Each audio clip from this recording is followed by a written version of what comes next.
Can you guys see me? I don't even know. Is it refreshed? Oh, it is. Oh, great. Okay. Well, predictably, because I'm in the United States of America, the most dog shit country on the fucking planet, the absolute worst country on the planet, straight up, bar none, a capitalist shithole. Kaya, now is not the opportunity for you to down. The absolute worst fucking place on the planet, just a horrific, monstrous, awful, dog shit country that I fucking despise. The absolute fucking worst country that has the most wealth throughout history, throughout time, the wealthiest nation on the planet, and we don't have a fraction of the dedicated broadband speeds that you can get in a fucking village on the countryside of France. Okay? The worst fucking infrastructure, the absolute biggest shithole on the planet. I fucking despise this nation. I despise this country with my entire fucking heart. Okay?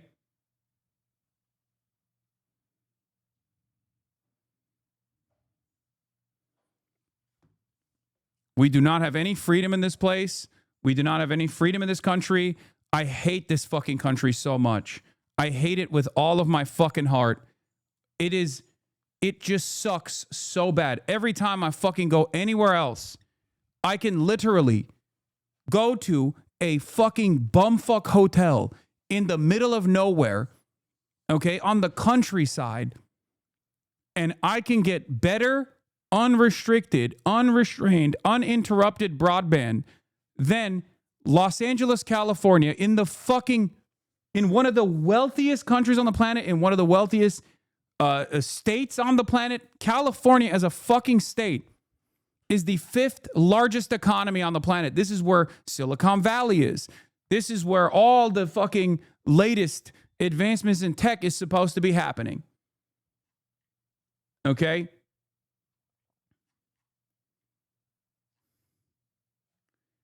I hate this fucking country so much. You can be on a fucking mountain in the middle of Norway and get better internet than Los Angeles, California.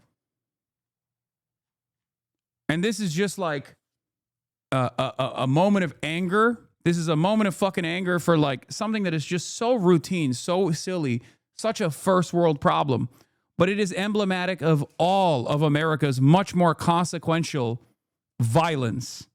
Okay?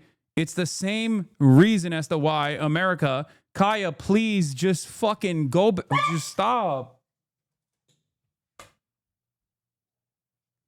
Jesus Christ, what are you doing? You're being such a baby. It's just, you're making her stressed. She just literally is so incredibly spoiled from my mom. No, she doesn't want to come over here to see what's up. She just wants to fucking roam the house because she got to roam the house when I was gone. And she needs to literally have the same structured, regimented.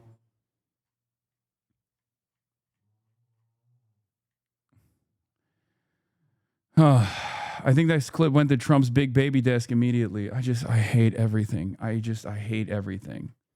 I hate everything so much.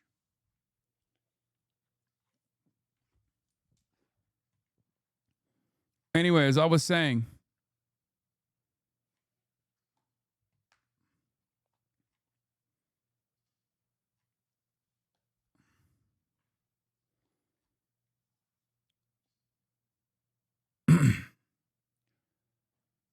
oh.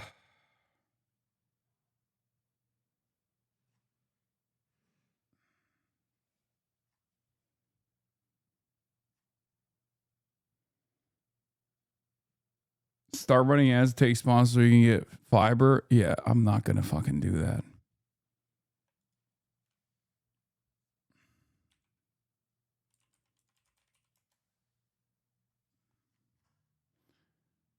All right, let's just continue. People. Keir Starmer said it was un-British to have so little respect. The Prime Minister suggests it's un-British to be at this protest on October the 7th. Do you agree with him? I don't agree with him because it's not un-British to exercise our right to protest, our freedom of expression. Is this disrespectful, though, to people mourning the loss of life on October the 7th 2 years ago? It's not disrespectful. It's not a denial of the Holocaust. It's not a denial of Jewish identity. Do you condemn what Hamas did on October the 7th? I don't care for that question. This man appeared to be an organiser, but didn't want to give us his name. Are you an organiser? You want to know what I think? Yeah. I think the Prime Minister is disrespectful to the thousands of Palestinians who are killed every single day in Gaza. That's what I think. We love Jewish people. I love Jewish people. We hate Zionists. The war could end today, but Hamas have refused. This Jewish man came here to share his anger. He told me he feels unsafe in London at the moment. Yeah. He seems so fucking he feels so unsafe, bro. Yeah. That's what I do when I'm feeling unsafe. I specifically go to a pro-Palestine rally, an anti-genocide rally to agitate, you know? I love feeling unsafe as a as I reveal my pro-genocide position. As I reveal my pro-genocide position at the anti-genocide rally.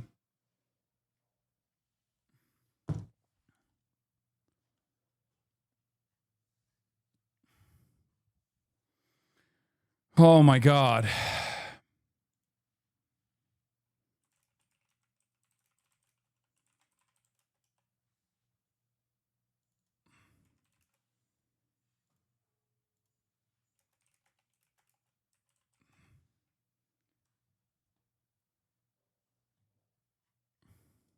The war could stop. Un-British behaviour, as Keir Starmer very Britishly put it. Okay, these people should be under arrest for incitement. They could do this October 5th. Serious question. I do not know how to answer the argument for when people say you're gay. Why do you support anti-LGBTQIA migration? The fuck? There is no marker of like who gets to fucking migrate to this country. What are we talking about? There is already homegrown and much more successful anti-LGBTQIA positions held by the current population. Okay? That's ridiculous.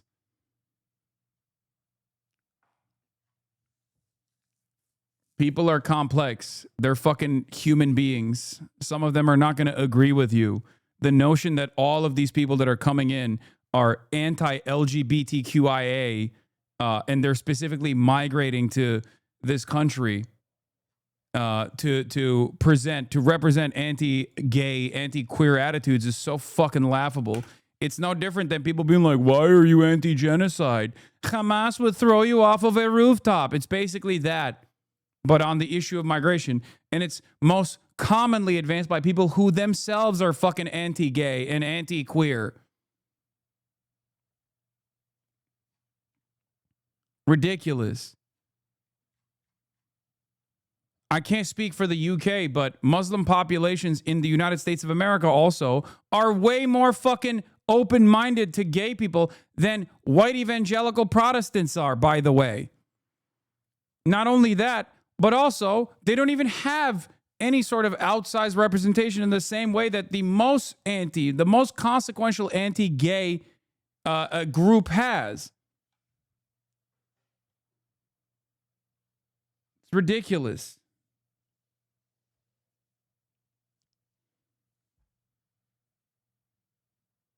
They're not open-minded. They're just biding their time until they're the majority. Please don't spread lies. Dog, you're talking to someone who you are suspecting, I guess, of also doing the same thing. Do you think I'm lying about my pro-trans position and waiting for the Islamic Sharia to kick in? Is that what you think? I'm doing taqiyya? Is that what it is? Before we permaban you, please explain your laughable position. The evil white evangelical Christians you speak of literally let gays married in the first place, dumbass. Who is a larger force of anti-queer sentiment in this country, in the United States of America? Muslims or white evangelical Protestants, who are the number one hurdle against the legalization of gay marriage?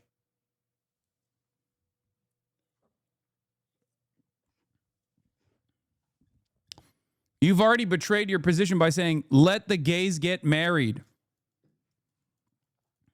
What have they done to be a hurdle? Are you fucking oblivious, dude, to all of the think tanks and the right-wing Christian nationalist fucking advocacy groups that have unironically, actively, before Obergefell, spent all of their every waking fucking moment attacking gay marriage, talking about what's next, allowing men to marry dogs? That was a dissent on Obergefell from a Christian nationalist psychopath who happened to be a fucking Supreme Court justice, as a matter of fact. His name is Anthony Scalia.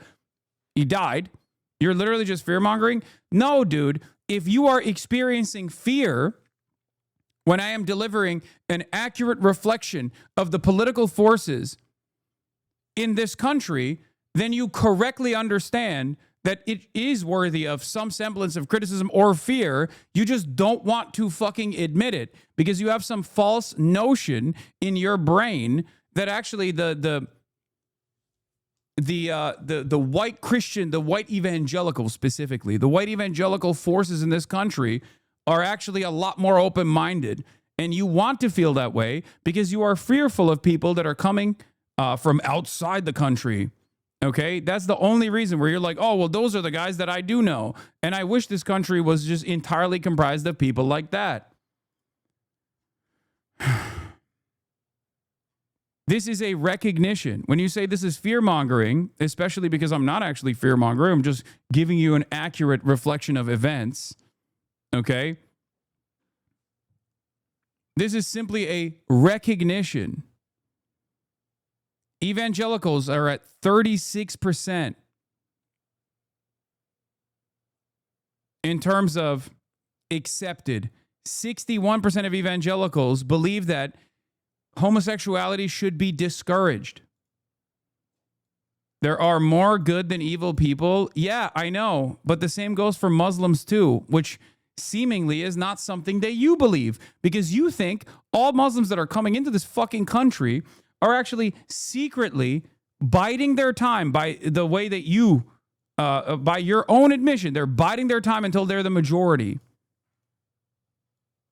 Okay? You have a different set of expectations for Muslims, knowing full well that Muslims have a higher percentage of acceptance for homosexuality being accepted at 41%. Okay? Than evangelicals do. And that is precisely the fucking reason why you're like, oh, well, they're just like faking it. They're just hiding it. They're faking it.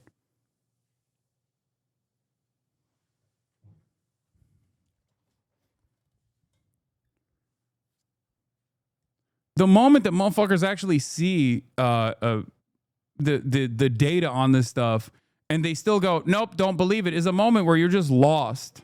Okay? You're fucking lost.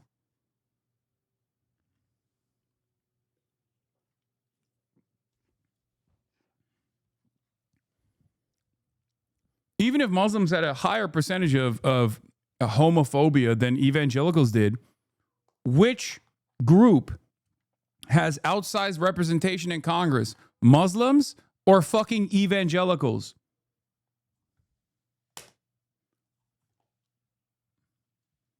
They're consulting Israeli VTubers about you, Lazan. Nick Stocko says someone in the government reached out to him about Hasan in preparation for the congressional hearing, asked if I could provide evidence behind these bullet points, and I complied. I was more than happy to assist in any way that I can.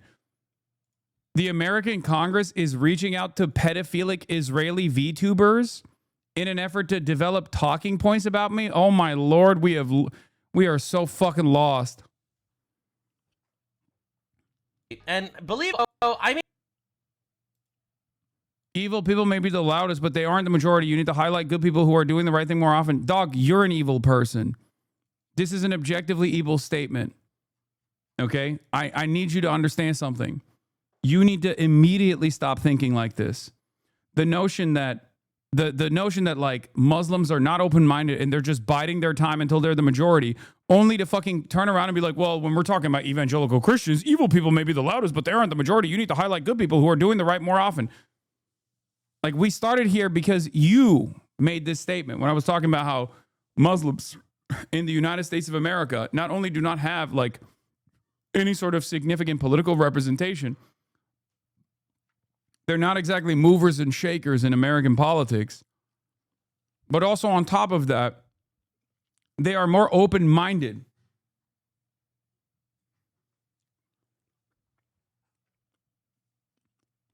You can't compare a subgroup of Christians like the WECs, white evangelical Christians, to all American Muslims. The apt comparison would be the Salafists, who are even worse.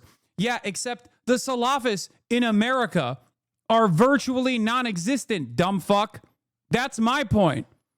The reason why I'm comparing the entirety of the Muslim population of this country is because even then they have no political representation whatsoever. And if you're going to talk about Salafists, are you out of your fucking mind?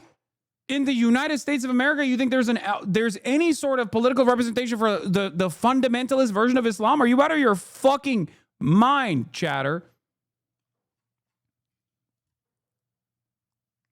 I know who I am. You don't. You don't know me. I don't even think you're evil. You know that? I would never say you're an evil piece of shit. Okay, well, thank you for not saying that I'm evil. Having said that, this is an objectively evil statement. The notion that people that it literally betrays everything else that you said in defense of evangelical Christians. Do you not see? This is an objectively evil statement. Saying that a group of people that are coming in here are actually secretly they secretly have a takeover ambition. That is an objectively fucking heinous thing to say. That's what I'm trying to make you understand. Okay? Lol at the fantasy of Congress asking a cartoon for help. It's not wrong. I wish I was. I literally wish it wasn't the case. Look at what happened in Lebanon, Black September. Okay, dude. Suck my fucking dick. Seriously. All right. Enough. Enough. Enough. Enough. Enough. Enough. I wish it wasn't the case, but it is real. It's not a fucking argument, okay? You're just trying to come to terms with your fucking racist ass opinion. Like, what am I supposed to do? I'm arguing against your fucking delusions. Wake up, dumbass.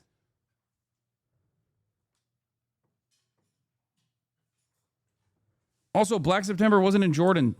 Wasn't in Lebanon. It was in Jordan.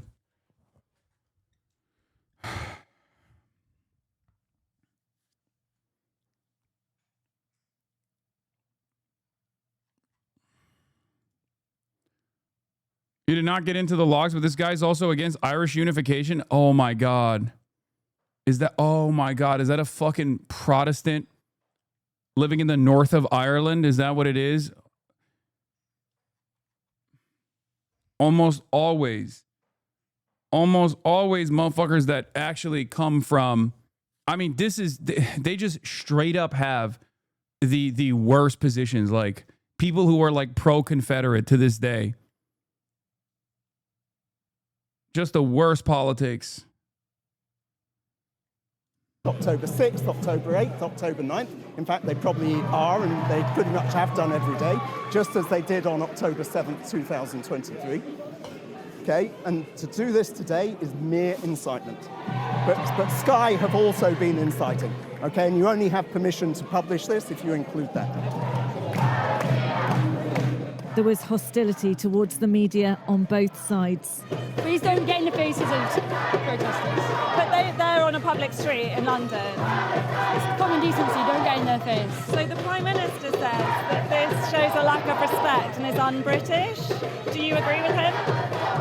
I've said we're not going to give comment to Zionist newspapers. You're disgusting. I think condoning genocide is disgusting. Oh. This video from North London was circulating on social media. A woman cutting down ribbons put up for the Israelis still being held hostage in Gaza. These protests are now raising serious questions. Where is the line between? It's just like they're still operating on the dynamic that it's like October 10th, 2023. Okay? That's it. They are still desperately trying to go back to a time before people saw how heinous Israel's war crimes were. That's it.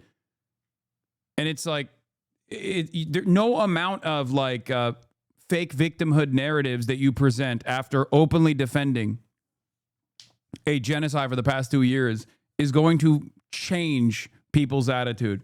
No one is going to turn around and be like, oh my God, I can't believe this person was cutting ribbons. I guess we should make it illegal to protest against the genocide of Palestinians. Fuck. It's just bait. It was bait on October 10 too. There was no sincere reason, as we saw for the past 2 years. Israel does not give a fuck about the hostages, right? It's over. Journalists who don't read the news, talking heads that do no research, no, they are not. It's not that these guys are oblivious to the reality. They know what the reality is, but they think they can wishcast an alternative reality. Okay? That's what it is. That's what's going on here. Legitimate demonstration over the war in Gaza and anti-Semitism, and what is acceptable on the streets of Britain. If this is un-British, what can the British government do about it? Becky Johnson, Sky News, Central. What can the British government do about it? Yeah, we must make sure the British government takes action, please. Please. Wars on. Please. After 2 years of war, Israel faces economic headwinds. You say it's over, but aren't you worried that after an agreed upon ceasefire, it'll just be back to business as usual? No, I mean like Israel, no matter what Israel does going forward from this point on, okay, unless they like literally dissolve the apartheid, okay, and offer some kind of like reparations, modest reparations, anything like that. In the absence of that, which is never going to happen, obviously, there is no world in which people will ever look at Israel or even Israelis in the way that they perceived Israel and Israelis in general pre-October 7, 2023. It's just not happening. Overwhelming majorities have seen the heinous war crimes that Israel engaged in every single day and still continues to do so. Okay? People recognize that. People see it. People see how wrong that is. It will never be the same. People will never look at Israel in the same way unless there is at least a concerted effort in trying to do right by the Palestinians, for example. Right? Like, think about Nazi Germany. It took a lot. It took the Marshall Plan. It took a new war being waged against the communist forces in the Cold War. Like, it took a lot for Germany to become like a normal country, seen as a normal country.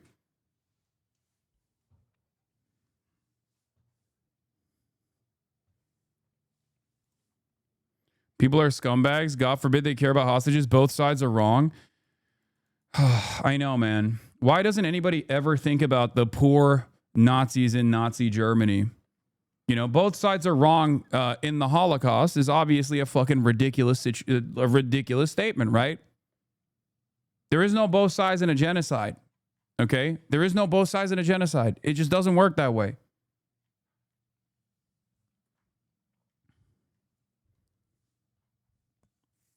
Nobody thinks that you're brilliant for this take. Nobody thinks you have actually a moral position here. Things have changed.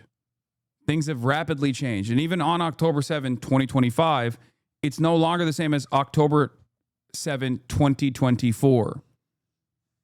Okay? Your take on this is so hypocritical. Lead by example. Show some respect for innocent Israelis who were killed and taken. That takes nothing away from condemning the genocide. Wait, what? Way to lose normal people? Why cut down ribbons for hostages? Be a normal fucking empathetic person?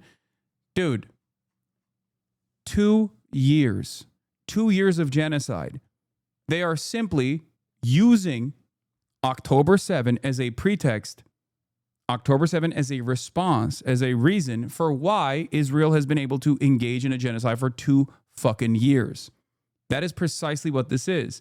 While Israel has simultaneously shown that they do not give a fuck about the hostages at all. They have killed so many of the hostages.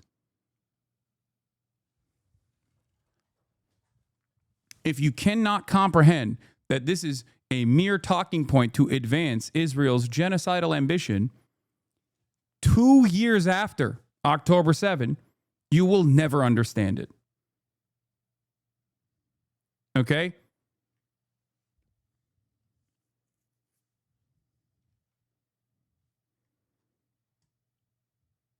I want the Israelis, which, by the way, at this point, the Israelis that remain are prisoners of war, okay? Because all of the civilians have been released, the ones that Israel didn't kill anyway, because Israel did kill a whole bunch of the hostages. But the remaining Israelis are actually members of the IDF. They were kidnapped from a tank, for example, if you could ever kidnap someone from a tank. Okay? And even then, I want them to also return to their families, just as I want the 10,000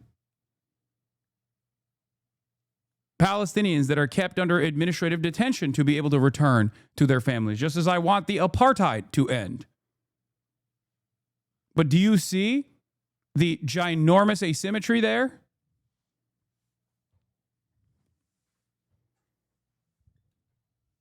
This is not hypocrisy. This is an accurate reflection of events.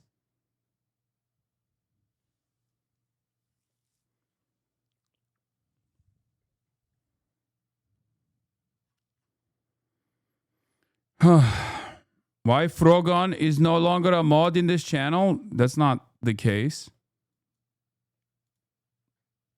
Unless she personally unmodded herself.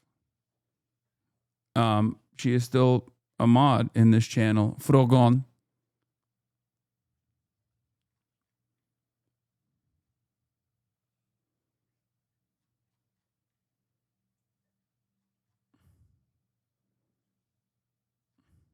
Multiple fronts, increasing international isolation, and yet the Israeli economy appears resilient.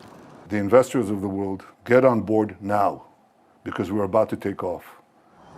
In the immediate wake of October 7th, Israel's main stock index crashed by some 23%. 2 years later, it's at a record high, up.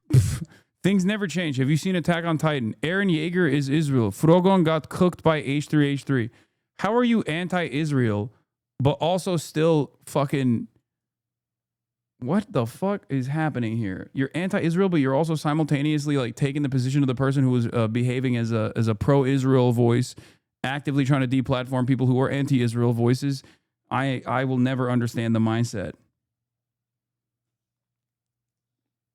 I will never understand what's going on in people's minds. But I guess October 7 has brought back a lot of people in here who think that there is like renewed confidence in the pro-Israel position. There is none. Okay? More than 200%. After an anemic 2024, the OECD is now forecasting Israeli GDP growth of 3.3% this year and 4.9% for 2026, some of the highest rates in the developed world. A ceasefire with neighboring Lebanon and the end to a relatively brief air war with Iran, a relief to investors. But those wars and the war in Gaza are expensive. As of August, the multi-front conflict had cost some $89 billion. The takeover of Gaza City is estimated to potentially end up costing nearly $30 billion. To help pay for it, Israel's VAT was raised by 1% at the start of 2025. The country's debt level... The only reason why they can get away with just raising the VAT by 1% and continue all systems go is because we are fronting the fucking bill, dude.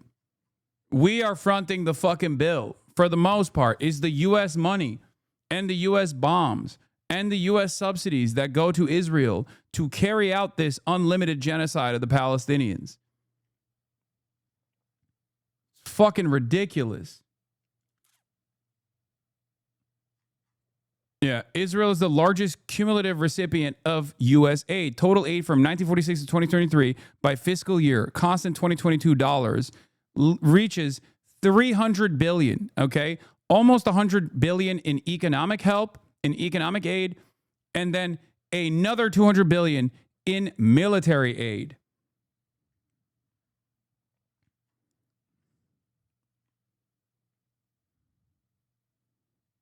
This is till 2023, by the way. That has also exploded post 2023 after October 7. What the fuck? Did my internet go out again? I'm going to fucking lose my mind.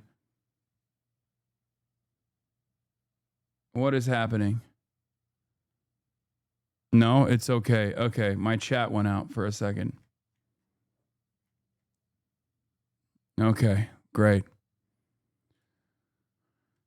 And obviously the neighboring Egypt, being the second largest recipient of cumulative aid, of course, is also aiding and abetting Israel's ambitions in the region too. That's another part of the puzzle too. So they are kept servile and don't actually offer any sort of support to the Palestinians. I'm going to fucking retweet Governor Gavin Newsom's press office.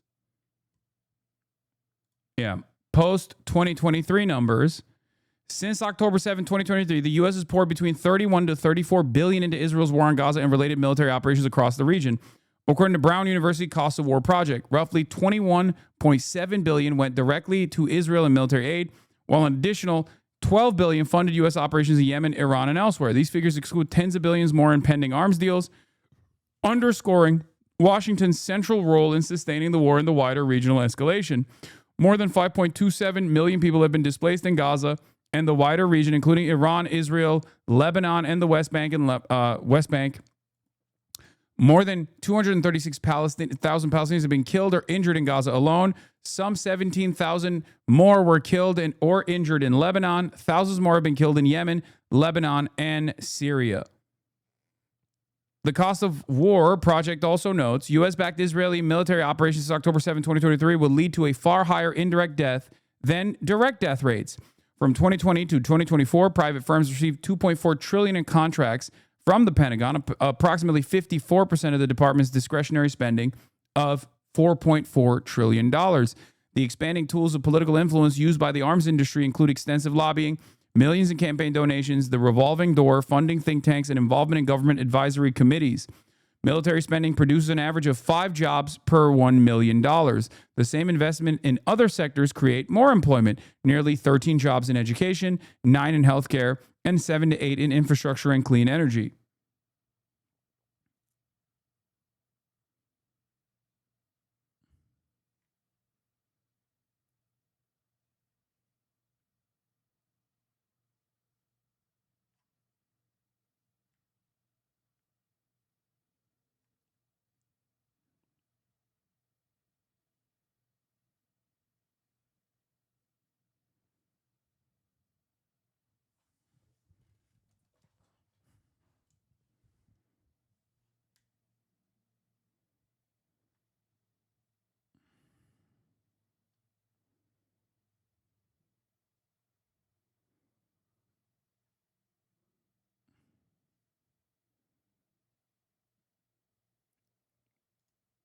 Meanwhile, has gone from 60% of GDP to 70% over the past 2 years.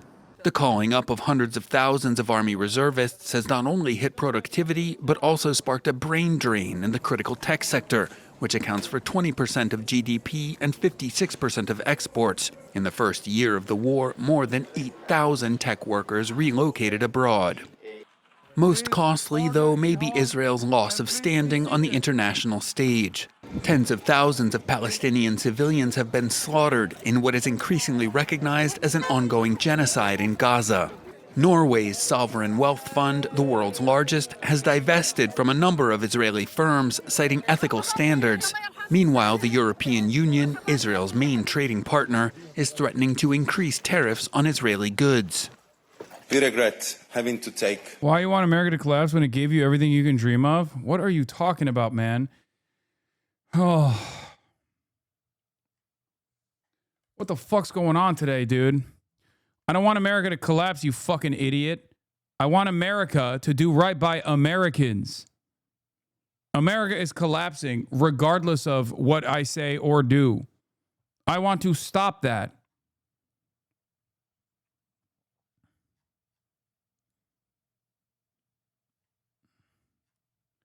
If you can't see that America is currently in the process of collapse, I don't know what to tell you.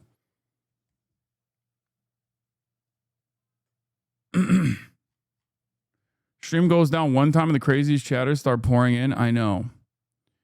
I don't know what's going on today. It's been worse than it was before, for sure. Maybe it's because like I didn't get to read chat that much when I was live from France on Sunday or something. But I think maybe it's because, like I said, it's October 7, so we got like a bunch of fucking additional rage baiters in the chat today. All the freaks are out.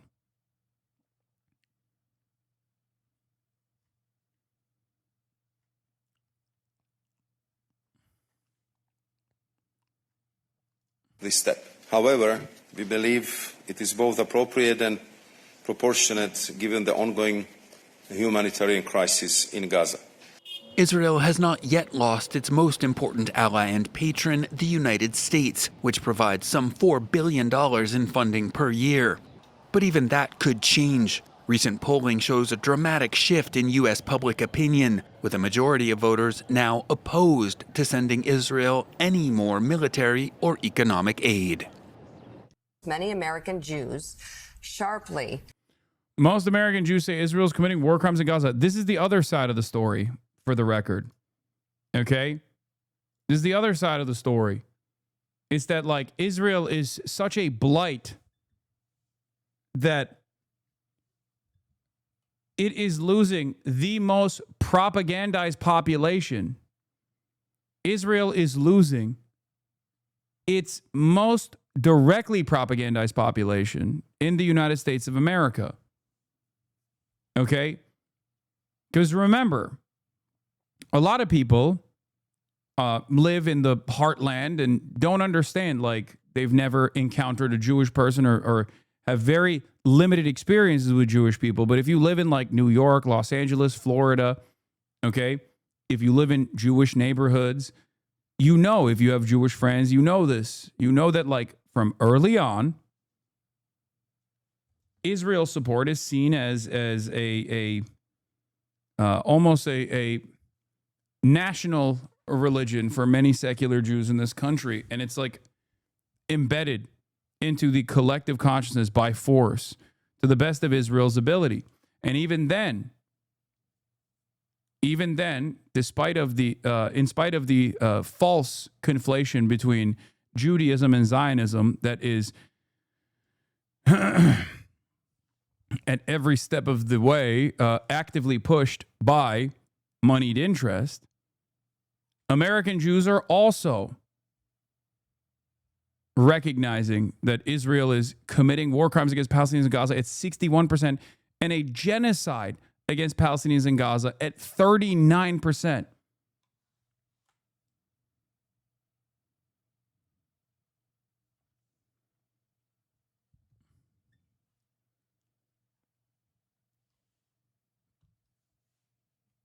With the exception of, like, evangelical Zionists,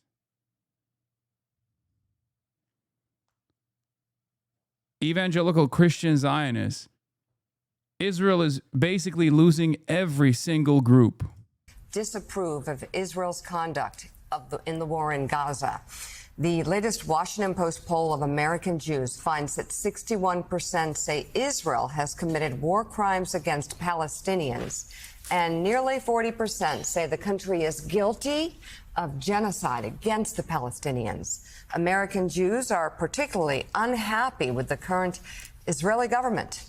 68% give Prime Minister Benjamin Netanyahu's leadership negative marks, with 48% calling it poor, a 20-point increase from 5 years ago. You know, David Drucker, so often you will have people on the right, you'll have Republicans saying, oh, those Democrats, they're anti-Semitic, or you'll have people on both.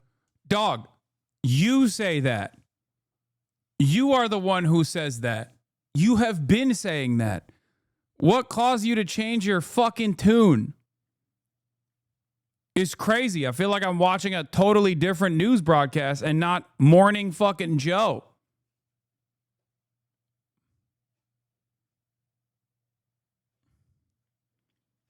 Yeah, this is Jonathan Greenblatt's favorite audience.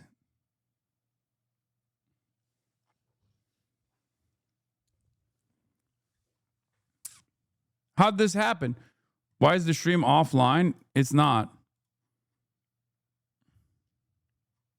Sides have always said that if you're against Israel's policies, means you must be anti-Semitic. Well, in this case, I mean, the numbers are just staggering. 61% of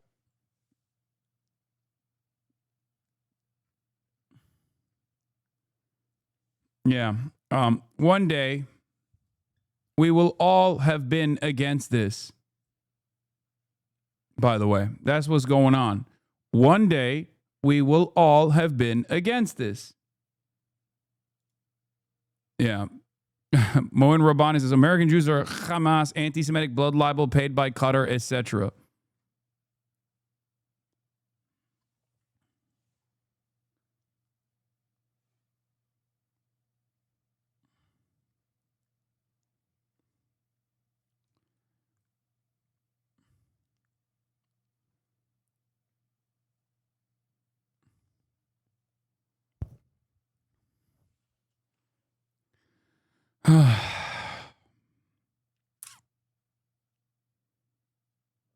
One day people will pretend to have been against this. Yeah, I mean that's what that headline implies. That's what it is. I said on the day of our campaign's launch that the genocide in Gaza is a moral test of our time that's rooted in a belief of universal human rights and the belief that every life has dignity. It's why I condemn the war crimes of October 7 and why I'm committed to ending the U.S.-funded genocide in Palestine.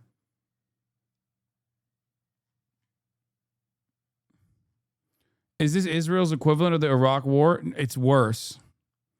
One, because it's not the United States of America doing it, it's Israel doing it. So there is like while we know the truth, most people don't recognize that it's like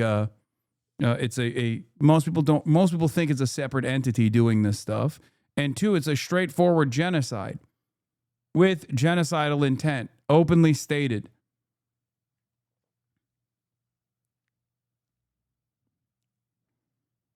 All war is still done. All imperialism is still done for an extraction of natural resources, colonial plunder. Having said that, Israel very clearly has an ambition to ethnically cleanse the entire land of its native population.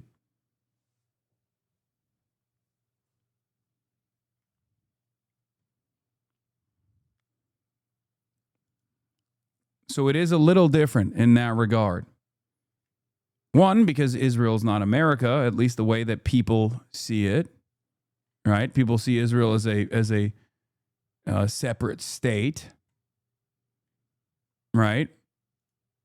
So it doesn't have the same allowance that the hegemonic superpower has in terms of engaging in unimaginable death and destruction. But Israel itself has also openly stated that its desires are to purge the land of its native inhabitants. of American Jews think that Netanyahu's government has committed war crimes in Gaza. Almost 40%. Also, yeah, Norm had a really funny take on this. He said, the question the whole world is asking, when Van Jones fucks his mistress, does he wear the yellow ribbon? I've never seen Norm pop off like this before.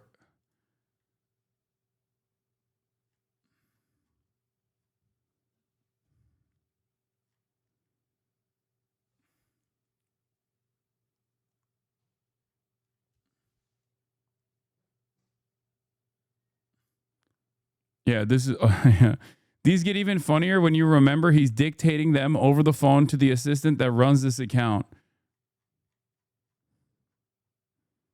Why is Van Jones wearing a pimp blazer when he's so obviously a high-priced call girl? Oh my God. He does. He calls up his assistant.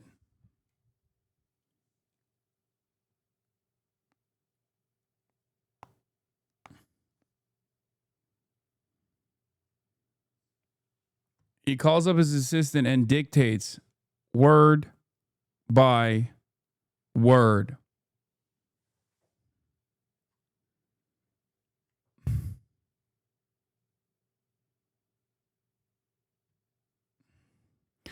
Speaking of Van Jones, you got to be genocidally horny to follow the AI IDF Babes account. Van Jones came out with an apology after he said that. After he said those heinous words on the Bill Maher show, making a joke about Israel's genocide of Palestinian babies. Like he openly fucking expressed in perhaps the most callous ways that Israel was killing babies, but that it was actually not the act of the killing of babies that was making people angry. It was the fact that people were seeing it on their timelines. Why were they seeing it on their timelines? Because of Qatar and Iran. That was the argument that he presented on the Bill Maher show, where he callously stated, dead baby, dead baby, dead baby, Diddy, to thunderous applause and laughter.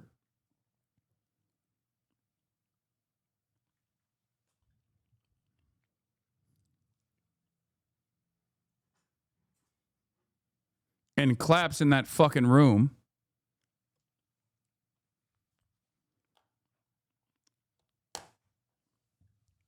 To speak on how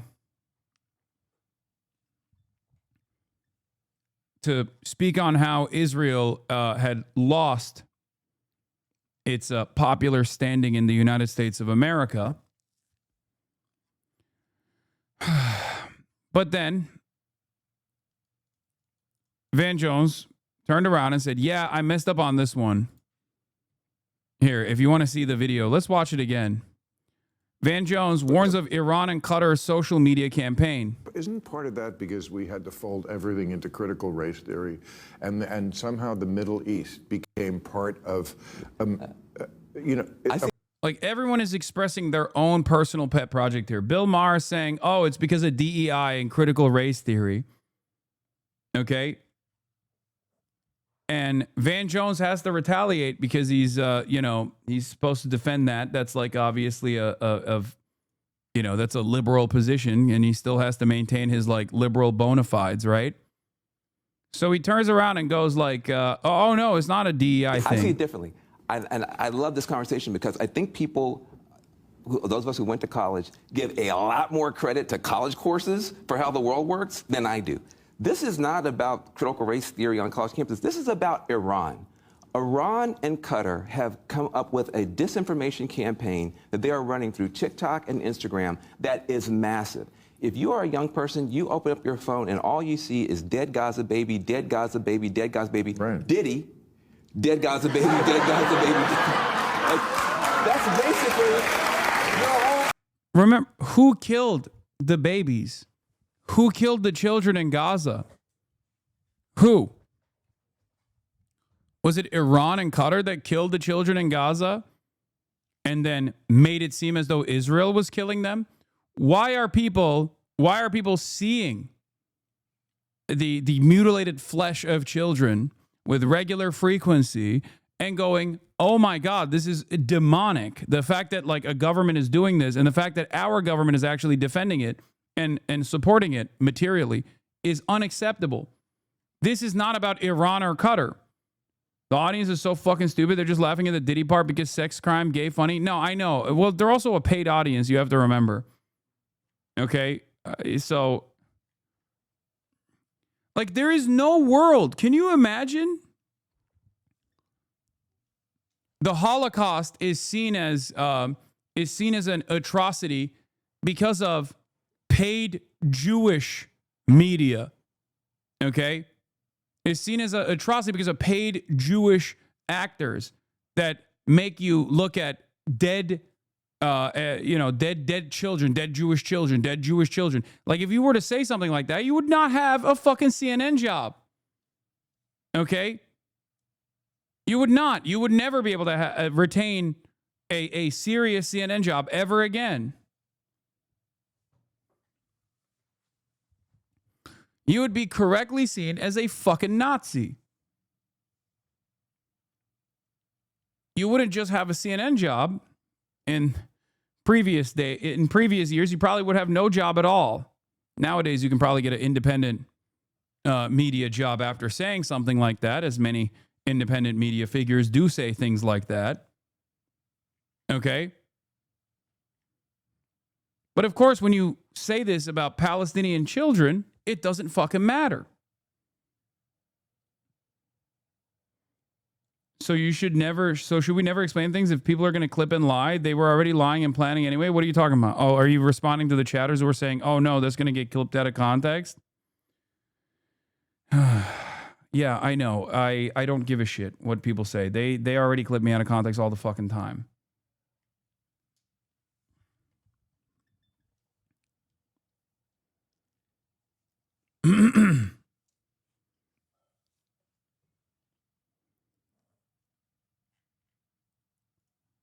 It's completely ridiculous. It is completely unacceptable. Adam Johnson also points out the ridiculous nature of this. The most underrated, sinister part of Vangelis making light of dead Gaza babies is he was doing so in a comment defending DEI. Elon already retweeted the clip from. What are you fucking talking about, dude?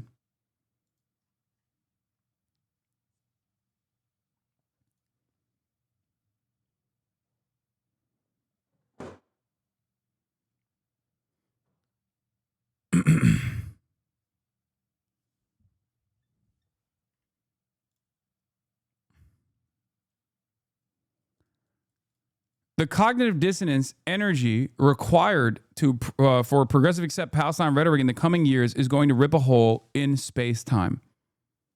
Progressive accept Palestine used to be a relatively easy position to abide by because of the concerted effort from advocacy groups. Nowadays, it's virtually impossible to maintain that perspective.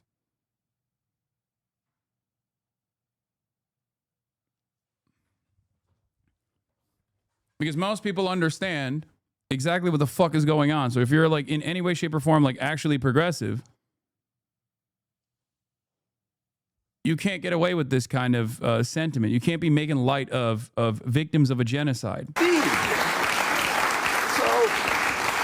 that's not DEI. That is a geopolitical adversary that is deliberately trying to divide the West against itself. That view is not. Yeah. Now, that in and of itself is not the end of that story, okay? With respect to Van Jones, he also then turned around and said, yeah, I messed up on this one, okay? And I'm sorry. I was trying to raise awareness about foreign adversaries creating chaos online, which is undermining democracy everywhere. But what I said was easily misunderstood, and the way I said it was flat out insensitive. Babies are dying every day in Gaza. Nobody should dispute that fact or make light of it in any way. To the people living in fear and burying family members every day of all ages, I apologize. Now, even in his apology, he's doubling down, claiming that it's not the actual dead children that is pissing people off and making people hate Israel because Israel is killing the children. It is the fact that Qatar and Iran is showing the dead children. That is the reason why people are pissed off at Israel. It's such a stupid position to arrive at. Like, because if you are to believe this position, you have to say, oh no, people would actually be totally fine with dead children. It's just like that Qatar is showing it. Qatar is actually in the wrong. Iran is actually in the wrong for showing people. If that was even, if we were to take this premise at face value and assume it's correct, even though it obviously isn't, especially because it begs the question, if Iran is capable, if Qatar is capable of this kind of propaganda, why the fuck are people not more pro-Iran in America, for example? They have this immensely sophisticated propaganda tool, and seemingly they're not using it to make people pro-Qatar and pro-Iran. How stupid of them to use this incredible network of propaganda that they have at their fucking disposal and not use it for their own benefit. I guess the reason why, and by the way, that was the ContraPoints position too, which is so stupid. Hasbara points.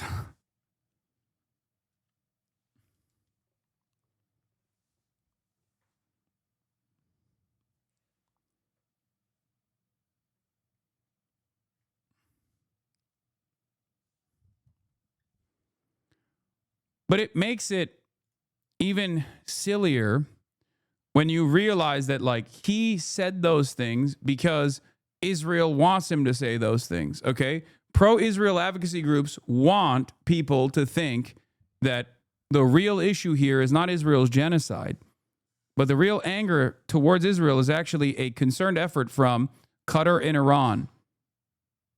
A propaganda, okay? You know, Hasbara Point shit talks you on Blue Sky. She's so funny. Yeah. Why can't she do this on Twitter, I wonder? It's just interesting. Who cares? Anyway. And Adam Johnson also correctly points out, notice how this non-apology continues to promote the conspiracy theory Americans are outraged by Gaza because of foreign adversaries. Just as mega billionaire and biggest private funder of the IDF, Larry Ellison, buys and controls the TikTok data and algorithm. As of July 2025, Israel had killed at least 18,500 children at least. Roughly 1,000 were under the age of 1. Roughly 1,000 more were between 1 and 2. The idea that you need a foreign adversary to generate outrage over this is both horribly glib and stupid. Van Jones, I wonder why so many Americans see dead Gaza babies on their social media timeline. Must be foreign adversaries.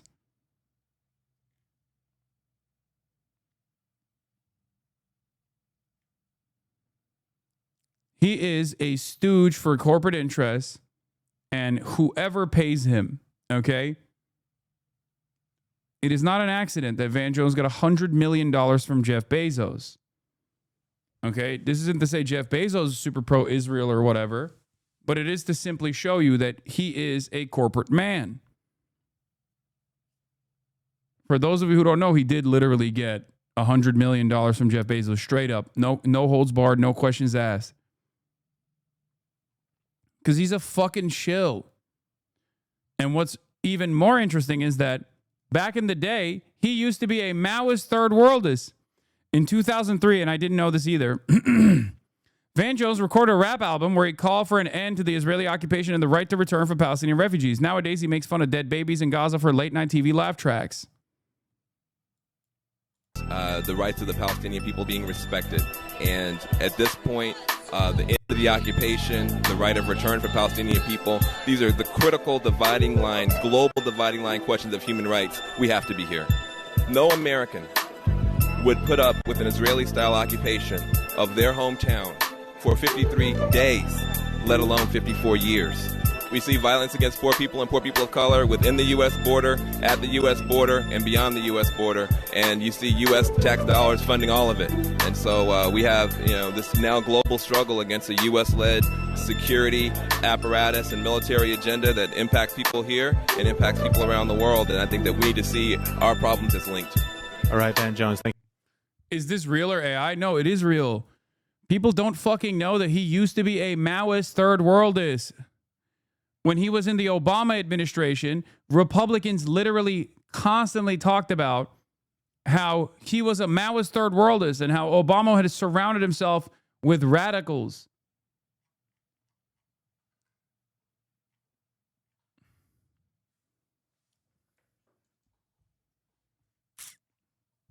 Van Jones literally used to be once again, I'm going to say this, a Maoist third worldist, okay? And as Maoist third worldists often operate, I mean, he didn't exactly have a penchant for making rap beats or making music at all. This is not even him rapping at all. He's just simply talking about the situation of colonial occupation in Israel.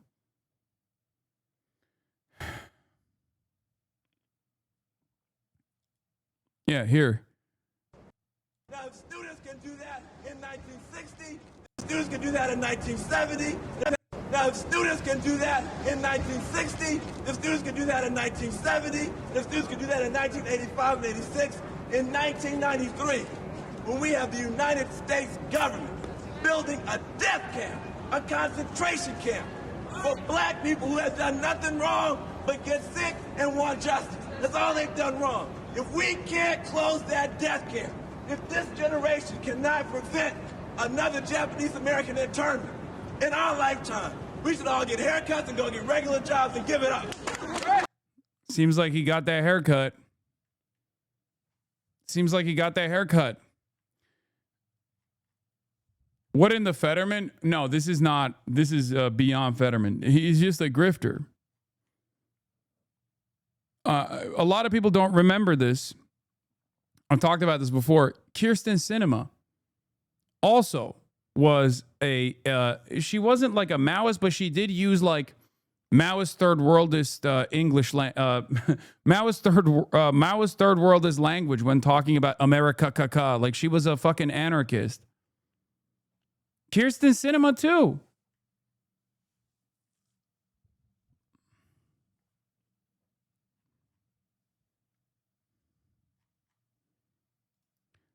I'm not saying that, yeah, she was a green anarchist.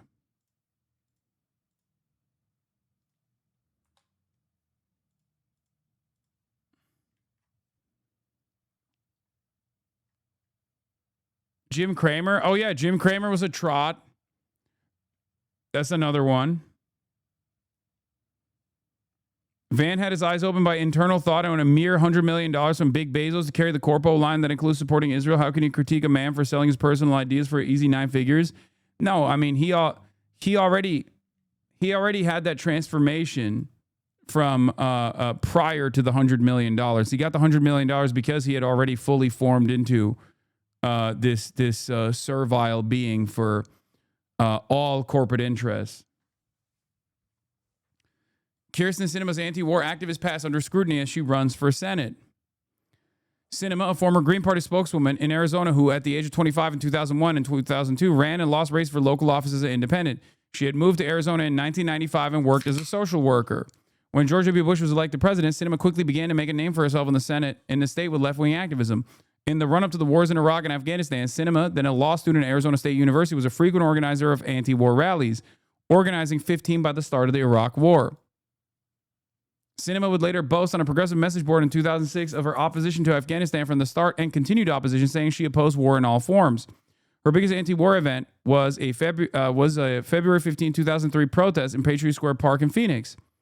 Flyers, as first reported by CNN's K-File, distributed by an anti-war group led to Sinema, depicted a U.S. soldier as a menacing skeleton inflicting U.S. terror in Iraq and the Middle East.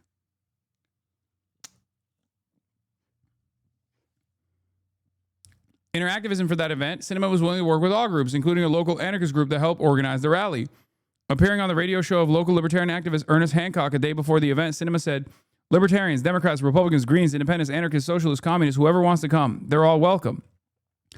Later, Sinema and Hancock discussed their political views when Hancock taking up the libertarian argument against intervention and raising as a hypothetical against Sinema's worldview if she would oppose him joining the Taliban army. Now, you would say, maybe we do owe something to the world as long as it's nice and sweet and peaceful and what you want to do, Hancock said to Sinema on his show, Declare Your Independence with Ernest Hancock.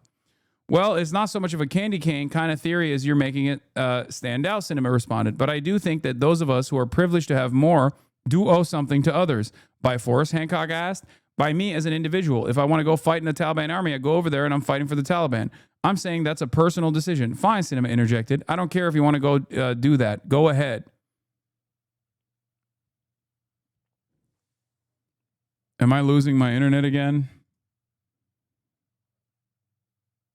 Is that what's going on? Did I lose internet again? Okay. Oh, all right. Well, my chat went out for a second. Okay.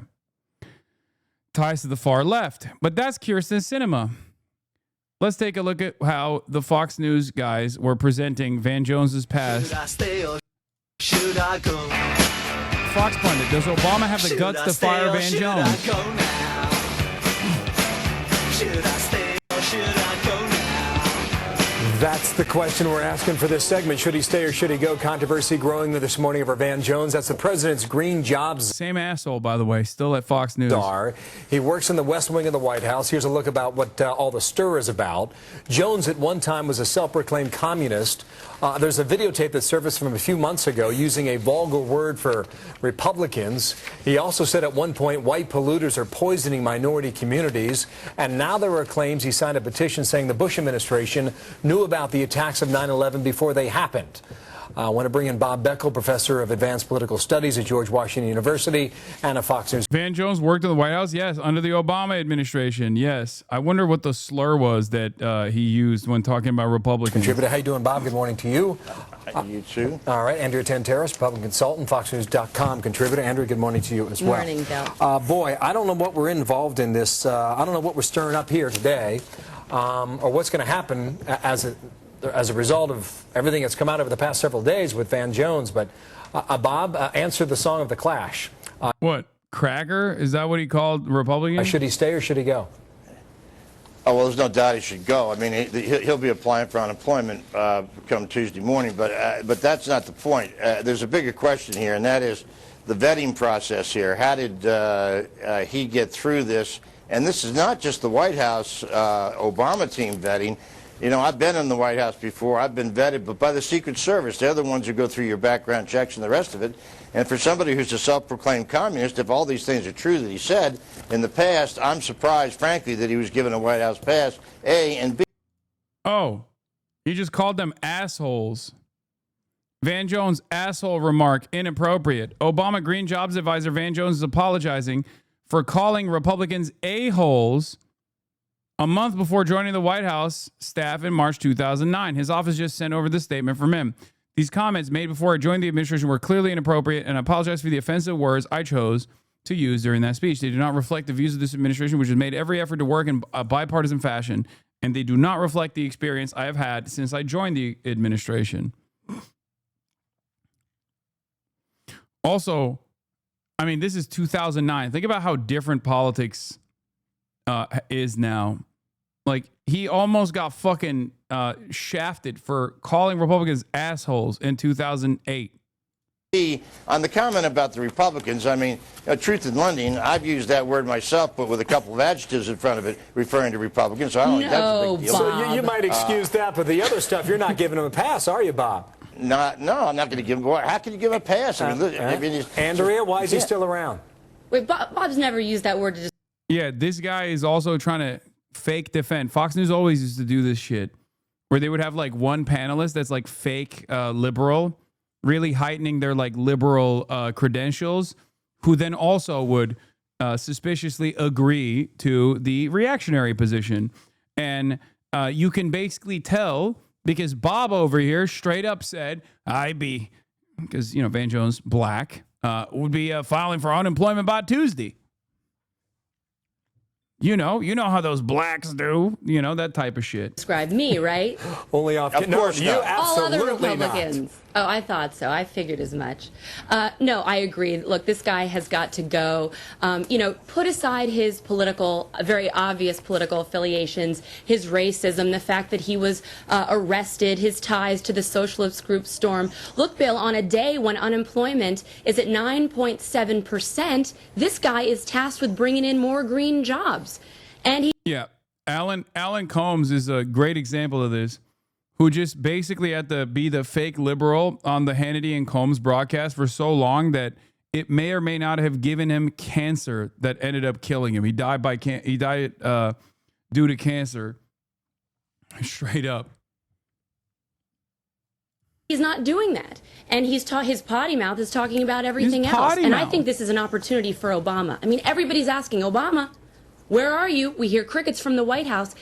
This guy promised an era of bipartisanship, of working together with Republicans. He said he'd put an end to this divisive talk. I wonder if Obama has the guts to get rid of this guy. Well, we've heard from the White House already with regard to the 9/11 document that apparently he signed in 2004. The White House says he did not carefully review that document before he signed it. That group, by the way, says that's always good. They contacted everybody. No one's name was on the list that did not want to be on there. Here is Van Jones's latest statement. If I have offended anyone with statements I made in the past, I apologize. As for the petition that was circulated today regarding the 9/11 investigation, I do not agree with this statement, and it certainly does not reflect my views now or ever. Back to Bob's issue, Andrea, about vetting. Yeah. How does someone like this get through? The one thing that is unchanging, even though like you look back at this blast from the past and you're like, wow, like these things were brought up as controversies. The one thing that is unchanging from back then and still exists to this day is Republicans whipping up fake hysteria and manufacturing outrage. Okay? They have never stopped with their cancel culture. They've never stopped with their cancel culture. They still do it to this fucking day. Straight up. And as time has passed, I feel as though Democrats have found in their hearts to capitulate to the manufactured hysteria as time has changed, as their attempts at cancel culture have seen even more victories.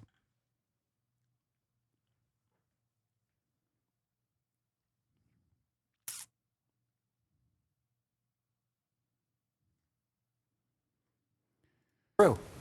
Well, look, Bill, look at the last cabinet appointees that we've seen. From Tom Daschle to Bill Richardson at the highest levels. I mean, these guys were, in the Senate and former governors. The Obama administration's vetting process has massive holes in that. And we know, there's no secret there. This is the problem, though, with these czars, because Congress doesn't get to look at them either. So Barack Obama can name all different czars to these positions. I can't even keep up with how many czars we have. But I would say that now we have to look.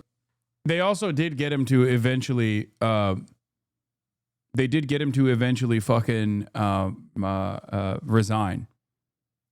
Van Jones did resign from the Obama admin. The other thing that they also pushed for pretty aggressively was the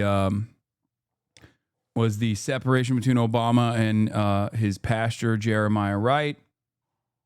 This is actually a drama channel. You are not going to make me learn the history of Van Jones. I mean, this isn't a drama channel. This is talking about like larger media patterns and the ways in which Republicans and reactionary forces in general actively will manufacture outrage. I'm going back to a different history, a different time where, things were even more innocuous statements were considered unacceptable. But they did get a scalp off of that. Yeah, Glenn Beck gets his first scalp. Van Jones resigns.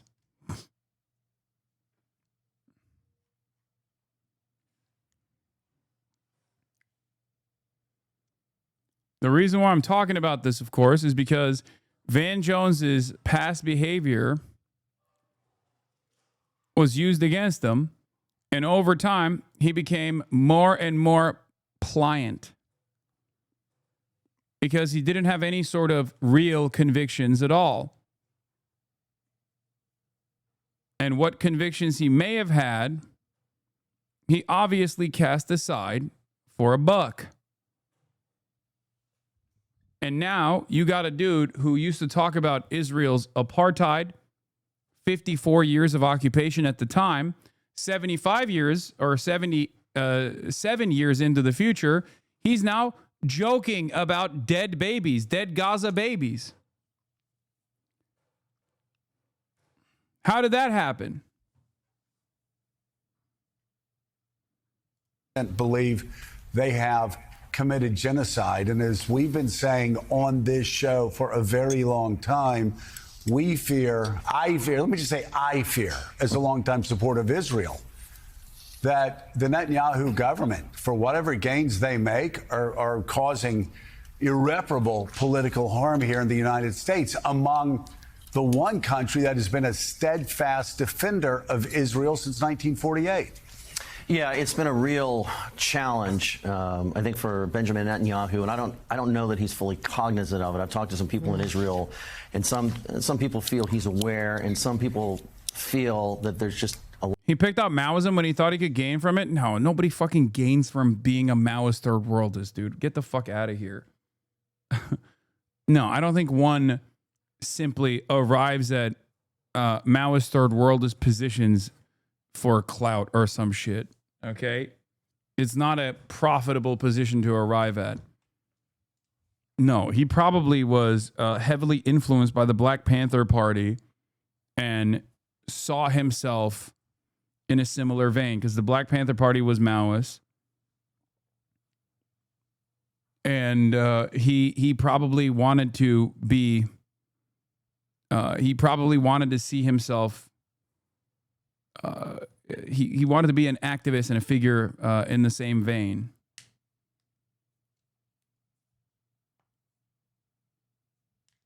You don't do that for clout. There is no gain. There is no gain from having a Maoist third worldist position. What the fuck? Especially in a country like the United States of America. A lot of tunnel vision going on. On the one hand, I don't think this deal would be in the offing without all of the risks that paid off that the Netanyahu government took in going after Israel's enemies, including Iran. On the other hand, there has just been growing dissatisfaction in the United States politically among voters here with how the Netanyahu government has conducted its military affairs. I've talked to Democratic operatives who care about Israel and U.S. support for Israel, who blame this on Netanyahu himself. They go back to Netanyahu's address to Congress during the Obama administration. President Obama, very notably, did not invite Netanyahu to give that speech. Congressional Republicans did, because they were trying to defeat the Iran deal, discourage President Obama from signing the JCPOA. And that was the first time. When will liberal media stop pretending that Israel's leaders aren't representative of the Jewish Israeli population? That's never going to happen. I'm letting you know right now. That will never in a million years happen. Okay? Like, you're out of your mind if you think that anyone in traditional news is going to openly reflect on Benjamin Netanyahu's correct statements at the UN General Assembly, where he was like, a lot of people say this is my war. A lot of people say I'm doing this for myself. But the Knesset is fully on board. And Israeli society is broadly on board with everything I'm doing. And he's right. That was like probably the only truthful thing he revealed at the General Assembly. But it's not ever going to happen. These guys are actively trying to check Candace Owens. Oh my God. No, I'm not going to check Candace Owens. Please stop.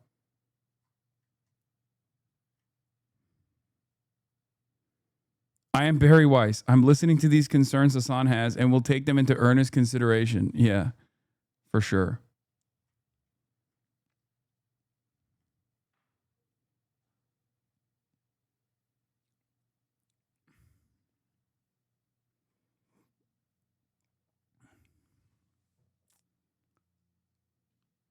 an Israeli prime minister had really become a negative figure in the eyes of Democrats. Then we see over the... Almost half of Gazans want Hamas disarmed and expelled from Gaza. I don't know where you got this number from, but the population of Palestinians are polled with regular frequency. I suspect that this is probably, if it's a condition to end the genocide, okay? Because in spite of the unpopularity of Hamas in general, the notion that like Palestinians that have Palestinians that have experienced a genocide in the hands of Israel being desperate to end it is not reflective of their attitude towards Israel versus Hamas. You understand that, right? Yeah, 100% of Palestinians in Gaza also hate Israel. Israel is the country that is doing a settler colonial occupation prior to October 7 and has been doing a genocide post October 7.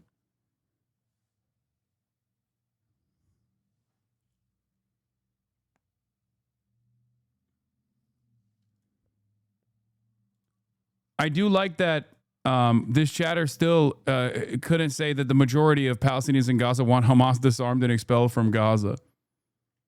Like, even in the most favorable position to Israel, this doesn't mean that they actually want Palestinians to be disarmed. Okay?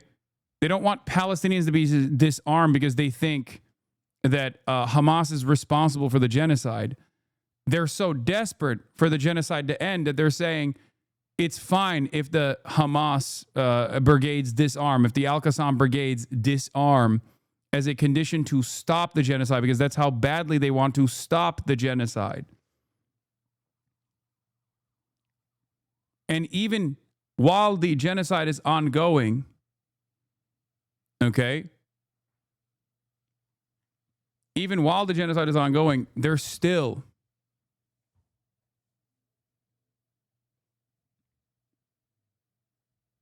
incapable of they're still incapable of reaching majority approval.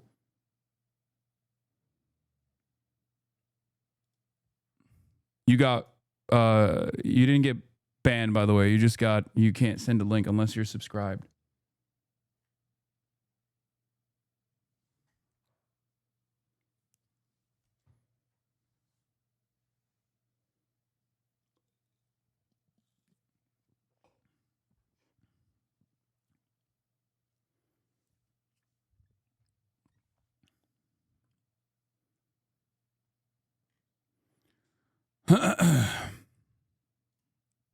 Past 5, 6, 7 years, a real change on the American right, where you just have much less support for military involvement overseas and U.S. global leadership abroad.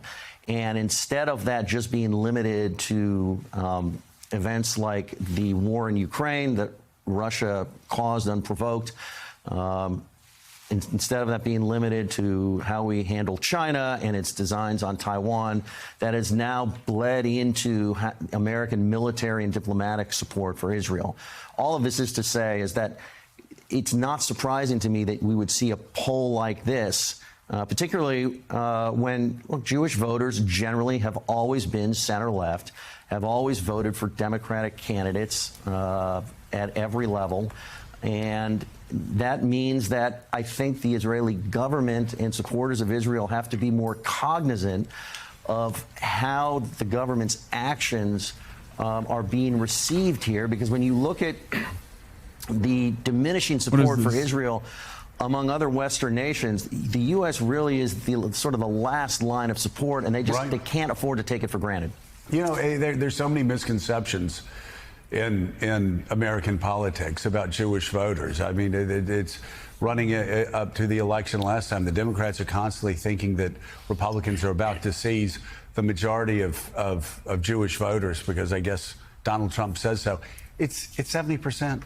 It's 70%, 75%, 80% every 4 years. I mean, every 4 years, it's constant. But David Ignatius, these numbers are not constant. I mean, I was shocked to see that over 60% of Jewish Americans believe Benjamin Netanyahu and his government has committed war crimes.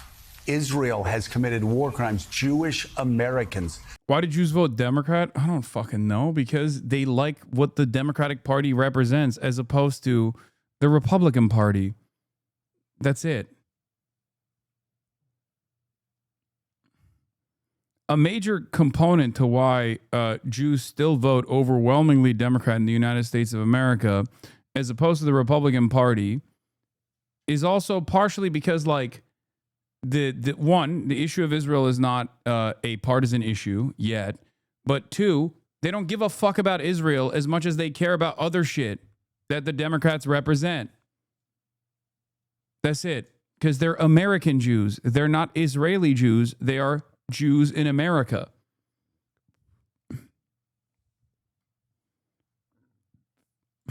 Coming to that conclusion, it's staggering. And again, the long-term implications for now, this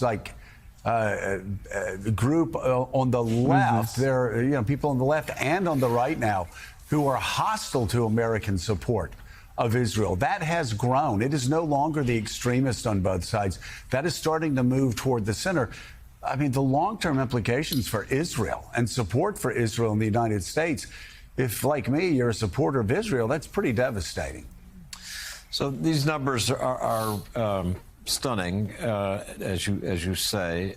I can't help but think of the way in which Netanyahu, as he was pushing Democrats, began to call more and more on support from Republicans. The moment where he defied Obama and made the address to Congress with Republican support was a very partisan move, something that went against Israel's enormous success in speaking to all Americans across all different parties. That was the center of U.S. support for Israel for a generation. What is happening? And Netanyahu went unfollow for fucking with the dog? What are you talking about? Is everybody okay?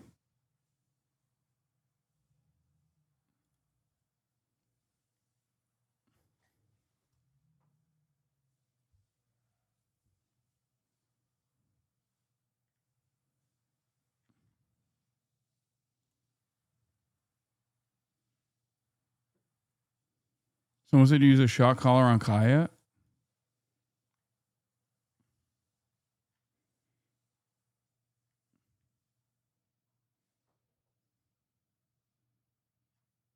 Are people all right?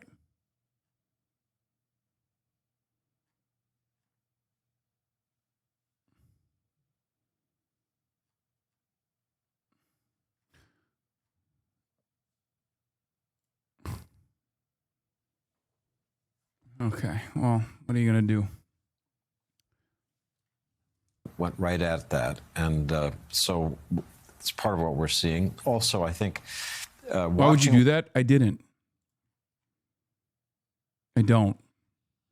The fuck are you talking about?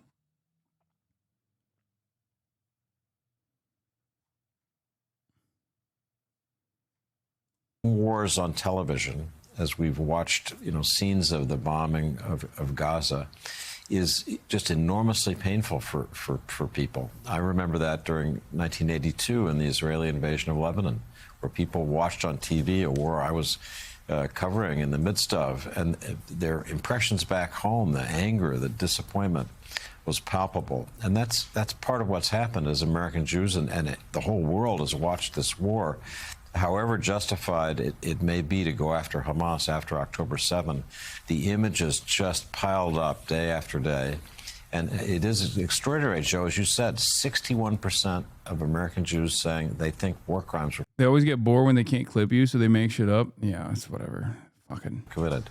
I thought I'd never see a number like that. Yeah, I thought I never would either. And I think what's so damning is the fact that, yes, after the heinous terrorist attacks by Hamas against Israel, against raping Israeli women and burning Israeli... Oh, my God. Oh my God. Okay, I'm skipping this shit. All right, let's get back to America Israelifying at an alarming rate.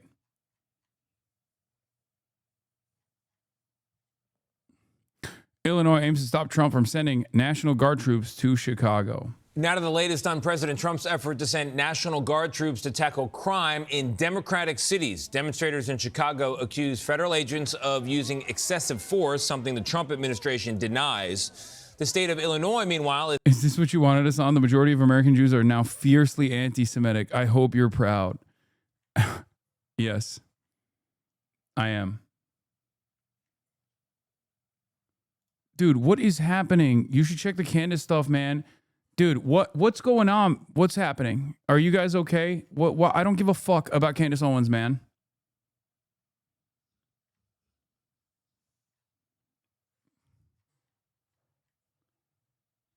This chat has been so abysmal today. I don't know what the fuck's going on.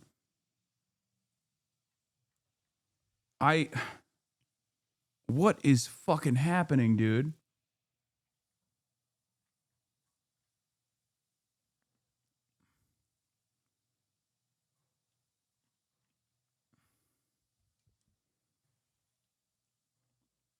Like, look at this. That's Mohammed Hussam Doan. I know you said you don't want to see Candace, but please, you have to see this. She's talking about Charlie spoke to her in a dream. Dude, I don't give a fuck, man.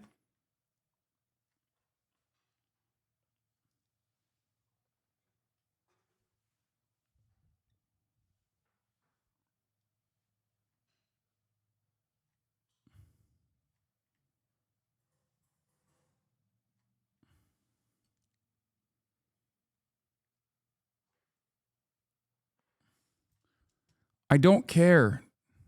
Take a fucking week off.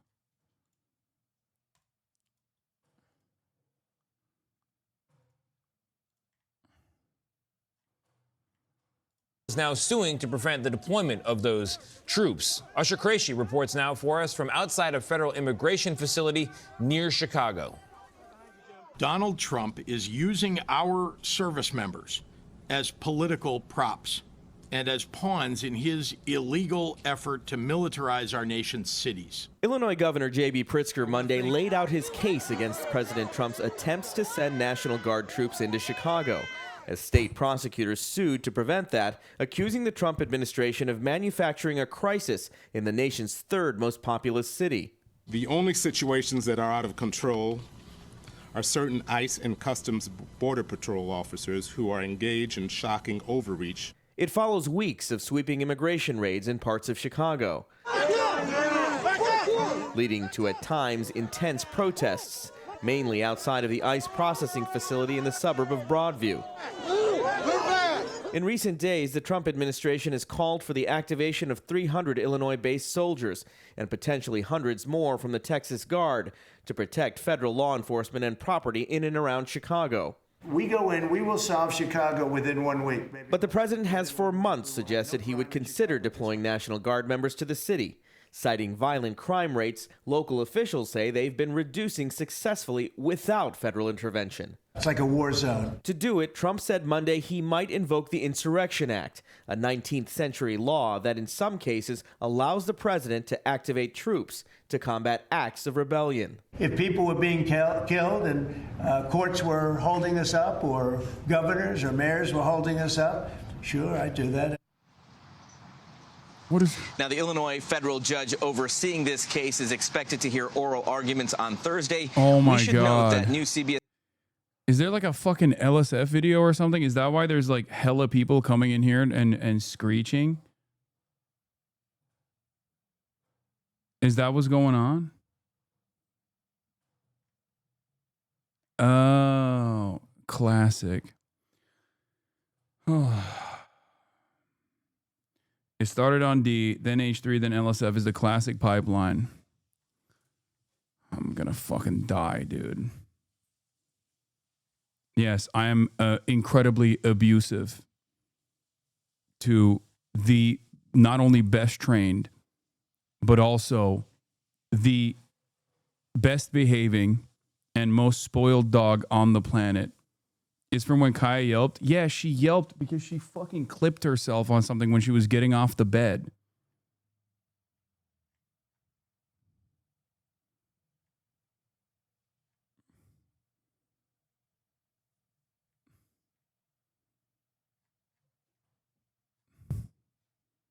The fuck are people talking about?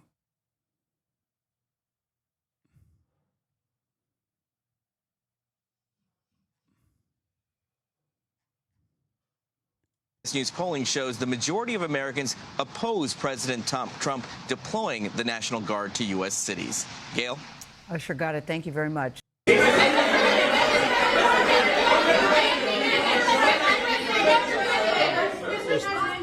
President, can we talk about... I was wrong. The new Elsa post is made by Ignignakt.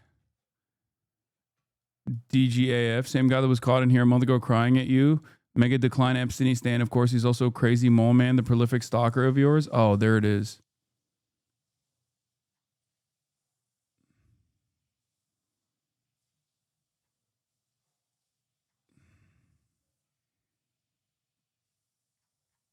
Anyway. There are 4 posts within 20 minutes, bro. Lol. Of course, dude. There is a rabid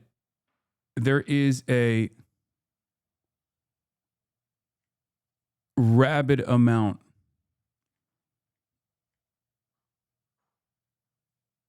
of actual fucking professional haters in here that literally sit around and they just sit in the fucking community and just wait for anything that they can like clip out of context to fucking claim. H3 is getting a lot of what? For using a prong training collar on our new dog. They're looking for any instance of you being abusive because, of course, all anti-H3 rhetoric is your fault.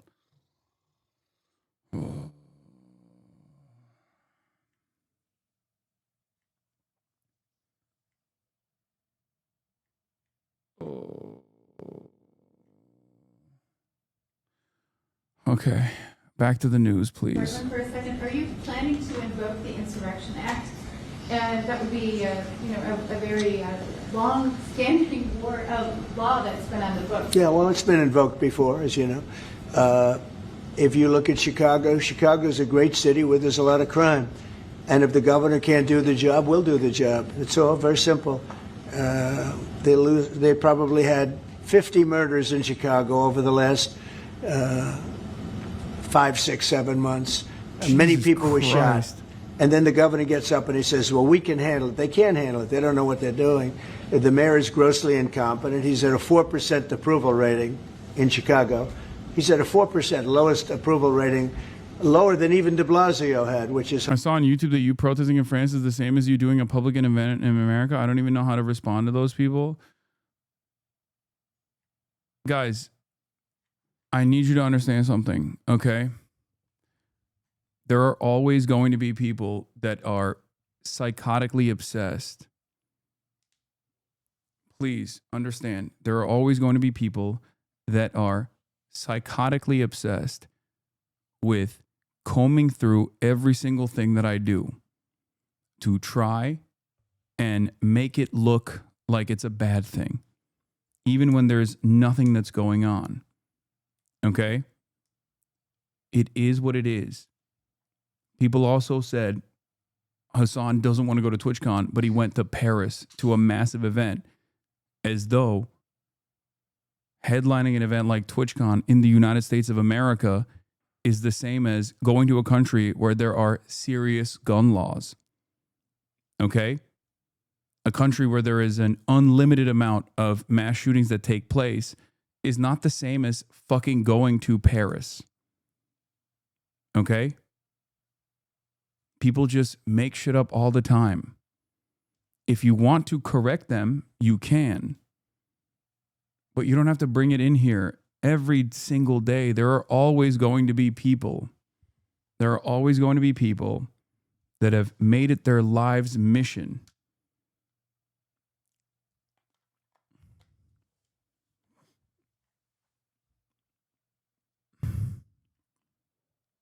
that's it. I mean, these people straight up think that I'm single-handedly responsible.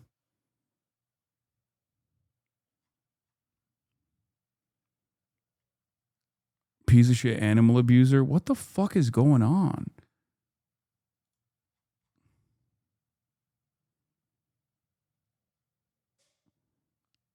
Iran can't retaliate. Who's okay, there it is. This is what I mean. Look.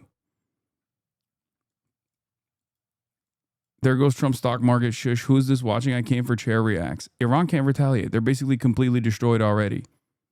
Just people who are professionally wrong who come in here with regular frequency. Anytime they want to manufacture some kind of fucking drama. Okay? It don't matter. Hard to believe in New York.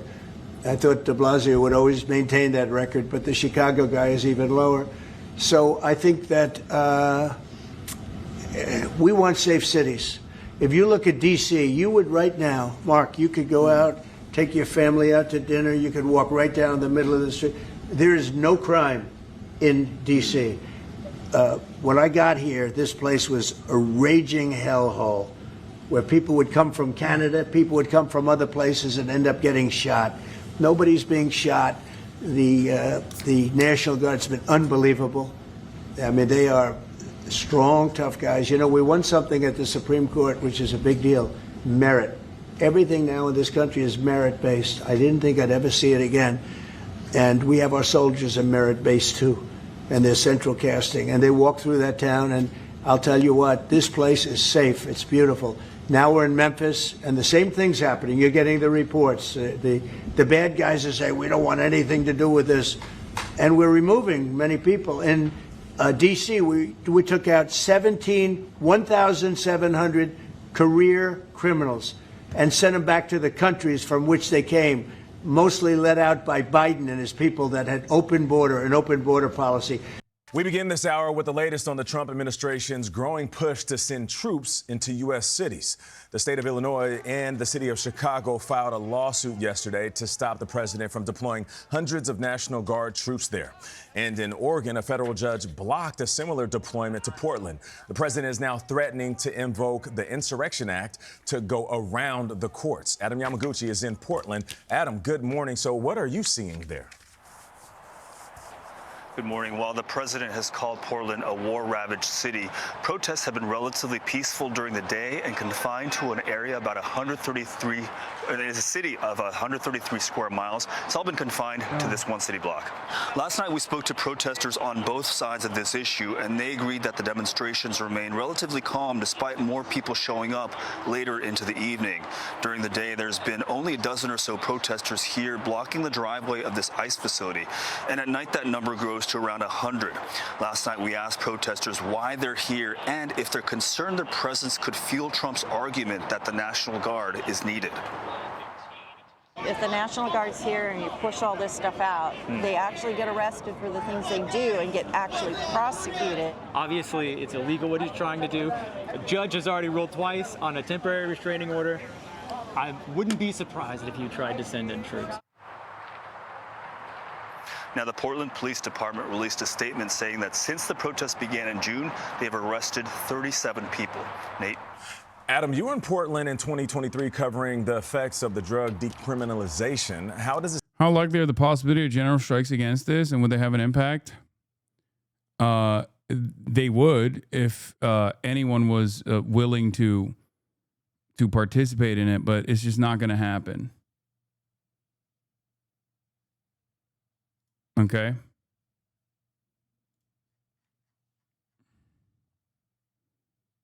City feel now compared to then? Yeah, you know, I walked those the same streets that we walked during that coverage from 2 years ago, and I have to say that things certainly Portland still has its rough spots, but things feel much safer. They feel much cleaner. And I talked to my producer about this, and she lives here, and she agreed with that assessment. Nate. All right, Adam. Thank you. Is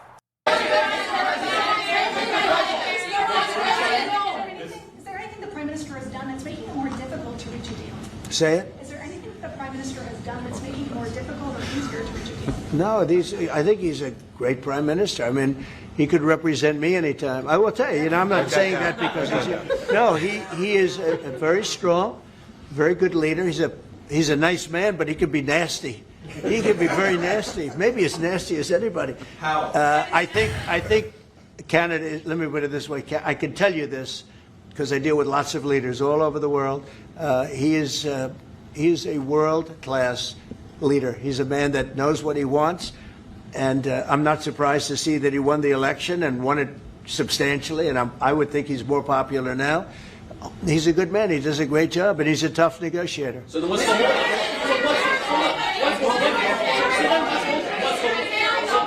then what's holding things up? If he's a great man and you want to do a deal with Canada, why aren't you?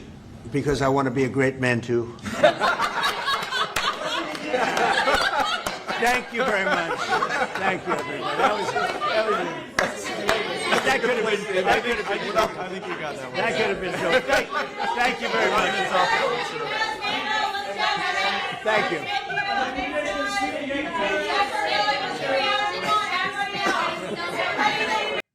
Amazing. Breaking at 8, we start with the latest in the government shutdown. No signs yet of a compromise between Democrats and Republicans to end the stalemate. We are starting to see consequences. Chief White House correspondent Mary Bruce is here with that story. Good morning, Mary. Hey, George, good morning. Well, 1 week into this shutdown, millions of federal workers hanging in the balance, and we are no closer to a deal to reopen the government. In fact, the parties aren't even negotiating. The president yesterday, though, said he's willing to work with Democrats on health care, the issue at the heart of all of this, suggesting talks were underway, but Democratic leaders were quick to point out that's not true, that negotiations aren't actually happening. Trump then walking that back, saying he's willing to work with Democrats only after they reopen the government. Democrats are standing firm, refusing to fund the government unless Republicans agree to repeal Medicaid cuts and extend those health care subsidies to prevent insurance premiums from rising for millions of Americans. But Republicans aren't budging. They're accusing Democrats of holding the government hostage. Now, a fifth vote failed last night. The House isn't even in session, even though lawmakers are still collecting their paychecks when federal employees aren't. The Senate is expected to vote again today, but there's no indication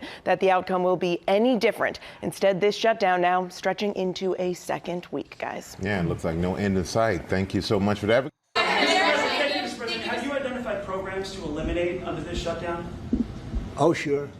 Sure. Which ones? We have a lot. I'm not going to tell you, but we'll be announcing it pretty soon. But we have a lot of things that we're going to eliminate and permanently eliminate. You know, one of the things that we have is some advantage, you could say.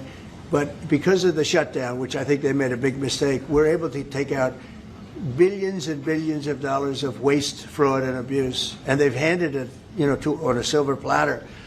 And Russell Vogt, he's a serious person, very serious person. And he's sitting there and he's getting ready to cut things. And this is something that was handed to us by, I assume, Schumer. I just don't know if Schumer has any power anymore. I look at your leadership, I don't know who to speak to. I'll tell you what, I'm getting calls from Democrats wanting to meet. I never even heard their names before, and they're claiming to be leaders. Never even heard these Democrats. They're coming out of nowhere. Nobody's even heard these Democrat names before. These are new types of Democrats. It's good that there is so much pushback, and that the conversation has been centered around the Republicans. The conversation has been centered around the Republican Party cutting Medicare and Medicaid. It's unironically one of the few instances where they are doing the right thing. And the very fact that Donald Trump is seeking to address healthcare by name, the very fact that the very fact that Donald Trump is now talking about healthcare is good. Is very good. It means that it's working.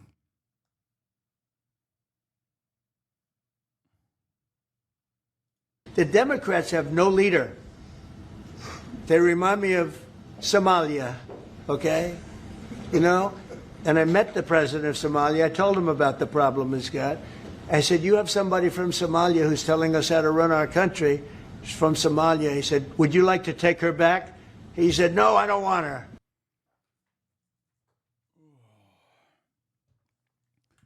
Remember, 16 years ago, we were talking about Van Jones calling Republicans assholes. Okay? 16 years ago, people were talking about Republicans getting called assholes. Now the president is just straight up being like, I asked the leader of Somalia to take Ilhan Omar back.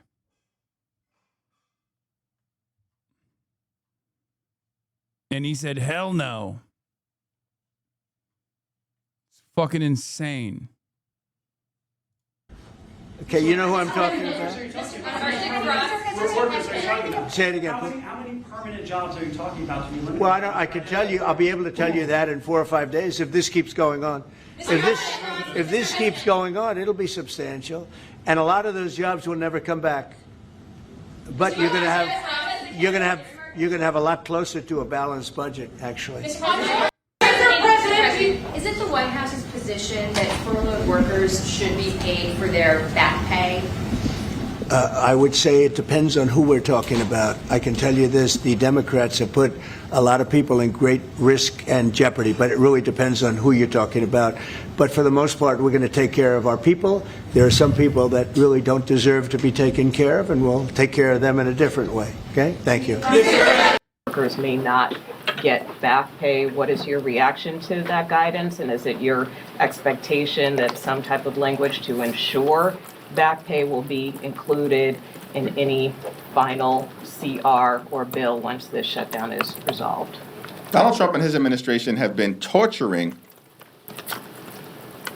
federal employees since the very beginning of his presidency, engaging in mass firings, harassing them, brutalizing them, laying people off without justification, and violating the law. So let me be clear to those hardworking federal employees who are now being victimized by this Trump Republican shutdown. We continue to stand with you, and we'll stand with you as we've done from the very beginning of this presidency. And the law is clear. Every single furloughed federal employee is entitled to back pay. Period, full stop. The law is clear, and we will make sure that that law is followed. Let's turn to Capitol Hill, where this morning there are few signs the shutdown will end anytime soon. NBC's Ryan Nobles joins us now. Ryan, good morning. Are lawmakers making any progress? Chanel, there are mixed signals, none of them all that good. The shutdown entered its seventh. I will say it's a testament to the deep unpopularity of the Trump administration that even though the number one leader of the Democratic Party that is like counter messaging during this shutdown is Hakeem Jeffries, people are still upset at the Trump administration.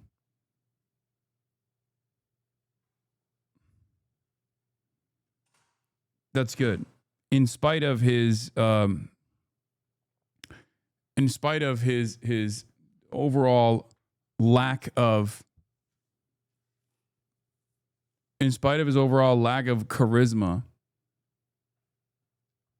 his Rizlessness, people are still mad at the Trump admin. And part of that is directly attributed to Donald Trump and the ways in which he has communicated throughout the shutdown.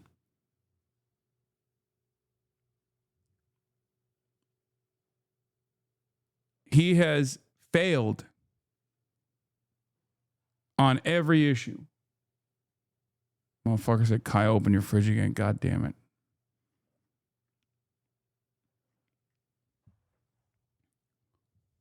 Donald Trump coming out and being like, oh, you should fear the Reaper. Right? Talking about how he's going to fire people. Like all of this has played a role and made people more frustrated with the administration because they're not taking it seriously at all. Day today after lawmakers failed to pass legislation to keep the government funded. The issue continues to be the same. Democrats are demanding to extend health care subsidies right now, while Republicans want to end the shutdown first and then negotiate. But for the first time, President Trump signaled yesterday that he is willing to negotiate on health care. Take a listen. We have a negotiation going on right now with the Democrats that could lead to very good things. What kind of and I'm talking about good things with regard to health care. The president, though, later followed up on social media demanding that Democrats vote to reopen the government first before any of these negotiations. Democratic leaders Chuck Schumer and Hakeem Jeffries denied that there have been any talks, but they certainly welcomed the prospect.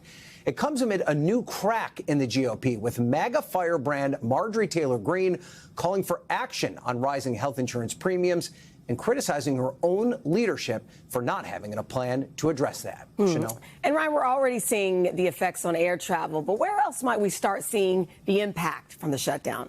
Yeah, it's really going to start to be felt this week, because if a deal isn't reached, some federal workers will miss at least part of their first paycheck on Friday. Then food assistance for 6 million low-income families is also set to dry up soon.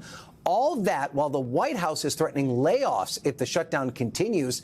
So each day that goes by without a deal, the stakes and the pressure only get higher. And adding to all of that, some 750,000 workers who are on furlough right now usually end up receiving back pay. That's according to the law. But there's a new draft memo that's been issued by the White House, confirmed by NBC News, first obtained by Axios, that the administration believes that they're not guaranteed that money. The Trump administration is still negotiating. Is Marjorie Taylor Greene going to become a mouse or something? No, dude. No. No, she's just like, she is just a good room reader. That's all this is. She understands. She understands that while she is a psychopath in general, she is carving out like a populist right-wing position for herself. This is not like a genuine change of heart. Okay? This is not a genuine change of heart at all.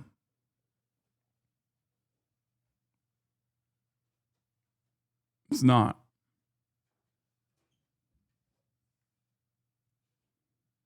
And this may be just being used as a negotiation tactic. Like, yeah, she voted for the fucking bill, dude. She voted for the bill to cut $800 billion. Wait, didn't she also work at TYT?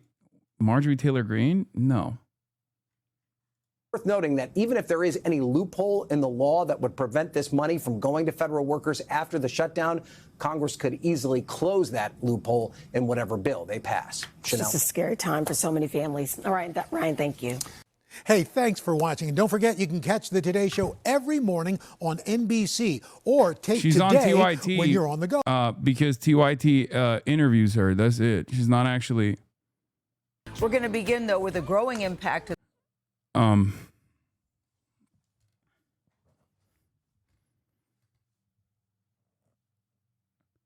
Also, ATC has been suffering from the government shutdown.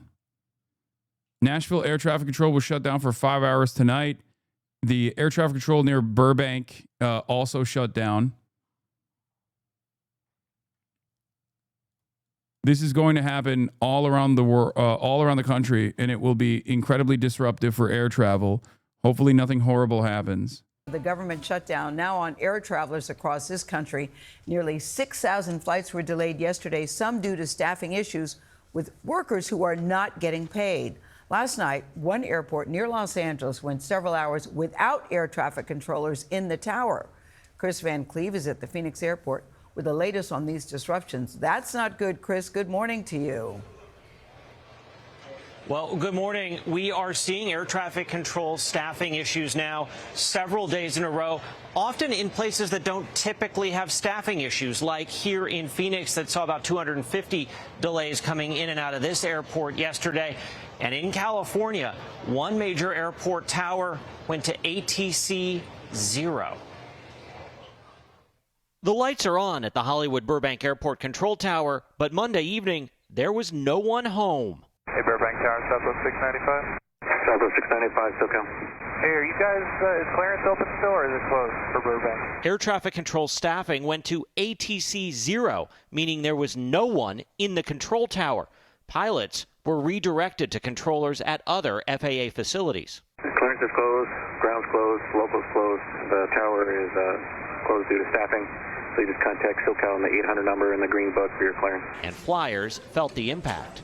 They rerouted us to LAX, and they gave us a voucher. Staffing issues, including sick calls, hit several major airports and ATC centers on day 6 of the government shutdown, with staffing at some facilities down by 50%. If we have additional sick calls. My brother-in-law is an ATC operator. It's quite literally the most stressful job ever. Yeah, and it's also criminally understaffed. And it's been an issue even before the shutdown. So this is something that we literally talked about. This is something that we talked about early on when there was a whole bunch of planes falling out of the fucking sky. They're incredibly overworked and incredibly understaffed even before the government shutdown. Shouts out to Ronald Reagan for that. The devil himself.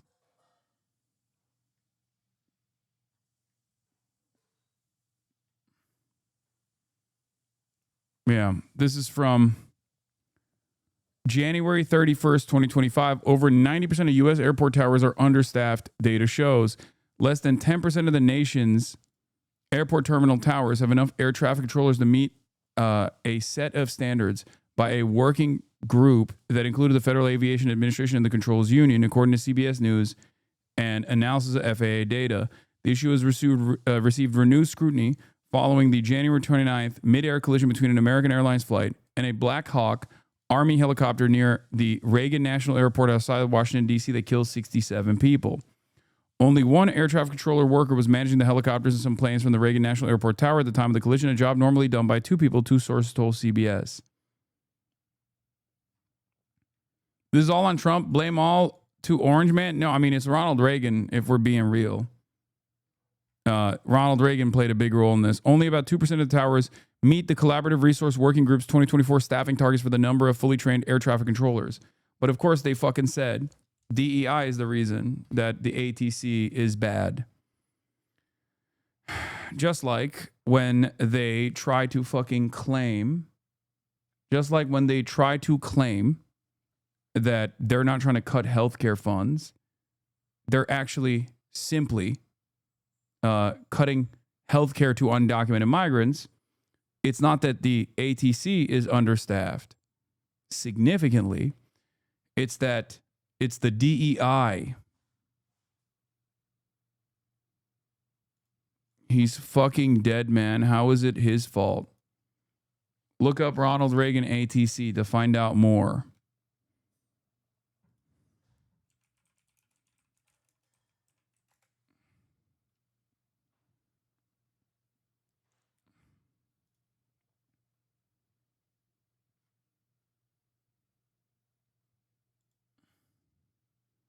Here, you know what? Let's hear him in his own words.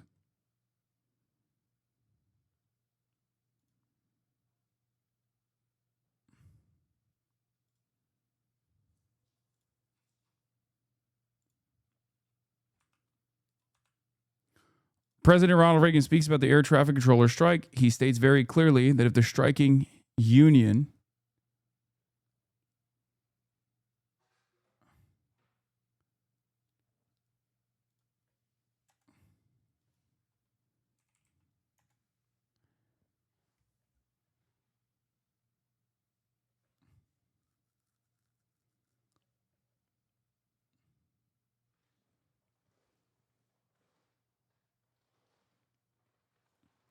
do not report to work in 48 hours, they'll be fired from their jobs. The president then takes questions along with Attorney General William French Smith and the Secretary of Transportation, Andrew Lewis, Jr.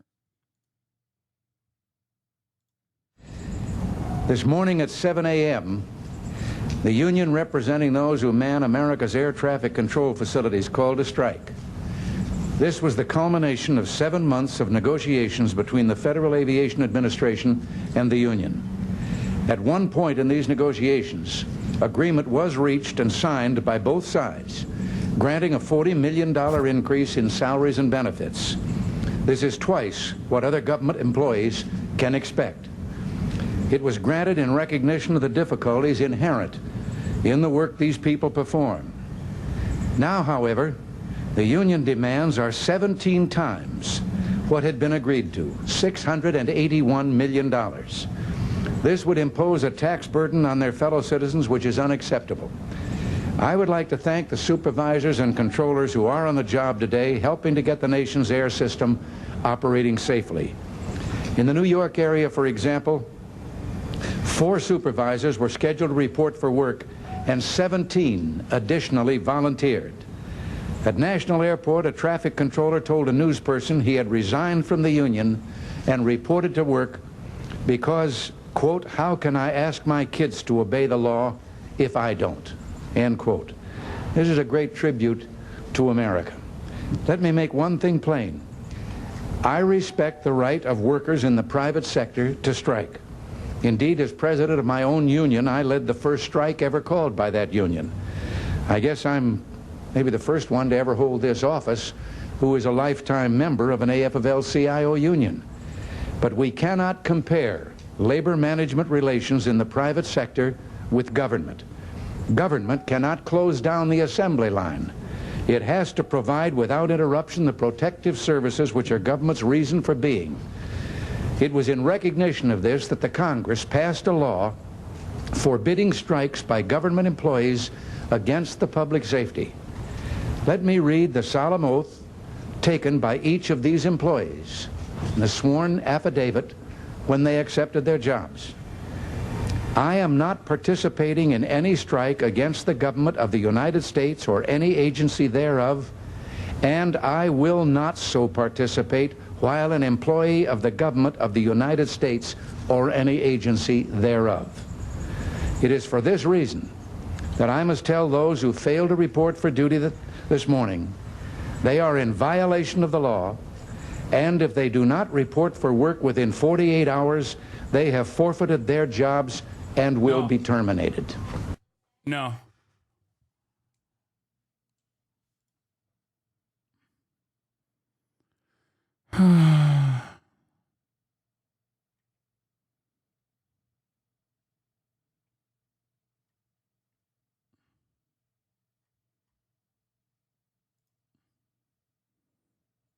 Devastating union buster. This is why I say Ronald Reagan can be attributed to every single problem. Every single problem that you can point to. Every single problem that you can point to in American history. You can abso-fucking-lutely point back to Ronald Reagan.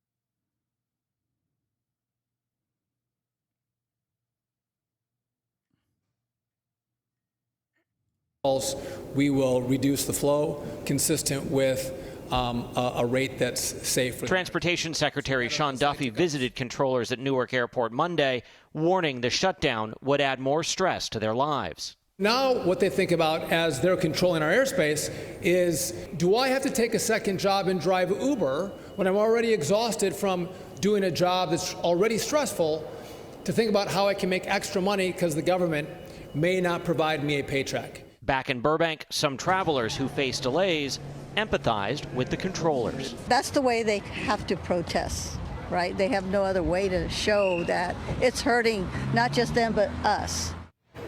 The Air Traffic Controllers Union tried to downplay the staffing issue, saying in a statement it is normal for a few air traffic controllers to call in sick on any given day, and this is the latest example of how fragile our aviation system is in the midst of a national shortage. What we're seeing is not normal based on the number of staffing triggers or shortages we're seeing pop up. Something to note, during the last long shutdown, we did see air traffic control staffing issues, but that was about a month into the shutdown.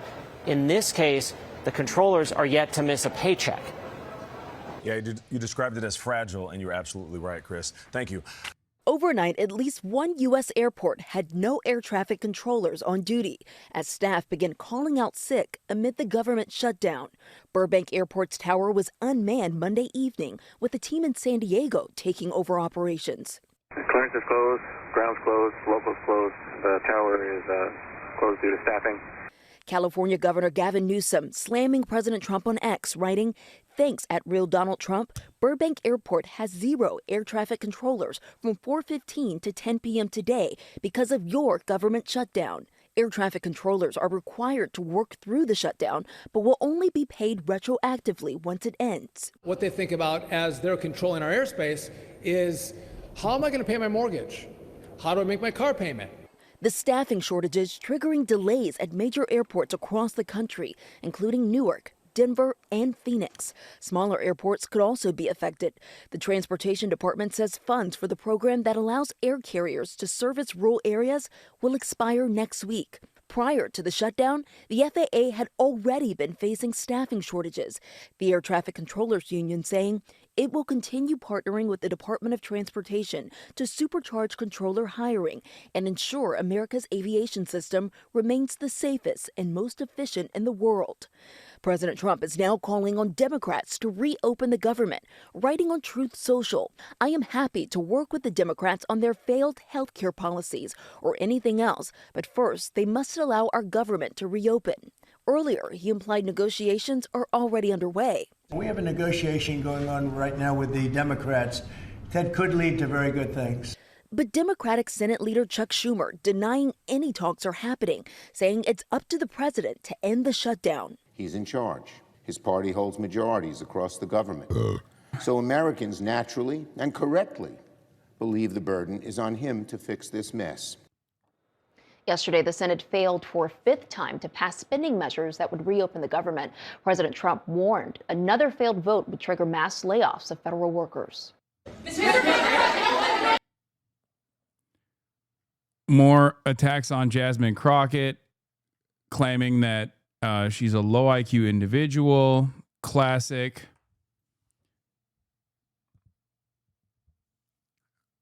It's just so... Oh my God, it's so fucked. Oh, fucking Christ. Everything is so ass.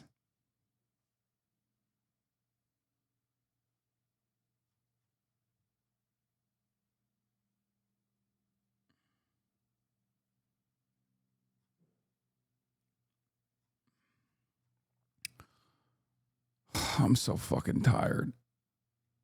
Are you concerned about the delays at airports, and how do you see the shutdown ending? Oh, sure. I mean, they're all Democrat delays. There are delays at the airport. That's standard. And again, this is something that every day we put forth a bill. It's just a continuation. It's a very simple thing to sign and very simple to do. And I really think that these are people that I think they have nothing to lose. They have a party that's out of control. They have no leader. How was the airport backed up for you? It wasn't. But it was probably like the weird time that I entered the airport in the morning. It's Monday morning. I don't know. But the delays are happening on the departure side, perhaps on the arrival side as well. But remember, it's the TSA that are the federal government employees that are actually getting furloughed or they're either getting furloughed or they're getting they're calling out for they're calling out sick, and they will eventually get cuts if they don't get paid. But that's on the departure side. On the entry side, it's Customs and Border Patrol, which has also experienced some setbacks, but that's not due to the government shutdown. Now, obviously, Customs and Border Patrol is still considered emergency. They're emergency workers, so they don't actually receive any sort of like furlough. But the reason why there are delays, they're essential employees. But the reason why there are delays on the arrival side is because they've taken Customs and Border Patrol employees that otherwise would be working at the gates at the point of arrival and instead have sicked them on unsuspecting migrants all around the country. And therefore, they're not working the fucking gates any longer at LAX. And instead, they're too busy working the streets of Los Angeles. Okay? The leader is. I look at people with very low IQs like Crockett, this woman Crockett. I never met her, but she's a low IQ individual. I look at AOC talking about how if they want to negotiate, they can come to my office. She's not in that position to do that. And who the hell is she? But it will cook air travel because TSA will get hit with furloughs. Why is he obsessed with IQ? It's just always when he's talking about black people.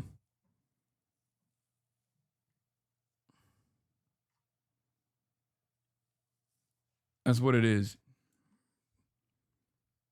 When he's talking about black people, he will always bring up low IQ. It's just old school. To say that.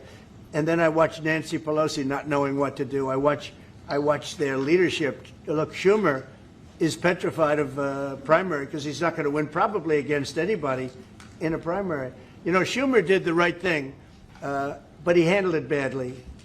Originally, a year ago, he did probably the right thing, but he handled it badly.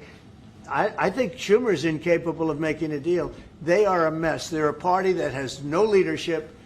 They have, and they have no policy. You know, we have great. I think we have great leadership, but we also have great policy. We have strong borders. We have no men and women's sports. I mean, basic things. We're not. We're not going to take your child away and change the sex of your child. We're not going to do things like that. What they're doing to the country is so incredible. And they got away with it with all their woke crap, and now it's stopped. And we have a country that's based on common sense and strength and intelligence. I mean, we have the United States of America, and I say it all the time. Other leaders have told me this. Mark hasn't yet, but I think he would. A year ago, we were a dead country, and now we are the hottest country anywhere in the world. Maybe Canada. I'll give Canada, but because I do like Canada. But you know, we're the hottest country in the world right now. There's never been a country that has the kind of money coming into it. There's never been anything like this. There has never been a country that if you take $1 trillion, that would be unbelievable. We're going to have over $20 trillion invested in this country. There's never been anything like what you're seeing. And it's based on good policy and common sense. Bro, you okay? You look kind of sad. I'm fucking unimaginably jet lagged.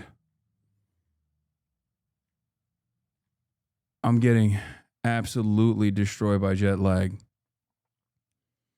I thought that I would be fine with, you know, I went to bed early. I thought I cooked. Went to bed at 10 p.m. Went to bed at 9 p.m. And then woke up early at like 7 a.m.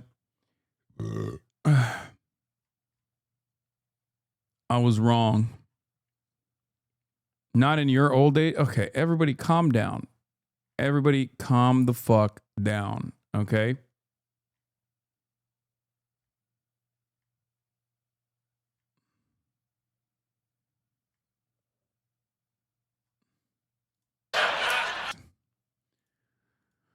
Let's see. Penguins will cover the Taylor Swift drama, and then we'll get into it as well. I'm pretty sure this is the first video I've ever made with Taylor Swift as the focus for it, and that's because I just don't really have any strong feelings on her or her music.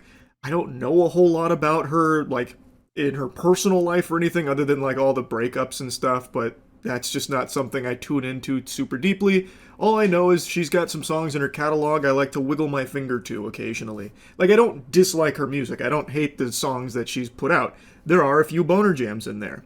But the reason I'm talking about her today is because she has a new album that just came out, which I didn't even know was around the corner. But something is a bit awry. There's a disturbance out there because for the first time ever, I'm pretty sure, people are saying it's not good. Even her most loyal of fans are criticizing it.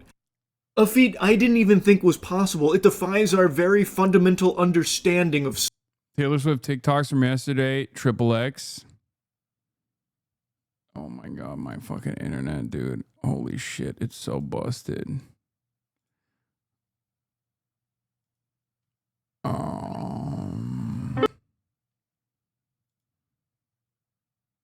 Taylor Swift is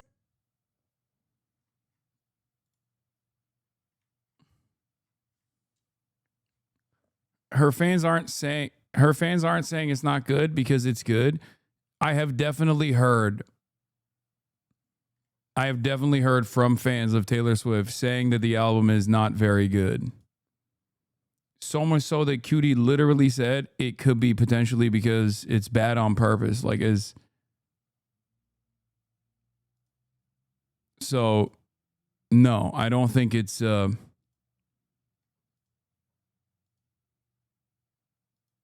I don't think it's like that.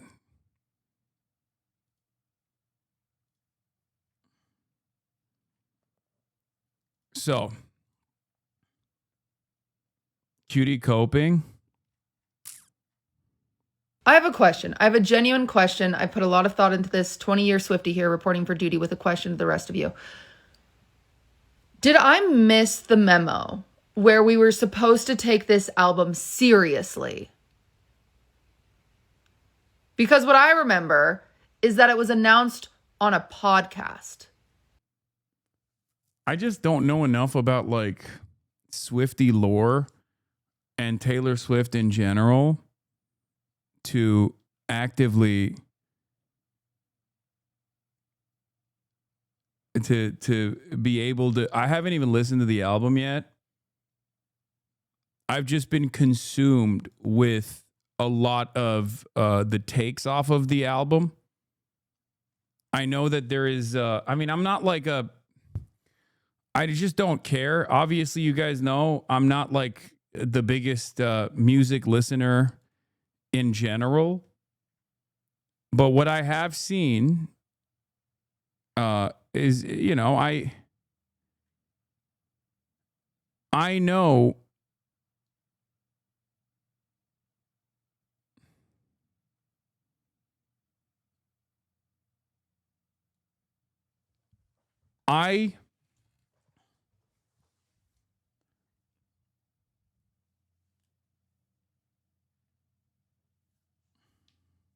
Cutie is coping and that's okay. Lol, Taylor says is serious and she doesn't mind that people have their opinions on it.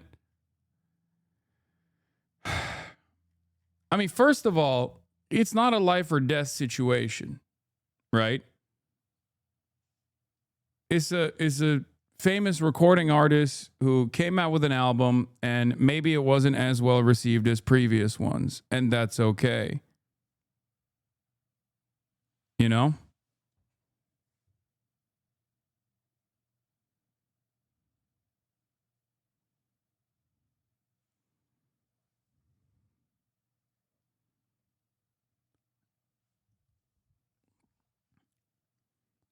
Saw a TikTok saying, listen to the lyrics like it's an MF Doom song and it's good. Oh, I saw that one too. That's actually a banger TikTok. I was going to bring that up too.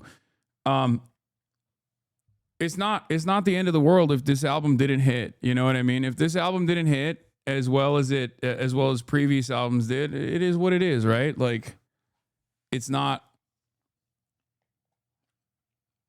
going to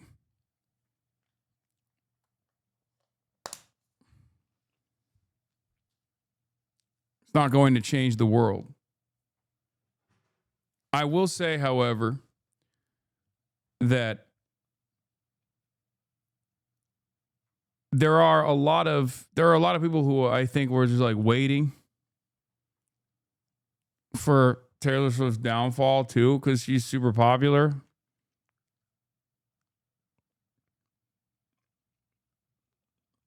At least listen to this one.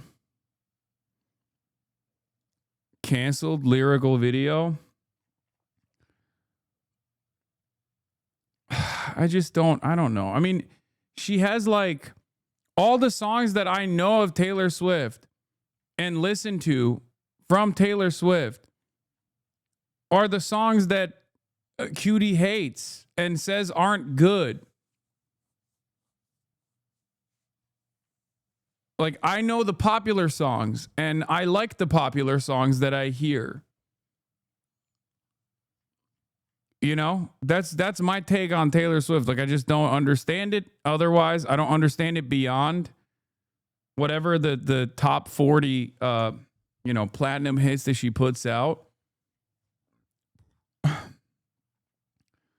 But given that she is a very famous recording artist with a diehard fan base, I feel as though, there are a lot of people who are heavily scrutinizing the lyrics. Some of her fans are turning on her. As a lifelong Taylor Swift hater, some of those lyrics were racist, especially against black women, and I will not be hearing otherwise. I don't know which lyrics they are that are like anti-black women. Can't believe how soft you are. What the fuck happened to this channel? I just don't care. Like, I don't care about the hate either. Like, do you see what I mean? Like, I think like people are shitting on her because they've been like waiting for a moment, and this album seems to be like the weakness that they've identified, because even her fans are like not as invested in the songs. But I did see one response from a girly pop that was definitely a Swiftie. Okay, definitely a Swiftie, because she kept using words like our or saying stuff like we when she was talking about Taylor Swift and her experiences. And that's how you know someone is definitely a Swiftie. And the apex point of this criticism that made me unironically laugh out loud was when she fucking turned around, okay, and said Taylor Swift is a white supremacist. When she was like, I want to make the block look like you or something, when referencing having many children with Travis Kelce.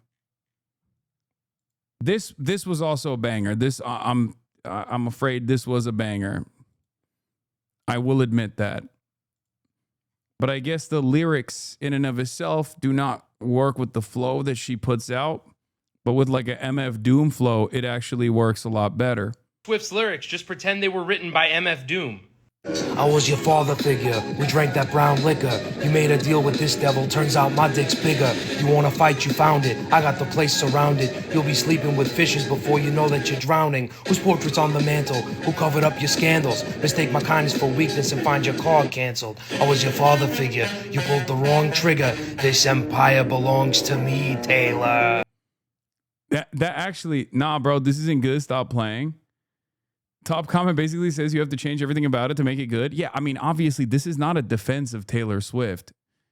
This actually is, I think, a major criticism of Taylor Swift. Like, maybe you can defend the lyricism of it by pointing it like this, but this literally means that like the song works in an entirely different. If it's just an entirely different song and not the song that you are listening. But in any case, People are very mad. Is this the video you were talking about before? Wait, I think this might be the one. No, not this one. There was another one. There was another one. There was another one. There was another one. Because some of these criticisms I do agree with broadly. Like, as far as Taylor Swift having like limitations of being like a supremely wealthy white lady, of course she's going to have limits to her understanding of the world. She's going to have some horse blinders on, you know? I don't disagree with that at all. But that predates this latest album, you know? But there was one that was like making it seem as though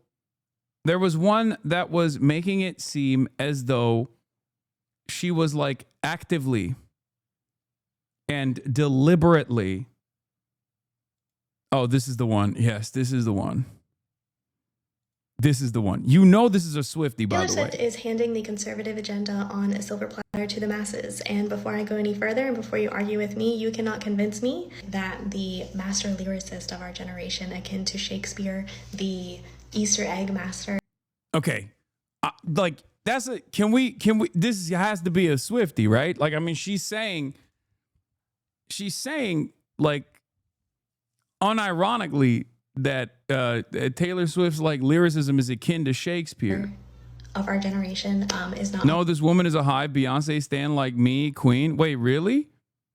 Aware of what her entire optics and lyrics and album and everything is giving at this very moment. And before you suggest that this was supposed to be a satirical album, I would like to remind you how she feels about this album in her own words. World to me to have this creative experience where like we knew that we had to bring the best ideas we've ever had.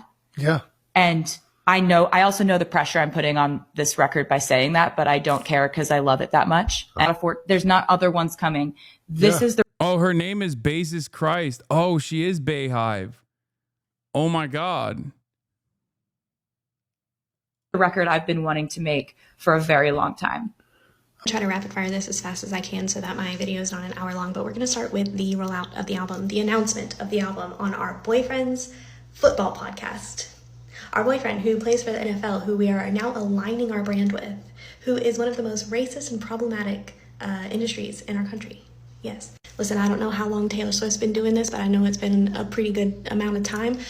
She's worked pretty hard for her career. But why are we sharing what you are saying is the best piece of work you've ever put out, and you're going to share it with a man? You're going to announce it with a... This is where the optics are starting. We are creeping our way down the conservative pipeline, and before you say that's a reach, I'm not done. We all know what's coming next, the engagement. They got engaged as a package deal with the album rollout. Yes, they did. The album was announced, and 1 day later, 2 days later, it was announced that they were engaged. We could talk about how manufactured that is. We could talk about how inauthentic it is. We could also talk about how it is yet another step towards the... Basically, she says these lyrics over here somewhere in the video is actually promoting white supremacy. And maybe people will get mad at me, but like, although I am critical of Taylor Swift for, you know, or you know, for being a billionaire, being out of touch, flying around in private jets, hanging out with you know, MAGA Republicans from time to time, or people who are like, you know, pro-Trump from time to time, as is the case with like wealthy people. I thought this was a little bit of a stretch. Have a couple kids, got the whole block looking like you. I don't think, or using AI, that was another one, but I don't even think that she would like deliberately use AI. I think she probably outsourced it to someone who was using AI. But this, I don't think this is her literally fucking being like... And a baby face, they want freedom. They want 3 dogs they call their kids. But I just want you. Have a couple kids, have the whole block looking like you. And then say that again. I want to have your white babies, and I actually want our entire neighborhood to be racially homogenous. She went through the... No, dude, I don't think that was what the intention was.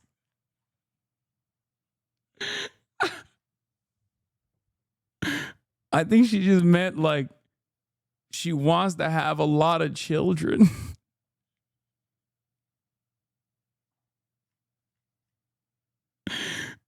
I do like is woke back? Because I feel like this is like 2020 era of woke. I think this is like, you can say she's like tradwifing it for sure.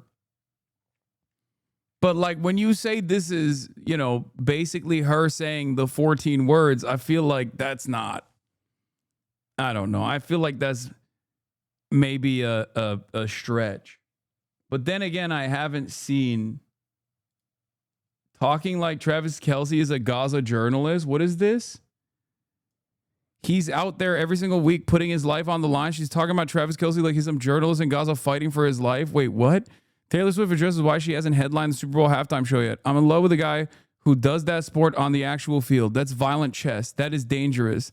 The whole season, I'm locked in on what that man is doing on the field. Can you imagine? He's out there every single week putting his life on the line. And I'm like, I'm wondering what my choreo should be. I should do 2 verses of Shake It Off into Blank Space into Cruel Summer would be great. This has nothing to do with Travis. He would think this is great. I'm too locked in.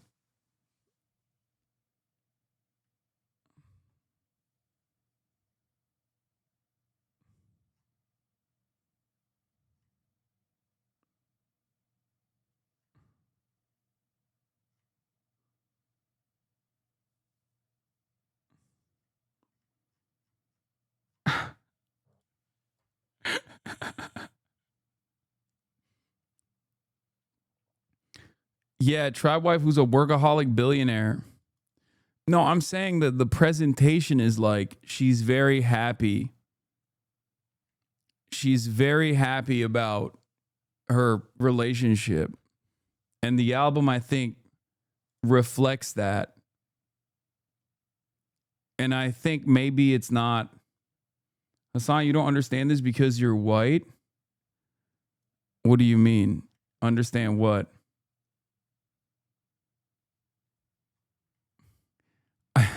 I mean, I don't know why she's talking like she's a cop wife over here. You know what I mean?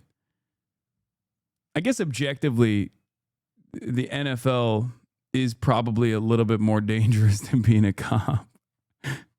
The rule of show business is if the first week of my album release and you're saying either my name or my album title, you're helping. That was her response to the fans who dislike the life of a showgirl. Oof. She throws shade at Megan Thee Stallion and says she's not a bad bitch or a savage. She also calls Travis X Onyx and herself as Opalite. Taylor Swift is a white supremacist, full stop.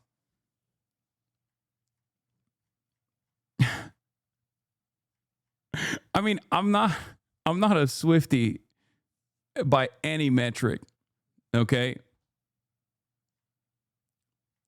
But I feel like a lot of people who are angling this from every avenue so far has taken it to, dare I say, extreme levels. Let's hear this one. Unfortunately, good is not one of them. I knew the album wasn't going to be good as soon as the title was revealed, but the promo pics made me curious, so I have listened to the album in full. And now, having listened to it, the album's problem is glaringly obvious. I am a hot girl, by the way. Stay away from Megan Thee Stallion. What's my interpretation? I mean, I haven't even listened to the music, so Taylor Swift. This makes it all the more humorous for me because I haven't even listened to the fucking music. I've heard more commentary on Taylor Swift's new album than I have heard Taylor Swift's actual new album. The problem is Taylor Swift is aging out of being a white girl. Before you scroll, let me cook. When Taylor was a teenager, she wanted to be a pop star, so her parents decided to take the country route. Keep in mind, this is the 2000s. Pop music was highly sexual, it was sleazy, and then you had things like bling rap. It's not a place for a little white girl. Country music, on the other hand, loves a little white girl, and she's blonde, they'll eat her up. So her family moved from Pennsylvania to Tennessee to launch her country career. That's why for the first several years of her career, she faked a southern accent. She was trying to fit in. I thought it was funny that she was talking about Travis Kelce's penis, though. That was pretty funny. Like that I thought was lyricism. That was bars. He has hard wood and it gets me excited. It opens his redwood tree. Opens my legs, stuff like that. She's just horny. Why is she so horny in this album? I mean, she can be horny if she wants to. But for me, it kind of felt like she was trying to do a Sabrina Carpenter thing. You know? God forbid a woman get dick down and enjoy it. Yeah, I think like, if anything, so you did listen? No, I saw the lyrics online and I thought they were fake. Because I've seen a bunch of fake lyrics online about how, like, I went back in time to vote for Adolf Hitler. There was one where there was a dude that was posting saying Taylor Swift. One of the lyrics was, I went back in time and voted for Adolf Hitler over and over again. And then she says, I punched every woman on the way to the voting booth. I punched every woman in the face on my way to the voting booth to vote for Adolf Hitler.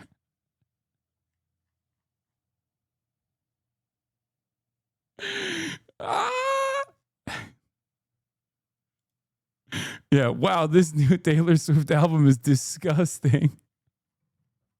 I went back in time and voted for Hitler. I went back in time and voted for Hitler. I went back in time and voted for Hitler. I punched every girl I saw in the face on the way to the booth to vote for Hitler.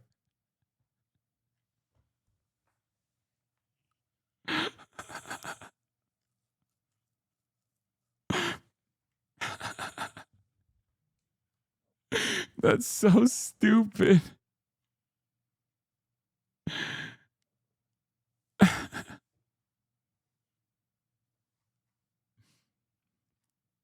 It's real. You can tell because of the screenshot. But I'm not a black bitch, and I'm not a savage, but I'm scared that you might cheat on me with the black hood bitch, and she's gonna have a fat ass, and I have a flat ass, and I don't have no titties, but your last ex, she has some perky titties, and I'm a insecure white girl with a flat chest, thinking that I.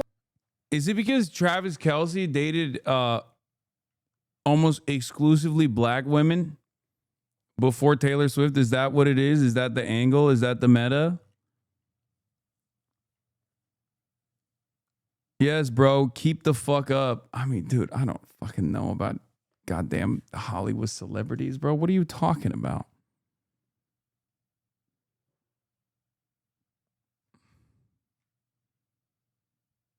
I just, yeah, that's why Opalite versus Onyx.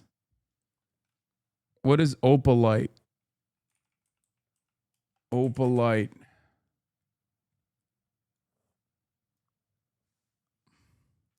Pop superstar slammed for racially charged lyrics aimed at fiance's ex, Cleveland.com.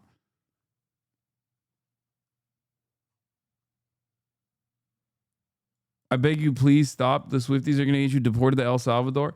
Listen, I'm not saying nothing. I'm just looking at what's going on. Okay, this is the video you need to watch to understand the drama. It's annoying because everybody keeps sending me TikToks, but it's like half of them are memes like this. Like I haven't arrived at a TikTok that like, oh, this is the one that everyone keeps posting. Okay, we'll fucking watch that one here. Is obsessed with black women. Let's talk about it. Taylor Swift is obsessed with the fact that several of her exes have moved on to date black women, and she perceives this kind of conquering of Travis as an end or disruption of this pattern, and she's boasting about it in this album. Let's start with Opalite, which is very clearly about Kayla Nicole, Travis Kelce's ex-boyfriend whom he dated off and on from 2017 to 2022, and oh, Kayla Nicole happens to be black. The lyrics in Opalite could actually not be clearly more like targeting Kayla Nicole, right? It references a video that went viral a couple times in which Travis Travis is literally berating Kayla for being on her phone. Meanwhile, she is an influencer, so that is weirdo behavior because she was working and it's very controlling. But it is very clear nonetheless that that video is referenced in Opalite. The lyric reads, "You couldn't understand it, why you felt alone. You were in it for real, she was in her phone, and you were just a pose," right? Like, Taylor could not have been more obvious and like less creative here. It's not enough to me that like Taylor is using this like crazy like worldwide medium to best a woman that like previously dated her ex.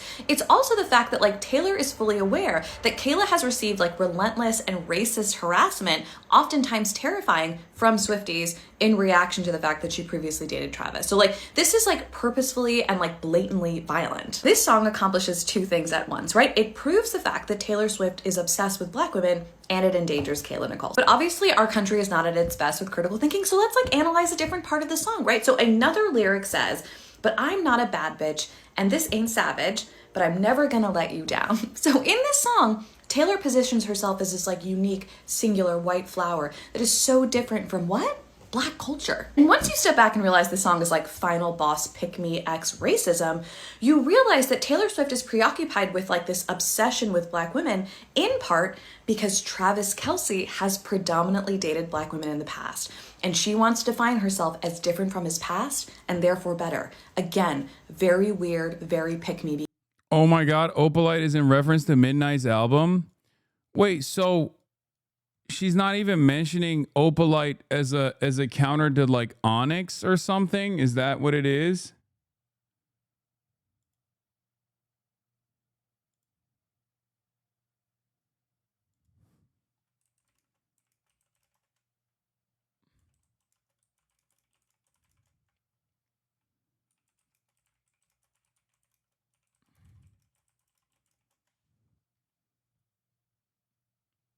Everybody has long COVID now, brain fog. Yeah, I can see that.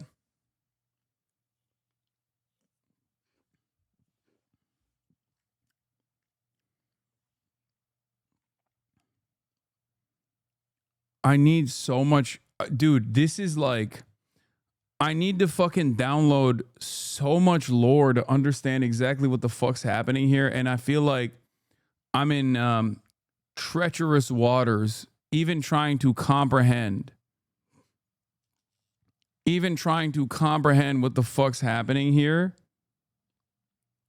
I feel as though this is, I'm not even going to call Cutie because then people are going to yell at me. Please listen to a normal person who isn't being parasocial about the music but explains the race element. This review of Life of a MAGA Showgirl is brutal. The life of a show. Behavior. Taylor's not only preoccupied with this idea that Travis has historically dated Black women, it's also the reality that several of her exes have moved on from her to Black women. And that confounds and ultimately like enrages her, and she's so obsessed with the pattern and the idea that she had to talk about it in this album. Chris, give me examples. Okay, well, we have Harry Styles, who is now reportedly dating Zoe Kravitz. We have Tom Hiddleston, who has moved on to be engaged to and co-parent with a Black woman whose name is Zawe Ashton. And then we have Calvin Harris, who went on to marry a Black woman named Vic Hope.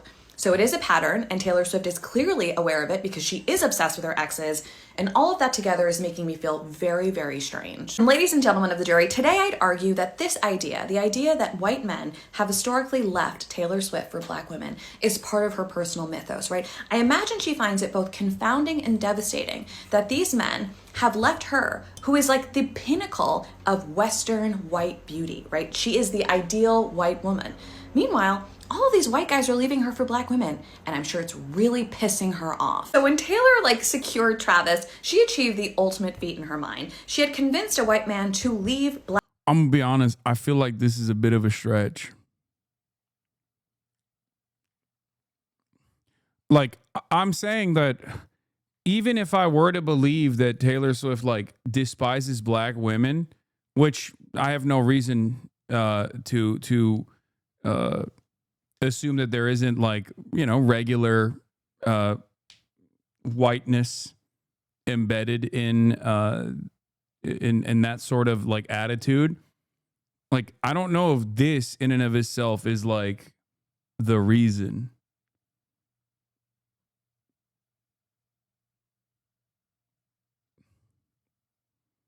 So true, bro. She voted for Kamala. Wait, what? Yeah, I wouldn't believe this shit if it wasn't for that song Canceled is so ass. Yeah, I feel like the Canceled song is the one that is more indicative of her like making a potential potential move in the opposite direction rather than all this other stuff. Taylor and Zoe are really good friends. Zoe was one of the first person to listen to the album, Jesus fucking Christ. Okay, well, you guys got to stop sending me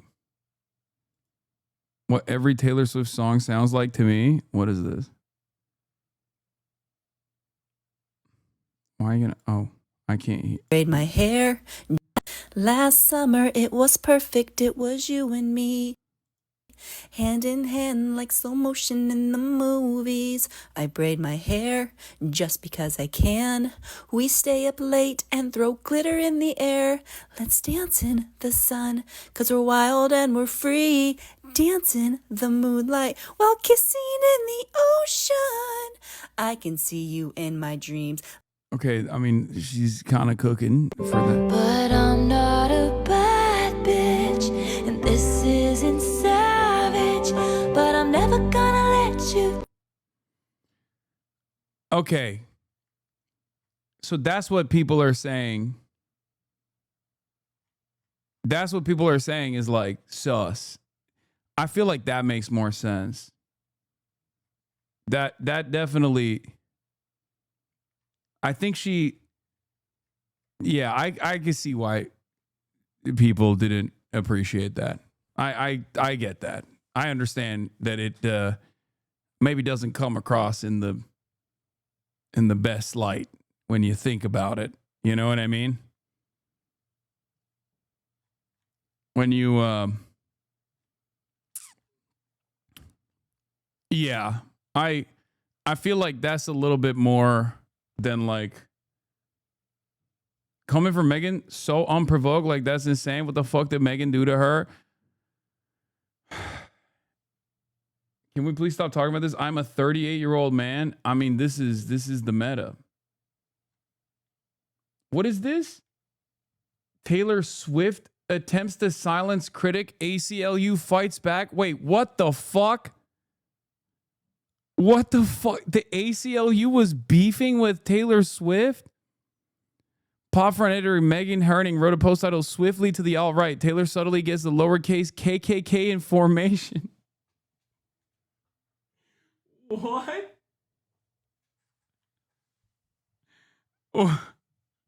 How far does this well go? What the fuck? Labeling the blog post as defamatory and demanding that she issue a retraction and remove the story from all media sources and cease and desist.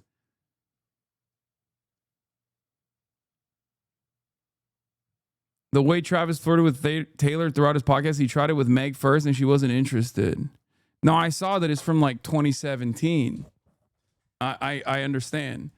They were, man, what a time. What a crazy situation. All right, let's hear fucking Moist Critical's take first, and then we'll look at the canceled song. Science.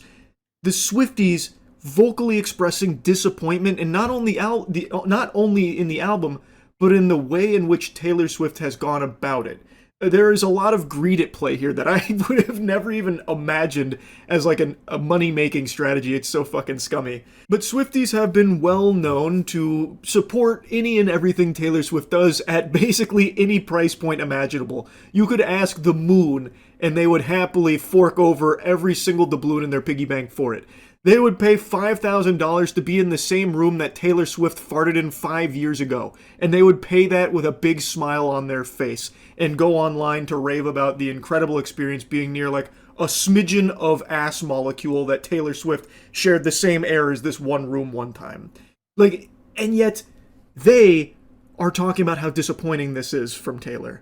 That's crazy to me. That has to be like an indicator for an impending apocalypse. Like, I bet if you correlate this with the Mayan calendar, we're going to find evidence to the end times right around the corner. It is shocking, to say the least. And since I brought up the end times, I want to tell you that the end of bad hygiene is here, thanks to our soap Cheeky. we've got a new scent available now. It's the Sunday Scaries. It's our vanilla scent, which is a scent that has been requested highly for like the last year, and it's finally here. So you can go to usecheeky.com and get yourself the best soap ever created. So naturally, before getting into like the greedy monetization model for this album, Life of a Showgirl, I'll go ahead and give you my opinion on the album because I decided to take a little listen.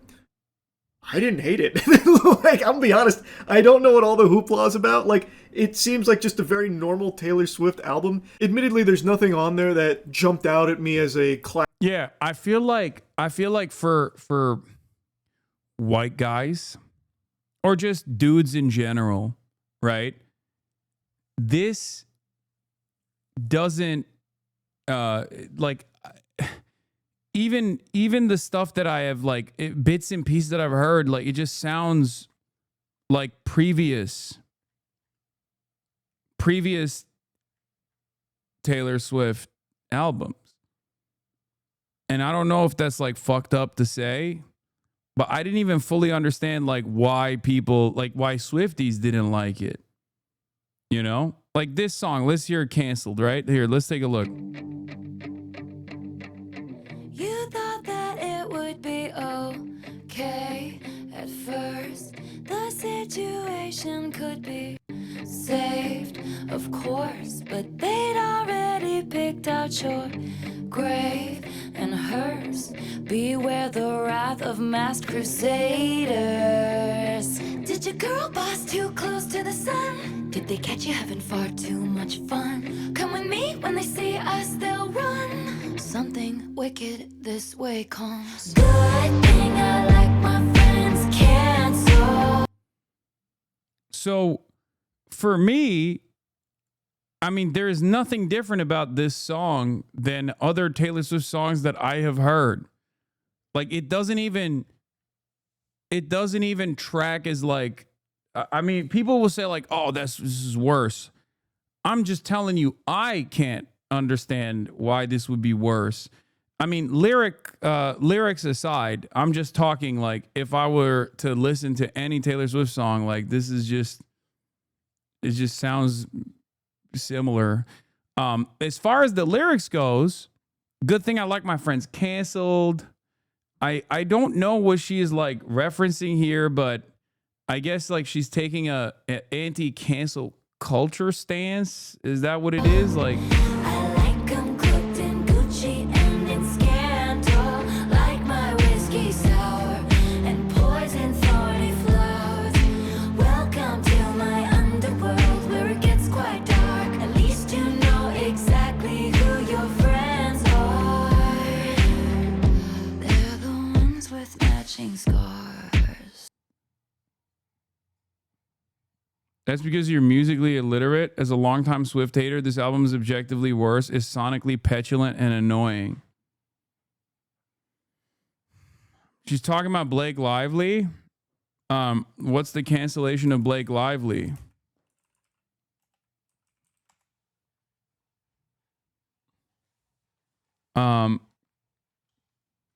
Taylor Swift confirms canceled meaning on the Life of a Showgirl.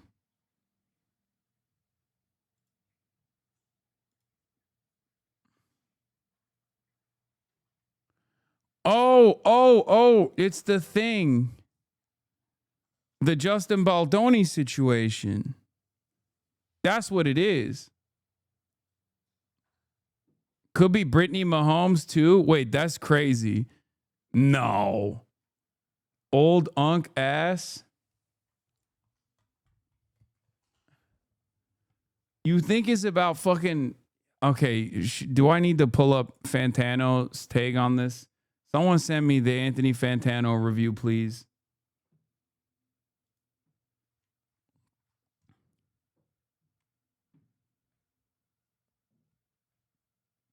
Wait, did you girl boss too close to the sun? I like them cloaked in Gucci and scandal and poison thorny flowers, tone deaf and hot. Let's fucking off her. Commentator previously called the pop star and actress girl bosses who flew too close to the sun. Candace Owens? Blake Lively? Blake Lively appears to respond to the backlash to tone-deaf publicity for It Ends With Us.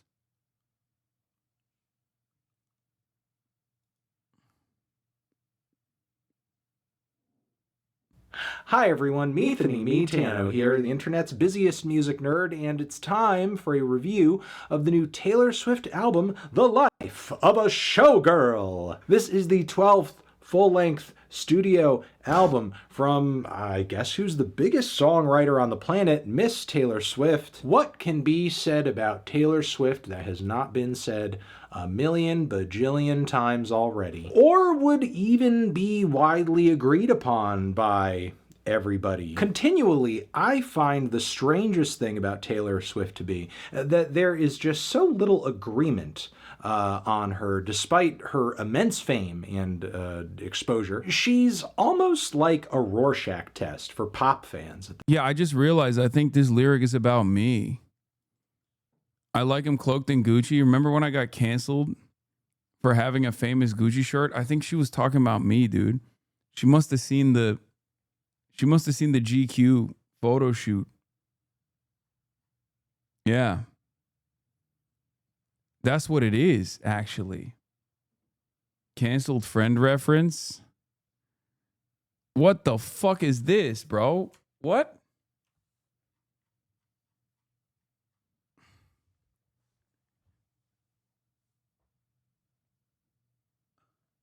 Huh?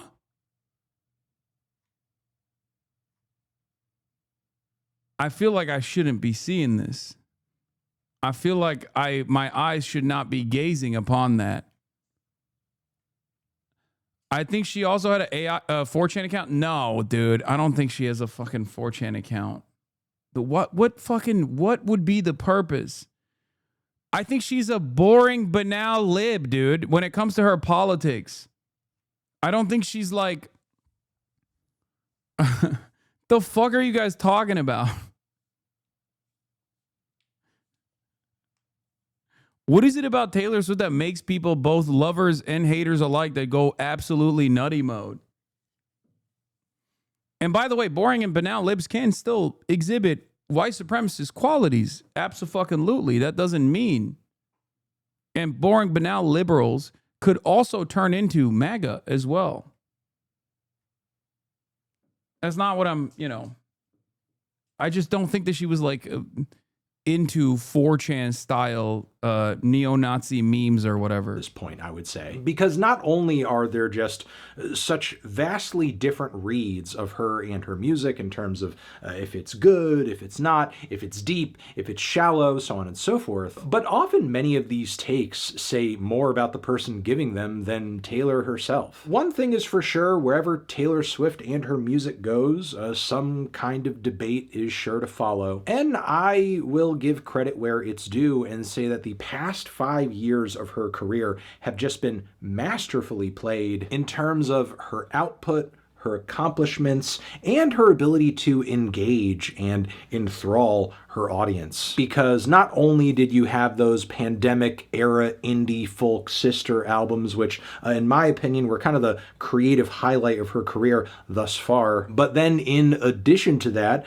there was also the massively successful Eras Tour. And let's not also forget, she was re-recording and re-releasing all of her older records in order to have masters copies of those albums that she fully owned, only for her to have recently bought all of her masters back anyway. And then also,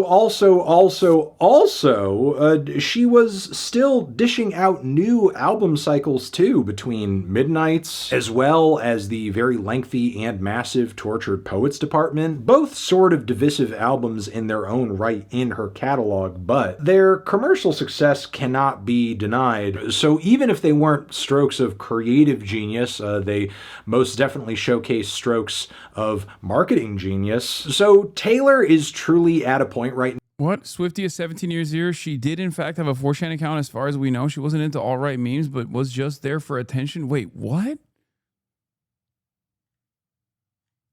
She had a 4chan account? Wait, what do you mean? It's an anonymous poster. What do you mean? That sounds fucking crazy. That sounds like something 4chan itself cooked up.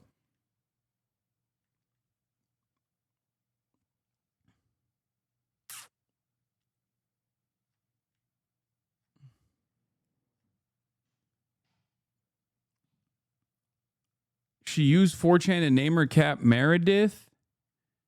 Like, people don't even have 4chan accounts in general. Why fans think Taylor Swift has a 4chan account. Okay, we can't even fucking... Oh my God, let's stay on message here. Now in her career where she is really just operating with cheat codes on. She can truly just do anything she wants just because. But despite everything currently coming up Taylor, it does seem that she is trying to do her best to give her fan base a highly demanded reset of sorts with the life of a showgirl. And how is she doing that? Well, first off, she is cutting the fat, basically throwing away the endless sprawl and lengthy run times of projects like Folklore and Evermore Together, as well as the Tortured Poets Department, which, if you remember, pretty much got extended out to 2 full albums with the deluxe edition. And this project is also in its own way a departure from the sonics and instrumentation on Midnights 2, because at least for now, Taylor Swift is moving away from her tried and trusted producers, Jack Antonoff, as well as So I'm being shown something it took people years to figure out. Wait, I don't immediately understand this. It must be fake. I mean, it just sounds so far-fetched. Am I crazy? That does seem like super far-fetched. Because, first of all, like, people just don't have... Do people even have accounts on fucking 4chan?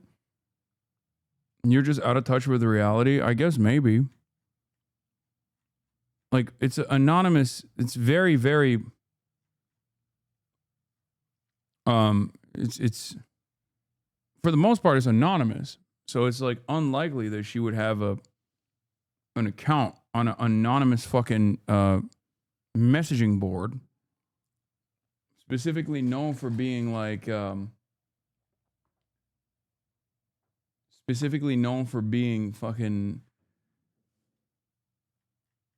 It's a 30-year-old white girl, but if someone had an account, wait, what? Back in the day, you could have something called a trip code that would allow you to post with a username. Is that what happened?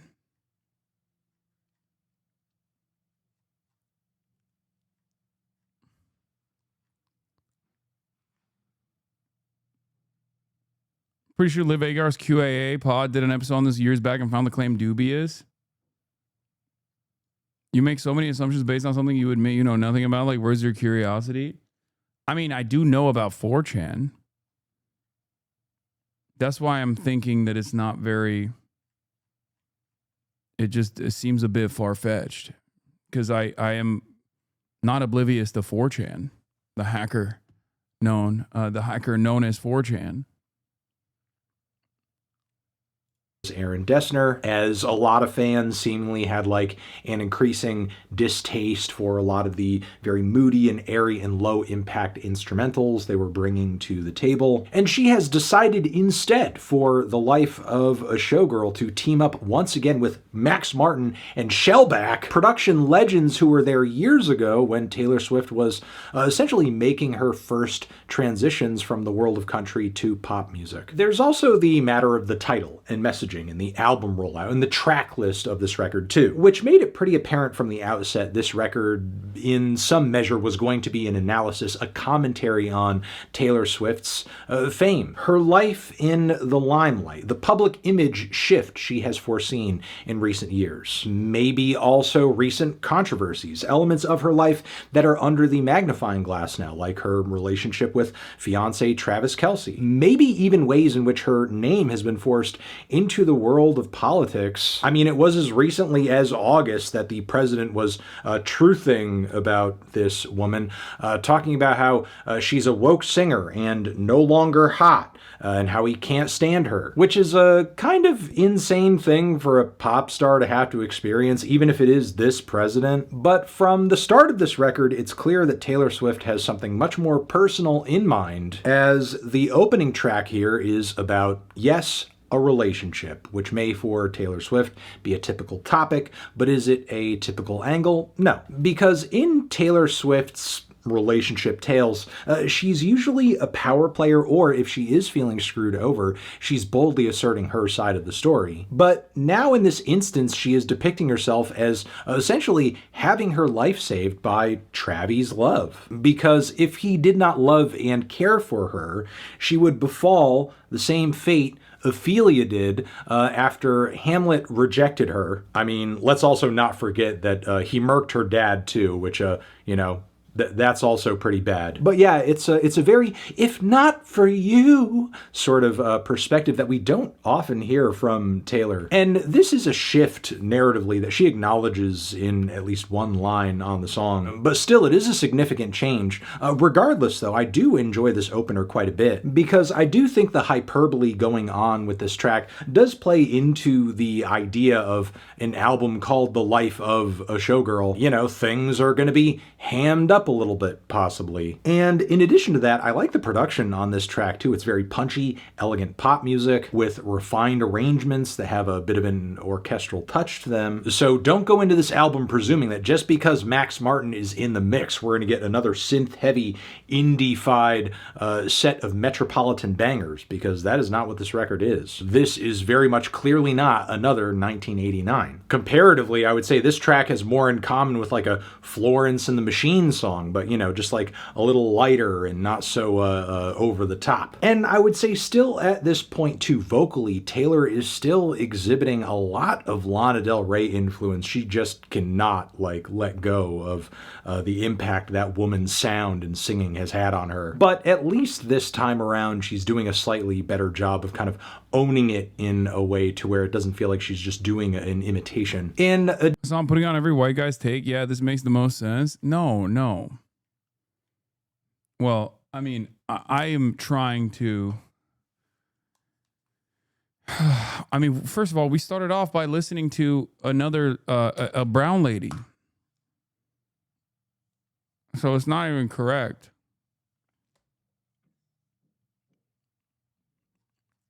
In addition to this, I would say a lot of these same elements are present on the following track, Elizabeth Taylor, but they're turned up to 11 with bigger drums, grand piano touches, strings, shoutier vocal passages too. Really cute lines as well, like "Be my NY when Hollywood hates me." And the track for the most part seems to very much be about how love and fame intersect for her, while also addressing her potential shelf life as a public figure. Following this, we have Opalite, which I would say is another highlight on the album, contributing to a pretty strong first leg. And the verses on this track read with the same groovy, soft pop rock instrumental palettes that you might catch on a Fleetwood Mac classic. But then it bursts into this jubilee of 60s girl group vocal harmonies. Big contrast, but simultaneously, Taylor and her collaborators somehow make it work. And they've really modernized this sound with sequenced drums and digital reverbs that make all the instrumentation sound real starry.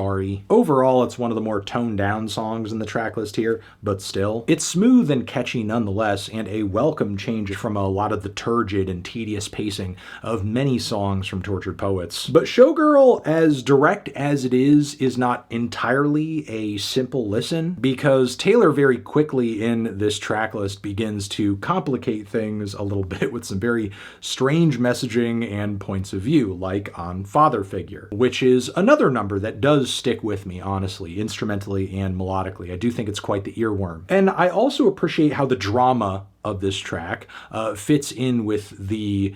You don't listen to music, so you won't know, but this review reeks of Fantano taking Dark Money. The album is that bad.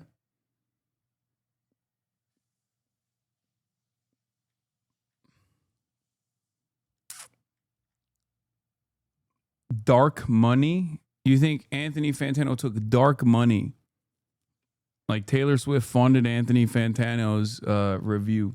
Aesthetics and the overall mood. He gave it a 4 out of 10. Guys, spoiler, dude. And vibe of a showgirl album. On some level, it does feel like Taylor is a little in character, as to me, this song kind of reads like the act of putting on a mask so you can get away with saying the sort of things that you actually want to say. As on this song, Taylor is very much playing out a bit of a power fantasy, talking about some sort of protege who she pings as reminding her of a younger version of herself. But deeper into the song, the lyrics talk more about Taylor's own character than this person, kind of portraying herself as this very benevolent father figure who protects the family and is kind of like guiding and helping this person, and all they ask for in return is that they are loyal. And while at first this figure comes across like, very nice and very understanding, I mean, still the way this operates, it's still very cold-blooded, it's business-oriented, it's his way or the highway. It's actually maybe a little Trumpian, especially as she drops lines about how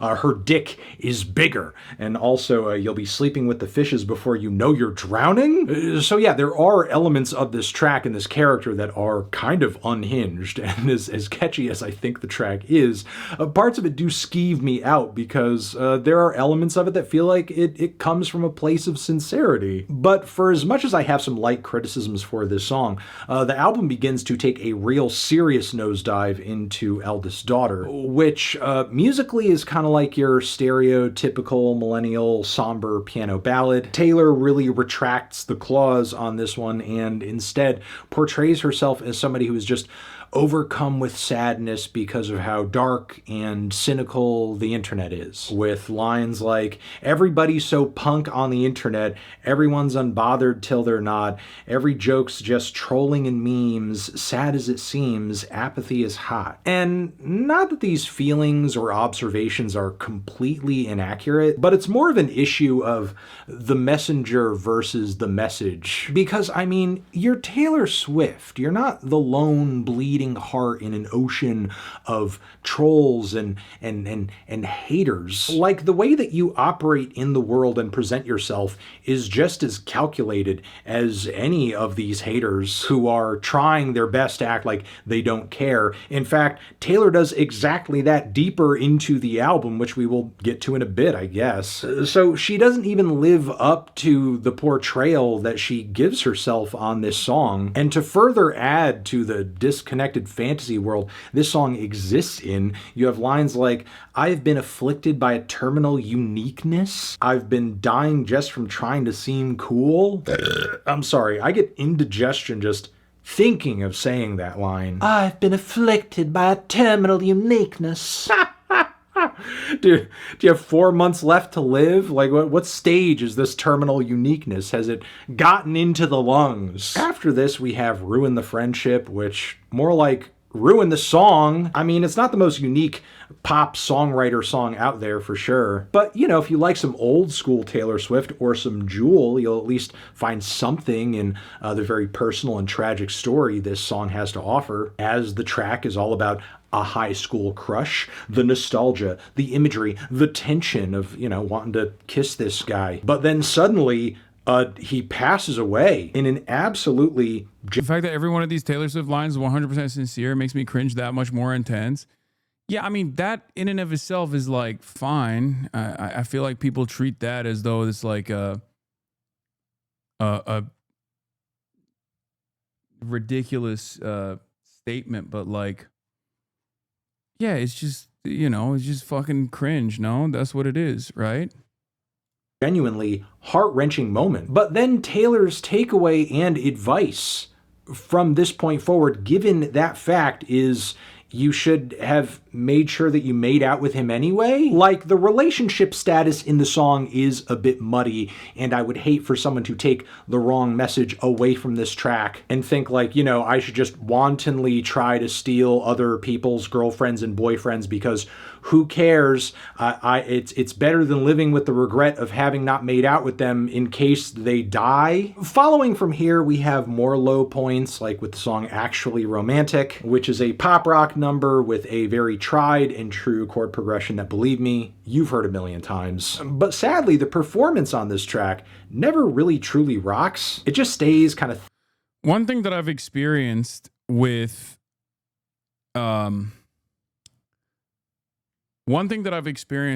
what do you call it, with comedians, is that when they reach a certain point in their career, because comedy, just like music, is about your personal reflections, your personal experiences, things that you have observed, things that you've experienced, and trying to make light of that, right? That's what comedy's about. And music is not dissimilar to that as well.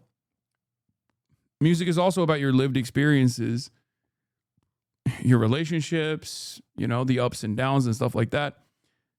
One thing that I've noticed with like comedians is when they reach a certain point and become incredibly wealthy, they become out of touch.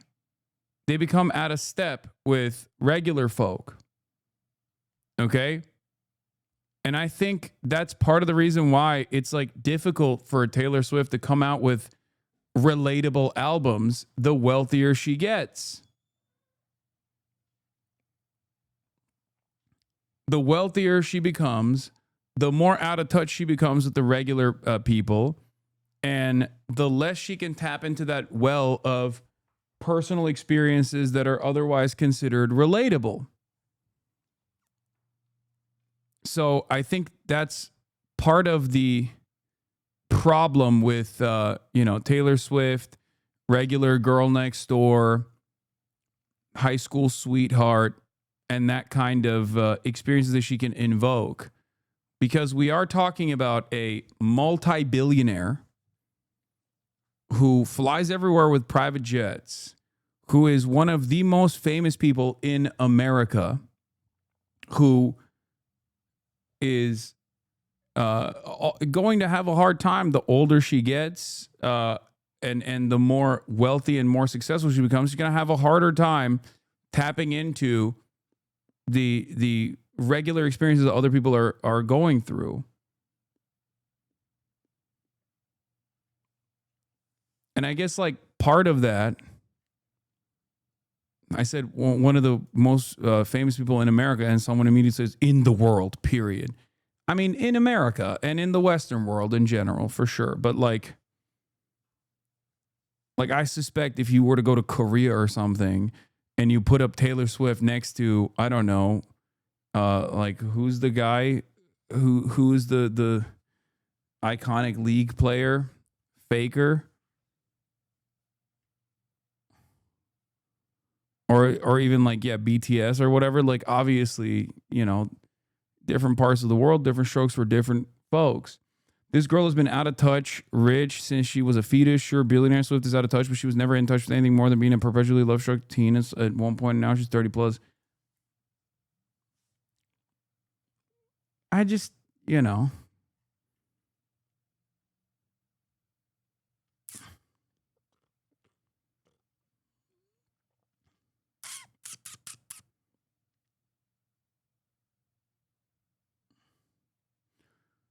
It said Joe Alwyn helped her write Lover. Travis helped write this one. Wait, what? Stop. I don't think Travis Kelce knows how to write, let alone wrote the album. I think you were making a joke, right? You were making a joke about how like...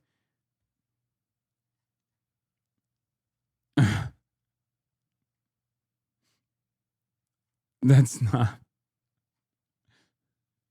I don't think Travis Kelce is literate. Thin and stiff the entire time, even as the drums are like, at full capacity for this song anyway, which is unfortunate because I think between the two of them, Travis is the one who went and graduated from college. Just saying, yeah, that doesn't mean much. Okay. If a track this snarky and this unhinged is going to be pulled off effectively, Taylor should really... Travis, his tongue sticking out, is like, yo, write that line about the redwood penis. Talk about my erection.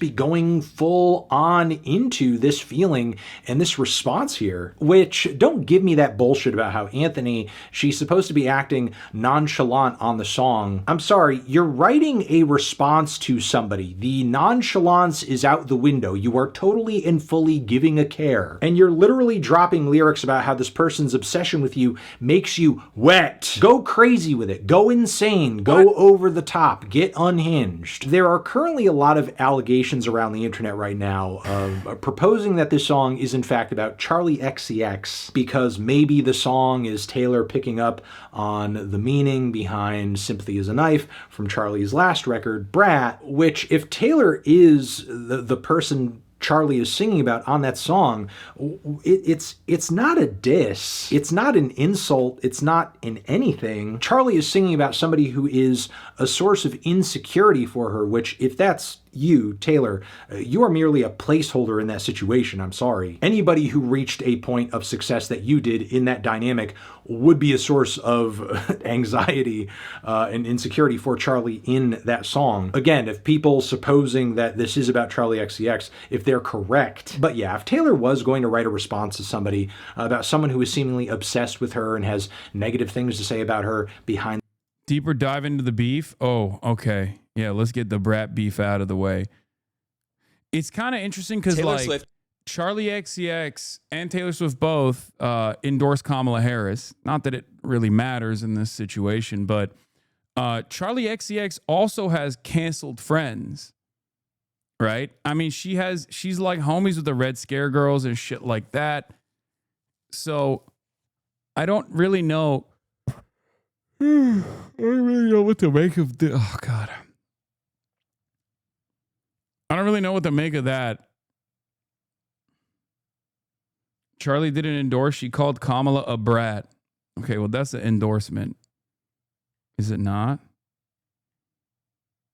She wrote a song about Dasha on Brat, and all these leftists are like, oh, Charlie. Yes, this is a little bit like high school drama between 30-year-old billionaire versus 30-year-old. I don't know if she's a millionaire, but was dancing and having the best time during Charli XCX's performance at the Grammys while planning to release a whole diss track towards her. Let's talk about this new diss track and whether or not Taylor misunderstood the Charli song that started this all. So last year, Charli released the song Sympathy is a Knife on her album Brat, and the song is about feeling insecure around a very successful woman.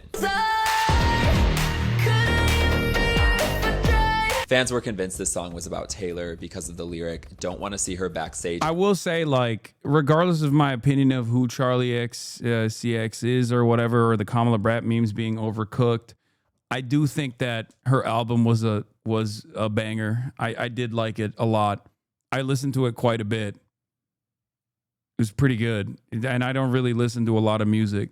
At my boyfriend's show, fingers crossed behind my back, I hope they break up quick. Charlie's man, George Daniel, is in the 1975 with Maddie Healy, who Taylor was dating in 2023. So that is how Charlie would see Taylor backstage at her boyfriend's show. Charlie also tweeted Sympathy is a Knife the same day Taylor's album, The Tortured Poets Department, dropped. So all signs were pointing to this song being about Taylor. After this song and Brat came out though, Taylor continued to show support towards Charlie. Taylor gave a quote to a New York Magazine story about Charlie in August of 2024 that said, I've been blown away by Charlie's melodic sensibilities since I first heard Stay Away in 2011. It is pretty crazy that, wait, is this drama somehow related back to like, does Adam Friedland play a role in this? Because like, isn't that why that relationship had a lot of friction? Because Maddie Healy went on TAFs and set up and was like really trying to impress Nick Mullen and Adam Friedland. And then in an effort to do so, he said some like crazy shit on there. And then the Swifties, who were like super woke at the time, got real mad. It even led to like Ice Spice appearing alongside Taylor Swift later down. It kind of feels like he might have played a role in this album. Yeah, this is Adam Friedland causing this multi-year long crash out from Taylor Swift is my 9/11 50 Shades of Grey domino effect. Charlie used the attention on her to post on her story about the protests going on in Israel, and Taylor's ex Joe would do this as well. Travis Kelce's response to Wood. I mean, it's so descriptive. I've listened to it like 3,000 times. It's insane. It starts subtle, but then the second verse is just not subtle at all. Not subtle at all by the end. It's crazy. Hey, what's going on, you guys? Oh, you heard the song. Bro, it's crazy. Good for you, pal. Pat, you've been showering next to me for years. You know this. I mean, yeah, I've seen it, but I've never seen you put it to work. Yeah, you know that Mark Jackson meme where it says, like, I'm sorry, I was unfamiliar with your game until now? Yeah. Yeah, it's kind of like that, but with your I mean, I don't know. Maybe I'm just that good. You might be the coolest guy I know. I can't believe I'm throwing passes to a tripod. I'm not gonna lie, the podcast shout out was sick. The most famous pop star on earth wrote a song about how great your dick game is, and your big takeaway was that she shouted out your podcast. It's free advertising, all right? The free advertising is that everybody knows you're packing a hip breaker down there. You're the coolest guy I know, Trav. She called it a redwood tree. Several times. Yeah, several times. And a magic wand. So is this gonna make it? I thought the 1970s Five Guys system legitimately racist stuff about Ice Spice, not just woke shit. No. He, like I said, he was trying to impress Adam Friedland and Nick Mullen. And if you're not a comedian and you try to do that, you're gonna come across as saying some wild shit. Writing is surreal and inventive always. Which then she just takes a song to play. Which then literally led to, this is what she posted, Israeli protests. Charlie XA shared a post or a story about the protests in Tel Aviv demanding an end to the war in Gaza. Hundreds of thousands of Israelis joined nationwide protests to demand an end to a war in Gaza. I mean, it's not. It's, you know. All right, cool. You wouldn't expect it to go, and she's been doing it consistently for over a decade. I love to see hard work like that pay off. And that was the same story that highlighted the photo shoot Charlie did with a severed, bloody hand that had a friendship bracelet on. A lot of fans thought that this was some sort of shade towards Taylor because Taylor's whole brand at the time was friendship bracelets, which were insanely popular during the Eras tour. But Taylor was still vibing to Charlie's performance at the Grammys. Taylor recorded The Life of a Showgirl in summer of 2024, which means that she gave a quote to an article praising Charlie and danced to her performance at the Grammys while already having her song, her diss track, Actually Romantic made. The song is about someone who hates on Taylor so much to the point where Taylor is actually flattered by it because it's giving fan behavior. The opening lines of the song are, heard you call me boring Barbie when the coke's got you brave, high fives my ex, and then you said you're glad he ghosted me. And this is the chorus. Cause it's actually sweet. All the time you've spent on me, it's honestly lovely. Okay, this also feels like I'm not mad. I'm not even, I don't even care. I'm not mad at all, by the way. Like, that's what it's giving. Right? And for me, it's like, you're Taylor Swift. Like, you shouldn't in general. You should not care about anything. You're Taylor fucking Swift. It reminds me almost of like the Mr. Beast moment where he was like mad about, he was like posting about Caleb. She wrote about her taking an L. Well, the Maddie Healy stuff is sensitive. It's her trigger.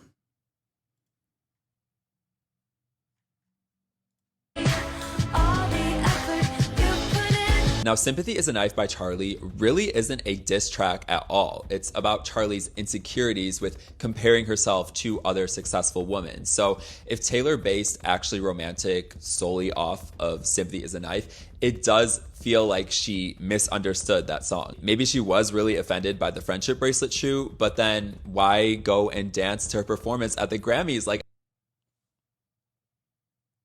yeah, well,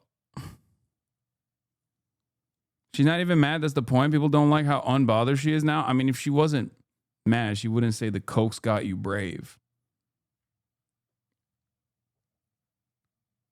If she actually wasn't mad, she just wouldn't make a song about it. Am I crazy? Like, I feel like that's not... Am I crazy?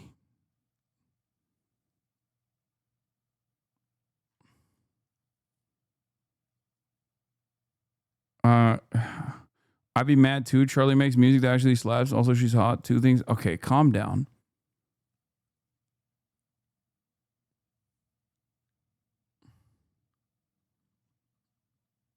In the song, she implies she knows a lot of things Charlie has said about her regarding Maddie Healy. So this song is a more I know more than you think I know. You're fake and obsessed, not a response to sympathy is a knife. I just don't understand. This is sad though. I mean, there was a time when Charlie and Taylor were singing Shake It Off together every single night when Charlie was opening for Taylor on the Reputation tour. Let me know what you guys think of all of this and make sure to follow me for more music tea.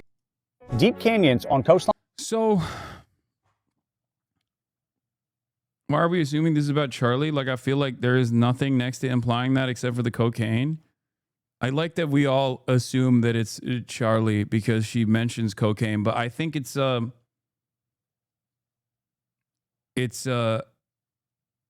don't know. I have to pee again. Jesus Christ. Okay, I'm gonna leave you. Swifty said it was about Charlie. Okay. Why should we care about this? I'm just working through it. Okay.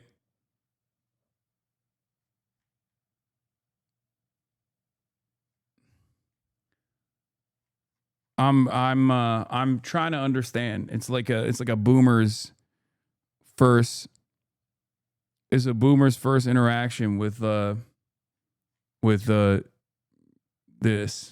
Whatever this is. The scenes, and she was going to call it out in the way that she is on this track.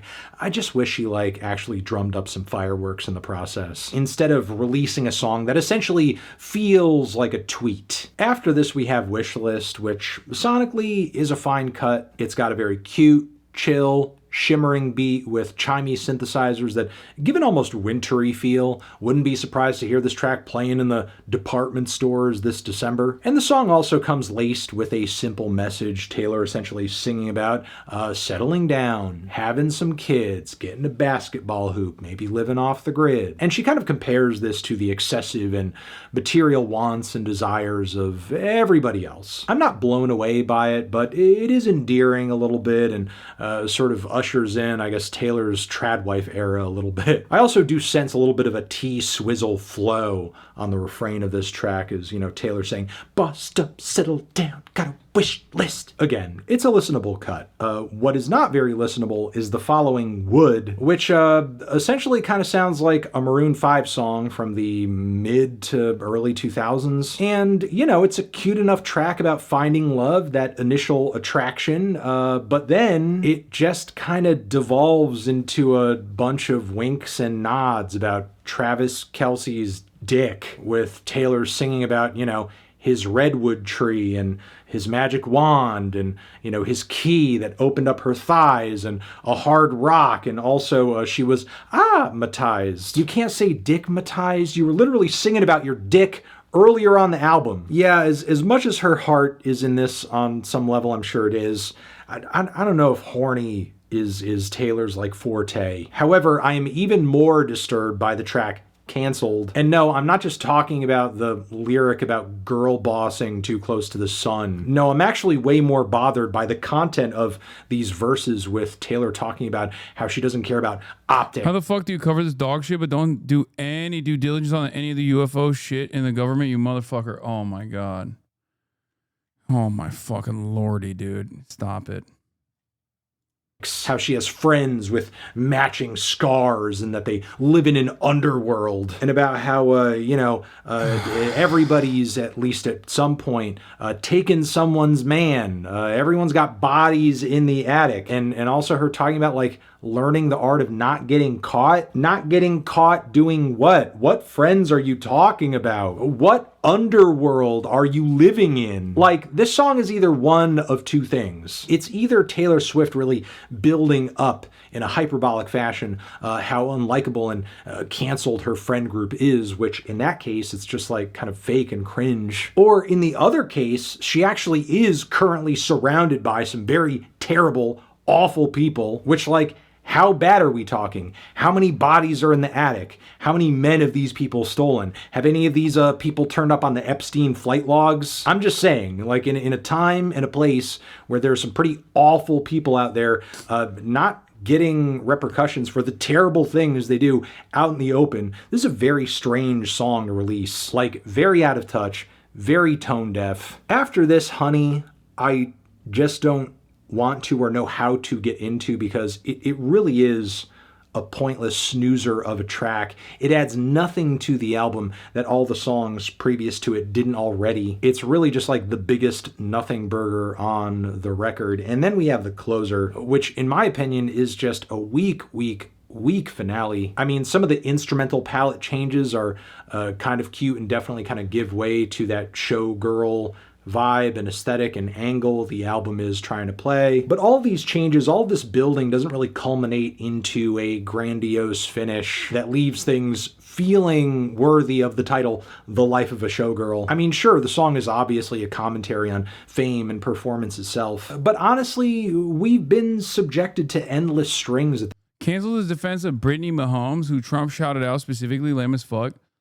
Do we actually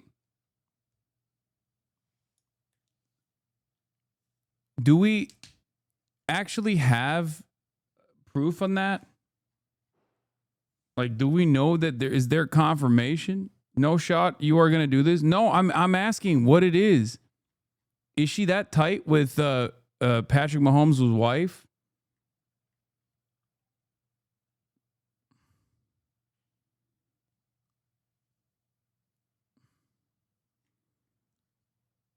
Yes. Oh, I don't know. I didn't know that. They go on double days often. I know that Patrick Mahomes is or not Patrick Mahomes. Patrick Mahomes' wife is like is MAGA. I know that. Yes, they're besties, and Patrick Mahomes' wife used to also be besties with Travis Kelce's ex, but she dumped her for Taylor.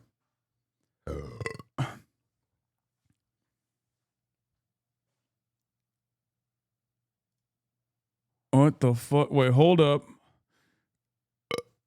Taylor Swift sends Brittany Mahomes handwritten note on the heels of canceled song speculation. Pop star wrote the Life of a Showgirl track canceled about her. The former soccer pro took their Instagram stories Monday to share the note, which was inside of an orange sparkling PR package. If you're reading this, you're someone special who's shown love, someone I admire, someone ultimately I want to celebrate with as the welcome of the life of a showgirl into the world, the note reads.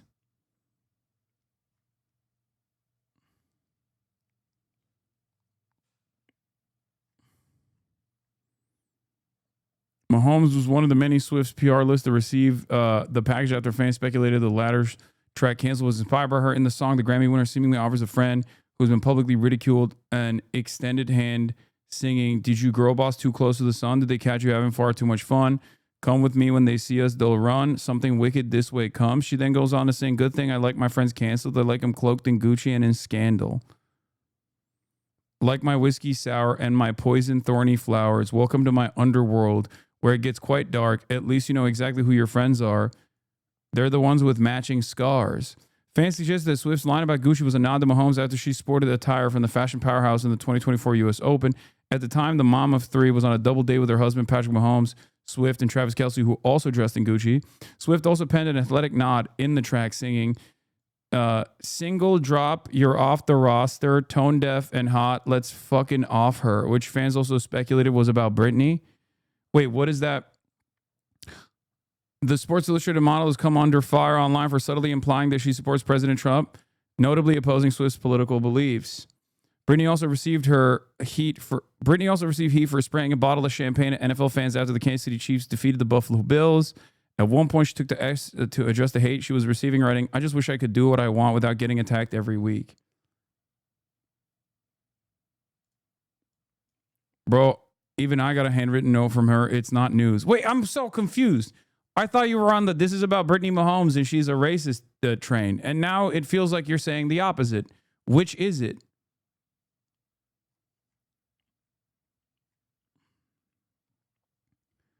The song is 100% about Blake Lively after the initial tone-deaf comments and an article calling her canceled during the movie press tour last summer before the Baldoni stuff. She wrote this album in the summer of 2024.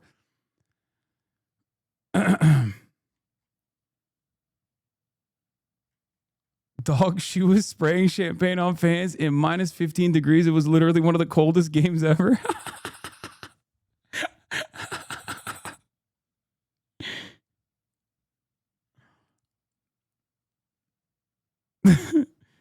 Are you a fan of the shorts and dress shirt? No, this is an abysmal fit. Especially including the fucking the shoes as well. That is craziness. That is crazy. What are you doing?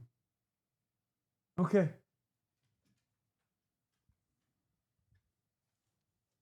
What do you want? What do you want from me?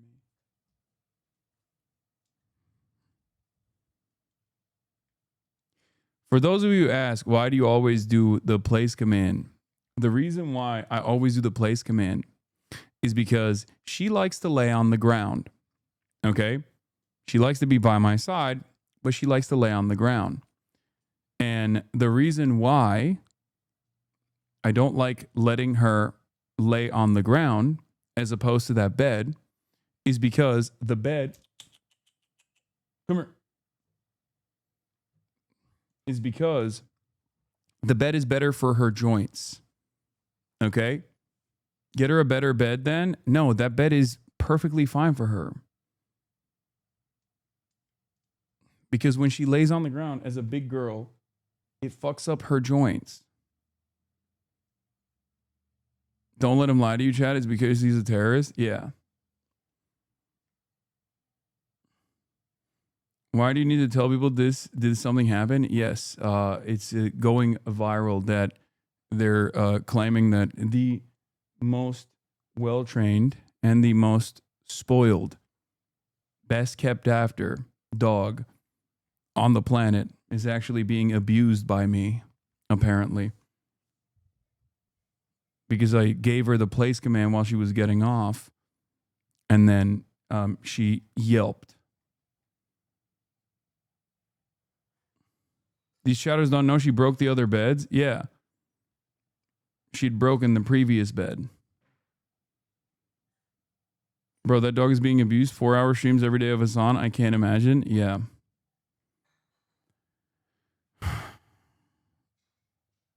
And I suspect it's coming from, some crazy haters. They said you shocked her with a button. Yeah.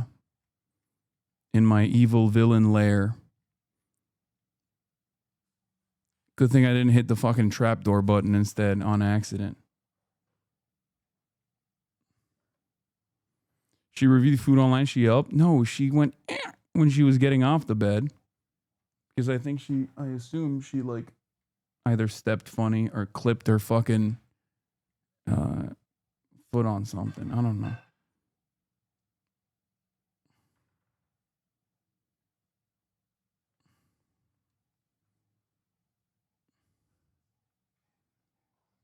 Yeah, it came from the H3 sub. They didn't even hide it.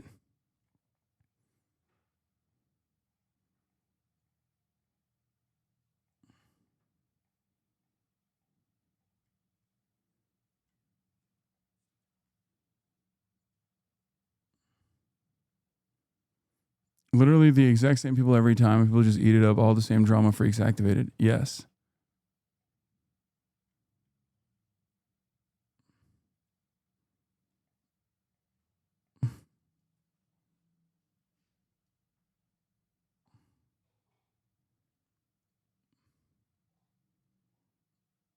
Is it going to be in the next content?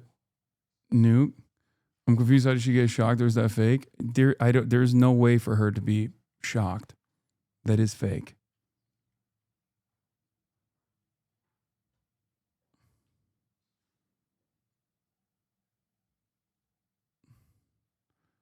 The parasocials are saying you don't take her out. Isn't she off leash trained? And you literally take her out every day? Yes. I do. Across the threads is like 10K replies in an hour. Bots and AstroTurf, so dumb. It is what it is. What are you going to do?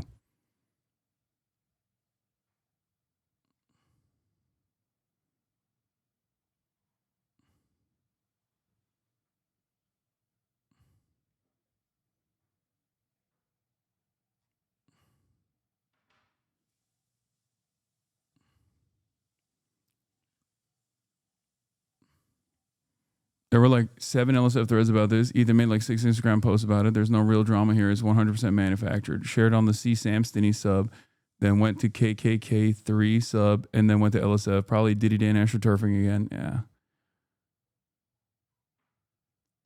Bro, I never get threads notifications about this one, but I got one.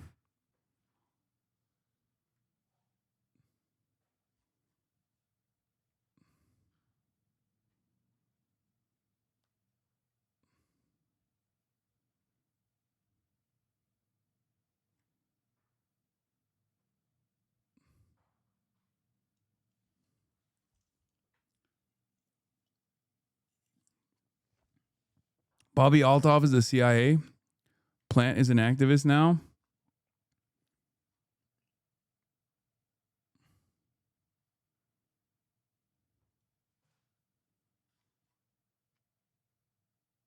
What's your verdict on Taylor Swift? I think everyone is out of control. Israel calls prominent Democrat mouthpiece for Hamas in blistering October 7 post. The Israel foreign minister said Mamdani stands with Jews only when they are dead. Incredible. All right, let's get back to the Taylor tweet. Taylor T. This point from the pop world of, many a single, many a record that analyzes exactly that. What does this track bring to the table that all of those other songs and albums didn't already? Not much. Outside of a decent Sabrina Carpenter feature. But yeah, unfortunately, a truly forgettable ending to an album that starts a lot stronger than it finishes. But yeah, that's the life of a showgirl, I guess. Sadly, I'm very torn on what... Did I lose connection again? Am I still live? Can you guys see me? Can you see me? Because the chat stopped. I don't know if you can see me or not. Oh, fuck. This keeps happening today. I don't know why. It's very annoying. Kaya, please.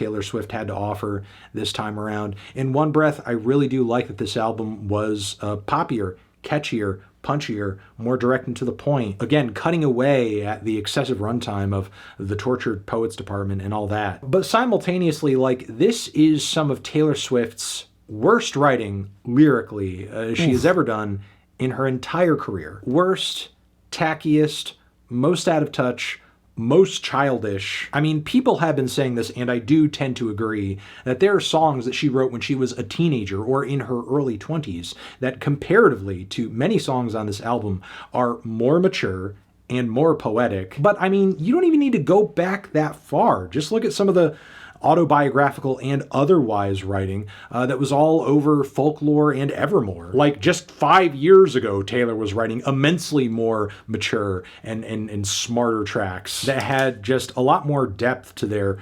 emotions, to their storytelling, to a lot of things, frankly. Sadly, I feel like this record's biggest issue is that it truly is just dumbed down, which is why I'm feeling a light to decent 4 on this one. People are saying this is too positive of a review for Fantano because he's like a routine slapper of 2s on albums. Are you going to talk about Zach Bryan cancellation by Hogs? Yes. Now that we're doing a music segment, of course I'm going to be talking about Zach Bryan as well, who has been going nutty mode, outlaw country style. Okay?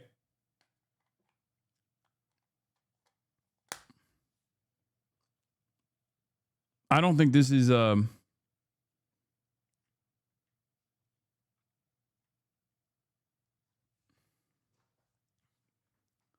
I don't think this is a positive review at all. 4 out of 10? How is that fucking positive? Holy fuck, he's watching the stream and bringing all the equally brain dead fans in here? Who? What? This is too high for Taylor Swift haters and too low for Swifties. Yeah. Does mean the rhetoric isn't harsh enough?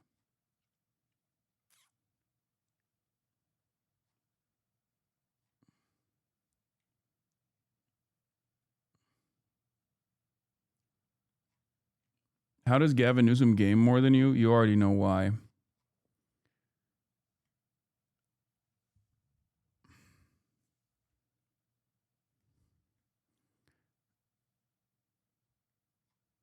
Anyway. Where were we? Oh. Is too high for me as a Swiftie. I'm going to be honest. I think she's paying people. Yeah, I don't think Anthony Fantano got paid. I'll be honest.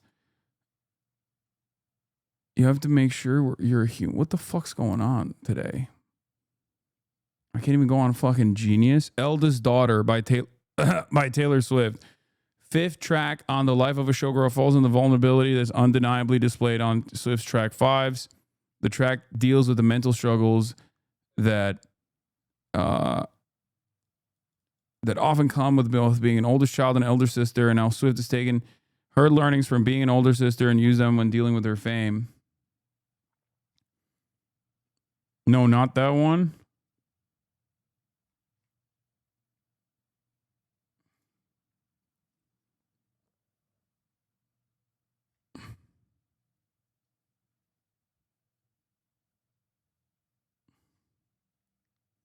Your gate is clipping when you first talk. Wait, really? Is there something wrong? Everything is breaking. I'm breaking.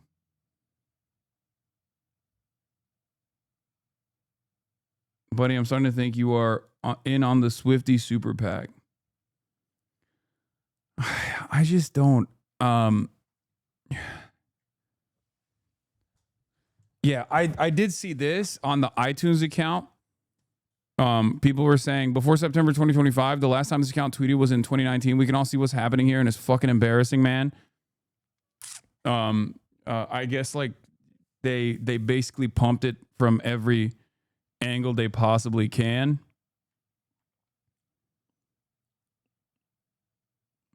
Side note, massive side note, I just got followed by Twitch user Hasan fans _ blind sheep. Yeah.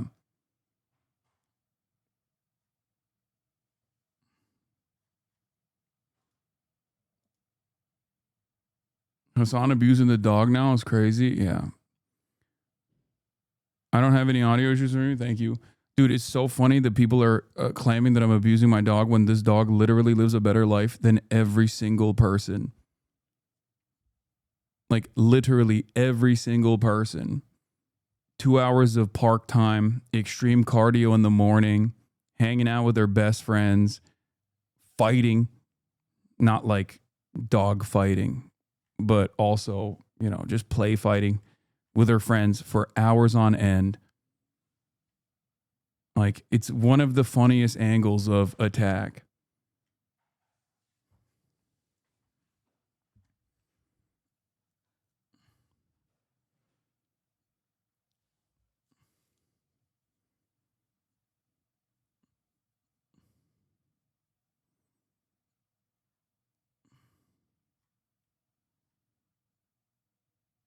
Normal people know that you obviously don't abuse your dog, dude. I know, but fucking abnormal people are. There's literally one person pushing this because he's coping about being a terrible fucking dog owner who lets his animals shit everywhere. Yeah, that's probably what it is.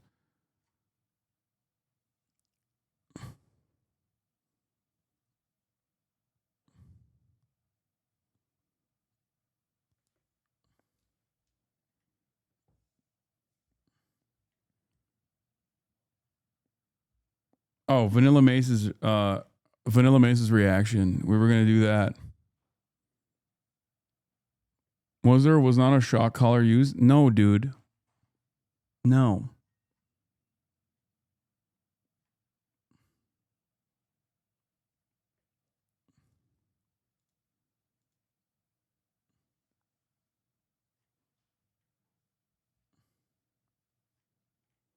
The clip does look fishy. I don't think you can run away from that one. There is no running away. What the fuck do you want me to what do you want me to say? What do you want me to do?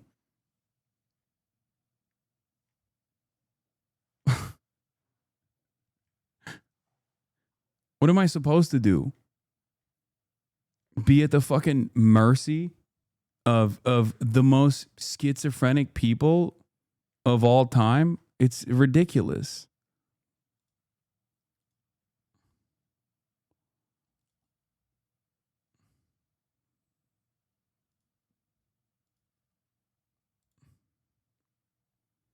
Wait, what the fuck? Girl, you can never please everyone. And that's the thing. Taylor can't win with you guys. The album is supposed to be hated on. It's a metaphor for how, as a showgirl, you can never please everyone. And that's the thing. Taylor can't win with you guys. Midnights was too poppy for y'all. So then she shifted to Tortured Poets Department, which was too deep. And now she took all your feedback and put it together, and she made The Life of a Showgirl, and it's not enough for you. So when will it be enough? Did you girl boss too close to the sun? You are not allowed to hate on that song because that's about her great grandmother's aunt, Aunt Helga, who passed away in the quakes in 2004. I'm not. Okay, this is a meme. Let's see what watching Cutie Cinderella go through 5 stages of grief with the life of a showgirl is so funny. We already watched this. We didn't finish that one. Let me see what Vanilla Mace had to say. Okay, fuck. Afflicted by Mudded. terminal uniqueness. I've been dying just from trying to seem cool. Terminal uniqueness.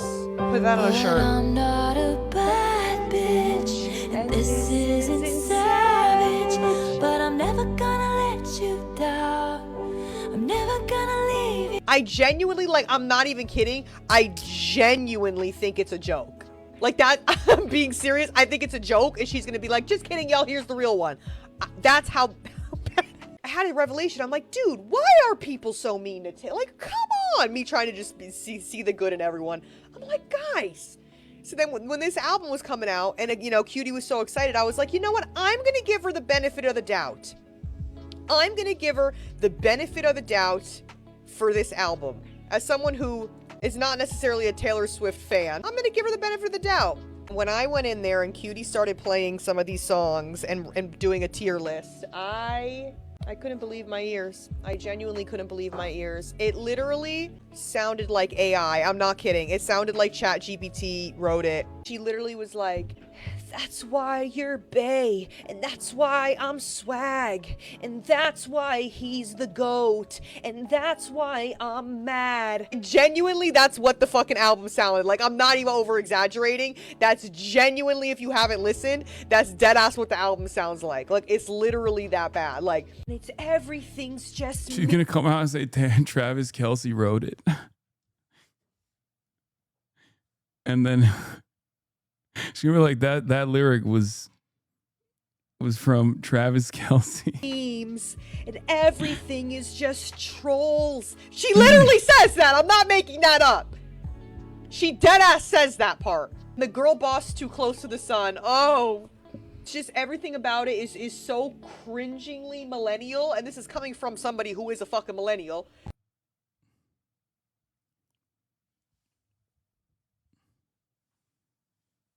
She says everything is just trolling and memes in a song. I feel like there are a couple things that you're not supposed to do. Okay. If you're a director, you're not supposed to put iPhones in your movie. You're not supposed to put smartphones in your movie because I feel like it genuinely ruins like a form of communication. And we have yet to figure out a way to like showcase the back and forth and like text message conversation and stuff like that in modern day. Like, it's just never good. Whenever someone tries to showcase text messages, it's like very difficult. Now, obviously, there are some who are able to do that well. Paul Thomas Anderson, but it's just still not like a very cinematic thing. Okay. This is a real issue, by the way. This is not even a fucking, or not Paul Thomas Anderson. Sorry. I was thinking of Eddington, Ari Aster. But this is a real problem that directors have, which is why in most movies, if you notice, like in most modern movies, they like try to stay away from showcasing like phones in general. The reason why I say that is because it just doesn't look aesthetically pleasing. It just like brings you out of it. It brings you out of the world that they've built. A brief look at texting and internet and film. Anyway, that was 11 years ago. Okay, things have gotten even more aggressive, especially because like there is a fuck ton of texting and a fuck ton. Like we use this shit all the time. It's always on us, right?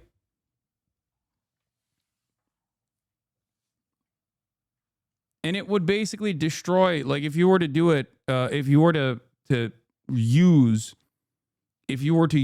smartphones in movies as much as we use it in the real world, I feel like it would look strange. Like there would be a lot less interpersonal relationships and things of that nature. But basically, I would go so far as to say that utilizing the terms trolling and memes is in a similar vein. Okay? Like you should under no circumstance in any song ever say, if you are a serious recording artist, a musician, things like trolling and memes. Every joke's just trolling and memes. Sad as it seems, apathy is hot. Everybody's cutthroat in the comments. Every single hot take is cold as ice. Oh my God.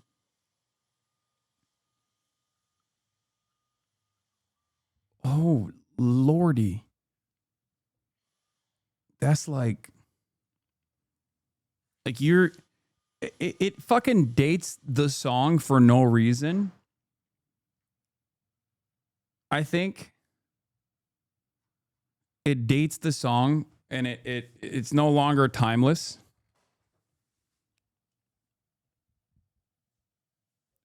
And it's just, I don't know. Like, I feel like if you were to make a song about like being cyberbullied, you would probably, dog needs a better owner, Sag. Good luck.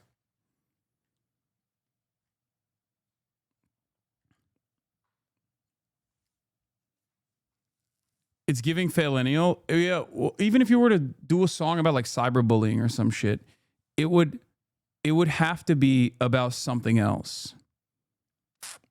Okay? It would have to be about like, it would have to be an analog to cyberbullying.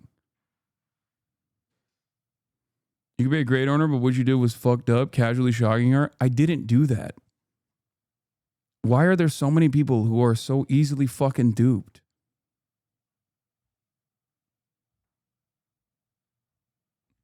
It's just my fans themselves as well. They get like the most easily tricked community members of all time. You keep addressing it, man, they won't stop. No, that's what I mean. It's just like there's nothing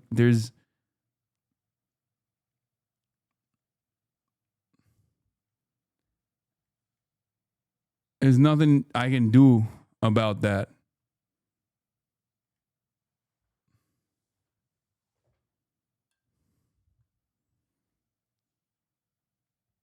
Is the juicer coming in? Exit a breakdown of it.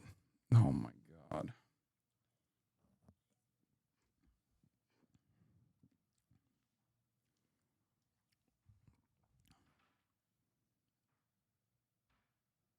Prince is called and says dating songs is an overrated concern.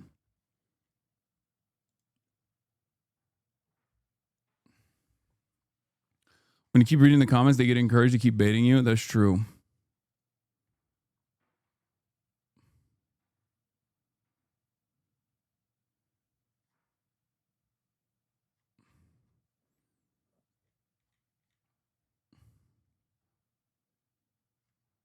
When you found me, I said I was What is busy. this? Why is the bar like this?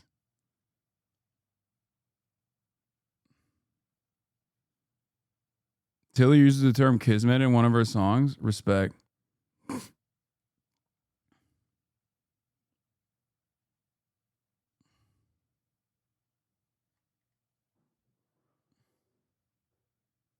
Don't read my last comment. What is this? I need to be honest with you. I fully believe everything that is wrong with this album can be attributed to you. It is not your fault.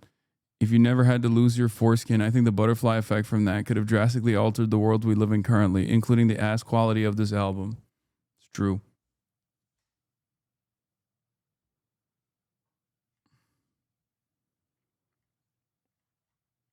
I did it. I'm the reason. I'm the reason why my own foreskin is gone, and so is yours.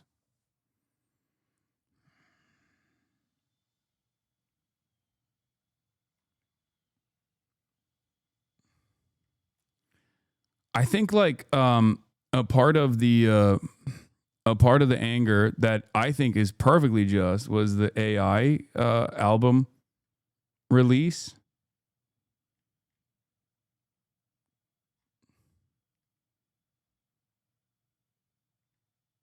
But that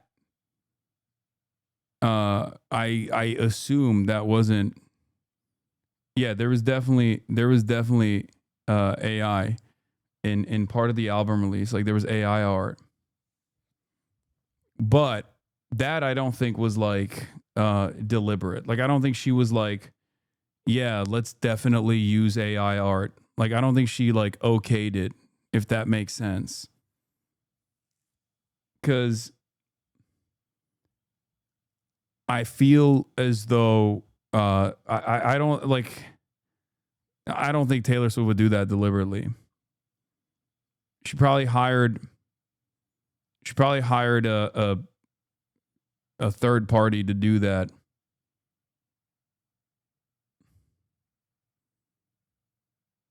Did you help write this album from Taylor? Be honest, you're trying to fuck over the Swifties, aren't you? Yes.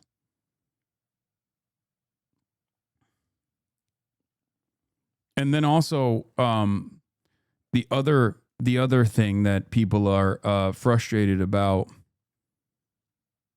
was the fact that she did like multiple releases or something. Like she's doing like, what is it called? Like she's doing like a fuck ton of albums. Like she's doing 38, 36 releases. Like that's crazy. And that people have criticized her about that before. I think she's done that before. Where she, like, people claim that she's doing that to, one, farm her audience, but also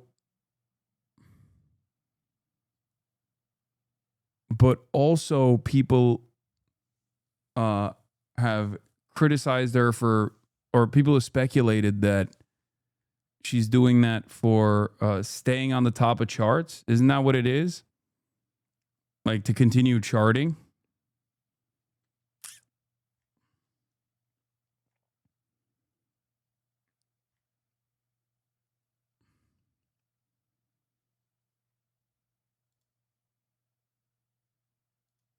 It is what it is. Classic that's going to be talked about as one of her finest pieces, you know, one of her top tracks or anything. But it wasn't nails on a chalkboard or anything. It didn't feel like it was just lazy throwaway garbage. Like I didn't feel like I was listening to "You'll Cowards Don't Even Smoke Crack" or something. Like it was just very simple. Not to throw shade at "You'll Cowards Don't Even Smoke Crack," of course. But the point is, it just felt like a really normal Taylor Swift album. It wasn't extraordinary, but I don't think it was nearly as bad as I'm hearing a lot of people say. The only track on here that actually did raise my eyebrow was "Wood," which is a song about Travis Kelce's wiener. It's about a little more than that, but that's kind of like the focus is Travis Kelce's meat. Kind of lyrics that just make you go, ooh, instead of have you snapping your fingers. Forgive me, it sounds cocky. He amatized me. I actually had to look up what that was. It's apparently dickmatized instead of hypnotized, where you get fucked so good that you get hypnotized, apparently. At least according to fan interpretations of that line. There's a lot of layers to this onion, of course. It's very deep songwriting. And opened my eyes, redwood tree, it ain't hard to see, his love was the key that opened my thighs. Girls, I don't need to catch the bouquet to know a hard rock is on the way. Oh. Like, when I heard that for the first time, it brought out the same feeling as the first time I heard Riley Reid freestyle rap. It was just, it was visceral. These lyrics really do feel like something I myself would write as a joke for one of our songs, The Gentle Men. And who knows, maybe Taylor Swift is a fan of The Gentle Men and was inspired by our songwriting styles. Because, like, I could see myself writing some shit like that for a goofy track.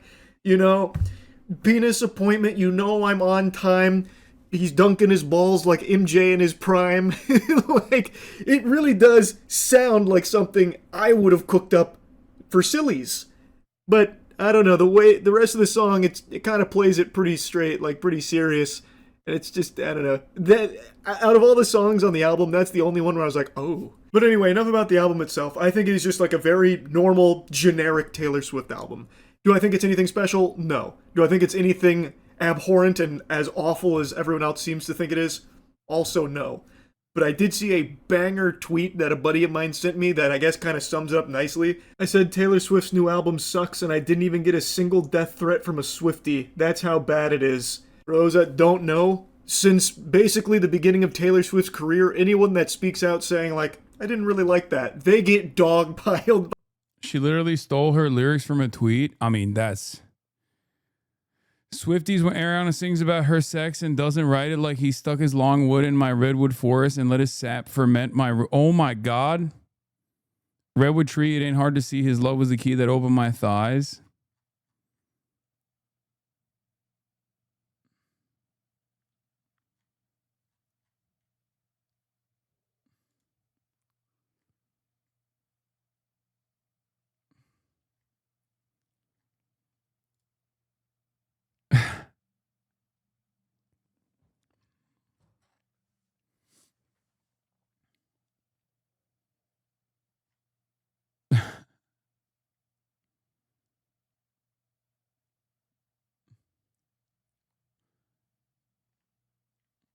I just think that she's not very sexy.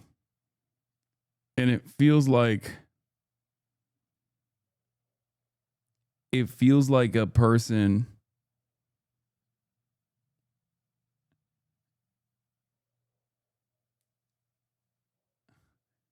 who doesn't like do a lot of like sexy stuff trying to do a sexy thing. Does that make sense? I don't mean like she's not hot or anything. I'm just saying that like she doesn't. How do I explain it? Oh, this stream is about to get you canceled, bro. No. I don't mean like she's not attractive. I mean like ooh, salacious, sultry. That sort of thing. You know? She's not your type, dude. No, you're misunderstanding me. I think Taylor Swift is beautiful. I think she's attractive. That's not what I'm talking about at all. I don't know. I don't really get like super sultry vibes from her, like seductive, sexy as a persona. Like she's not very raunchy. And then in this album, when she's being raunchy or trying to be raunchy, it comes across as like somewhat cringe almost.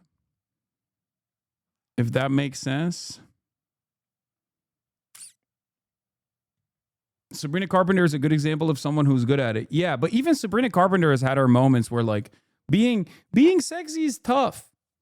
Okay? It's kind of like how you think about whenever people their sexts, there's text messages where they're sexting are outed and it's like your body is tea, right?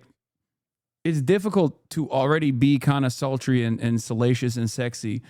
And even Sabrina Carpenter sometimes will like have moments where it's like comes across as weird, odd. Like when she was talking about BBC, I Want That in Me. Like that's a strange, maybe somewhat racialized thing to say that I but in that moment, you had an off moment and you kind of said that and it's odd. But like in other circumstances, she obviously is very, very sultry and salacious and tantalizing and sexy. Does that make sense?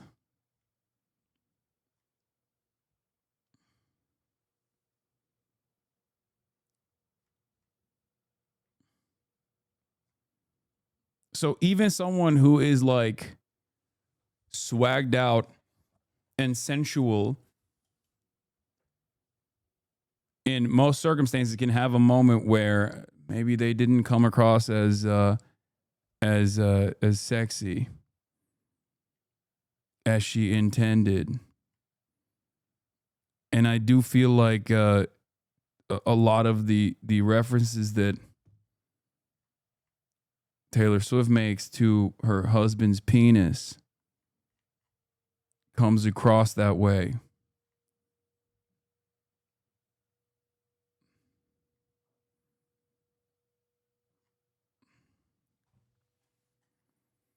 You're not a sexy guy in this way. Stop it. I'm not. I know that. I'm not. I'm not very sensual and sexy either. I don't By think. Swifties with death threats, oftentimes racism. Like, the Swiftie online reputation has been pretty scary for a while, actually. And of course, it's not all Swifties, obviously, but it's enough to be kind of like a common thought, a stereotype for Swifties that has been around for a while. Where if you say you don't like something about Taylor Swift or her album... No, you saying the Sabrina thing was whack is whack. It was because the BBC said she couldn't do the dirty outro. She made a joke about the BBC thing, wishing she added in her to not do the outro, bro. Yeah, but it was a fucking double entendre. Like, what are you talking about? She quite literally follows that up, that lyric with the fuck? I mean, it was a double entendre. It was a play on words. It was a little bit cringe, but like the reason why I'm using her as an example is because she is objectively very good at doing that kind of like talking about being sexy and being hot and being desired. It's a part of her persona. It's a part of her her whole appeal and her shtick. You know what I mean? So the reason why I was mentioning that is because even someone who is very good at presenting herself that way can sometimes still come across as like, kind of cringe, and it happens. But Taylor Swift, on top of that, is not exactly known for doing that kind of sexy talk, if that makes sense. Get ready for some of the most colorful insults you'll ever read and a lot of death threats. So now, with the actual album itself out of the way, let's talk about how she monetized it, how she tried to squeeze more money from all of her fans, because it is egregious. I think this is probably why there are so few people coming to her defense here, because this is kind of indefensible. This is an article from a site called Defector that kind of broke it all down and gave like their review of it and talking about the monetization here and how greedy it is. So, upon announcing the album, Swift put up a vinyl for pre-order on her site, and then another, and then another. Before the album was even released, she had promoted and sold on her site 8 exclusive vinyl variants in different colors with different names, and 8 CDs and 1 sweater which comes with a CD. The vinyls cost $34, the CDs cost $20, the sweater CD cost $70, and one of those was a Target exclusive edition. Don't forget Target. The marketing scheme for each of these releases, which came one after another, was scarcity. They will sell out, you will never have another opportunity, hurry, show your love and devotion. And unsurprisingly, it was a very successful business model. She's apparently sold 2.7 million copies of the album in physical and digital. When she announced it on the New Heights podcast, she promised this album wouldn't have any bonus tracks. Historically, Swift has sold her fans the album and then asked them to buy it again to access extra songs. The Life of a Showgirl, she promised, was fully complete, but then on Saturday night, another countdown appeared on her website, and at the end of it, she announced 4 additional CDs of the same album that fans could buy. These versions cost $8 a piece, and each includes 2 exclusive acoustic versions of songs on the album. That means that in addition to the songs on the album, Swift also recorded 8 acoustic versions, but you can only hear them if you purchase each of the 4 CDs. You have to collect this shit like pieces of Exodia here to get the whole experience. It goes on to say she didn't lie technically. There are no new songs on the CDs, just an opportunity for her to make even more money. So the songs aren't new, but they're a different recording of the same song a different way. There's really no way of justifying that. The whole purpose is just to squeeze more money out of the audience because she knows they are going to lap it up 100%. Please click this. This is a photo of everything one Swiftie bought. Oh yeah, I saw this. Free yourselves from the belief that being a true fan of the artist equals hyper consumerism. Yeah, this is fucking nutty, dude. The amount of gear that you purchase to demonstrate fealty to thy lordship is kind of wild. Fought all the time to get the rights to all of her stuff just to be. Yeah, I mean, it's just. FYI, vinyl pressings cost about $10 to produce, and CDs about $3.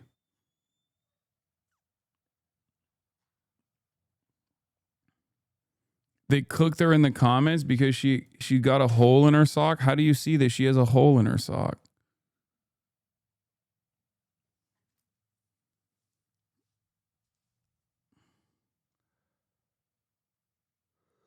No, she came out there even do this. At least you get photocard album CDs as a bundle. This was individually purchased. There's been a K-pop thing forever. Every time an album comes out, I have to buy it like 5 times. She's just doing her thing. Is that a fucking Steam Deck? What is this?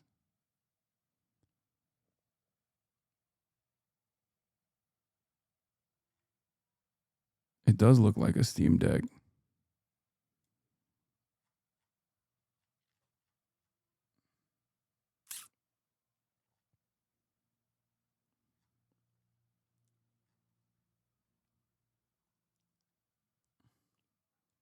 Someone made a chart during the Midnight's album era, which had like 5+ variants that showed that there was no singular album that contained all the songs from that era.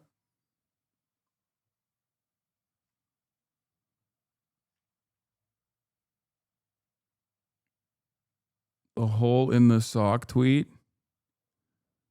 Girl, you need to buy a new pair of socks instead of a bunch of variants of the same album. Oh my God. Oh, that's unfortunate. That is... Oh no. Oh no, no, no. That is unfortunate. That's crazy. That's why she can't afford new socks. She's buying all the Taylor Swift albums. At some point, you just have to say, don't buy it. Then if an artist puts out 15 copies of the same album and people keep buying it, it's kind of on them. Like with Skyrim re-releases. That is true. That is true. I think people in the gaming space know this better than anybody else, you know, still consistently buying the same exact thing over and over again. Hoping to relive the glory days. You know all that was thrown on Klarna? Oh, God.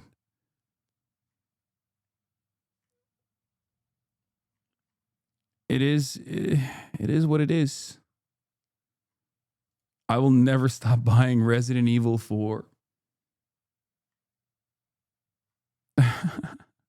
And they are. Like, it is still making tons of money, even though it's not being received overly positive. Another thing they're putting her feet to the fire for is apparently using AI in this new album rollout. So it's pretty clear that this is big time money making mode here. This isn't really about the artistry of her craft or anything. It does seem like the whole goal here is to try and squeeze as much out of this album as she possibly can. With so many like additions and shit, even cutting corners on like to use AI, like she has unfathomable wealth. There is just no excuse for not just hiring a real person, a real artist for that. The only reason she'd use AI is to save money, which is pretty crazy considering she's a fucking billionaire. Like, how are you gonna cheap out on this? It's so wacky to me. So it's hard to disagree with people expressing their sentiment that Taylor Swift is just selling out and is looking to just make as much money off this album as she can possibly squeeze without really caring about the art or the community that she's built. Just kind of throwing Swifties into the mud and just treating them like a useful piggy bank she can tap into whenever she wants for delivering very... Jesus Christ, what kind of gambling did this Travis have for all this being necessary? I don't think she... Dude, what are you talking about? There's no amount of gambling that he could possibly have that she would need to sell. No, she's just doing this because she's just farming. I don't know. I feel like that part is just... People buy it, you know? He also is a multimillionaire. And she is a billionaire. I don't think that either of these people are you know, hard on their luck here, and they just have to like desperately make as much money as possible. That's why she didn't become a billionaire by a sheer stroke of luck. She became a billionaire by doing stuff like this, I think. Very little to them. Like I said, it's hard to disagree with that, because why the fuck are there so many versions of this? Why are you using AI? Like, there are just so many things that are clearly just here because it's greedy. And I'm actually pleasantly surprised to see even the most loyal of Swifties calling it out, saying, like, this is unacceptable. This is really disappointing from Taylor. I thought she had reached this point where she was literally infallible in some people's eyes. Nope. Turns out, not the case. Okay? And we found that out today. Definitely not the case. I have to pee so fucking bad. Here's another critical race theory on the album. I have to pee. Shit. Is the kind of album that you release under an authoritarian regime. That's a comment someone left on my initial album reaction video, and let me tell you all the reasons why that's true. In our current political climate of a government shutdown, increased censorship, in my own city of Chicago, military-style ICE raids where they're zip-tying children and arresting aldermen, some will argue that the life of a showgirl is a necessary reprieve.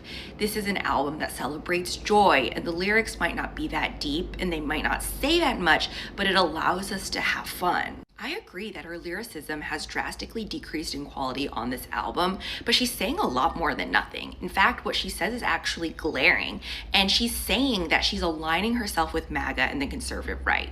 She does this through misogyny, anti-blackness, and an explicit honesty about how she uses her power and exploits it for profit. I personally think Taylor Swift is tone deaf and petty, so when she's coming for Travis's ex-girlfriend saying that she was only with him for fame or money, something she's totally never done before, that she doesn't realize she's throwing the weight of her billionaire status and the entire music industry at a black woman. When she says she wants to have kids and have the whole block looking like you, she's not thinking about the fact that she's hinting that she wants to surround herself with whiteness. When she says, I'm not a bad bitch, I'm not a savage, she doesn't realize she comes off sounding like Lana Del Rey's Question for the Culture. She thinks she's just talking about the way people talk on the internet, but those lyrics are heavily associated with black female musicians. Me saying that is not letting Taylor Swift off the hook. Her music does not exist in a vacuum, and on some level, she had to know that a song celebrating people who are canceled would resonate with the right. For our supposed English teacher, Taylor Swift has said nothing about the state of reading in this country. I mean, I will say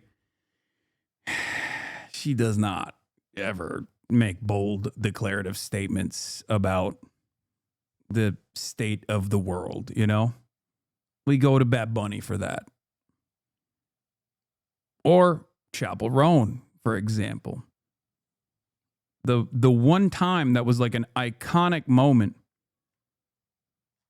the one time was when she literally did the whole, like, I can't be silent anymore.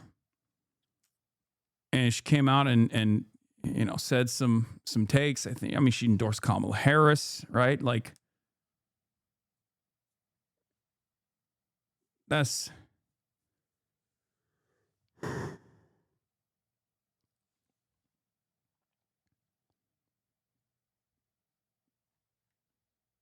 Like, she's had a couple moments.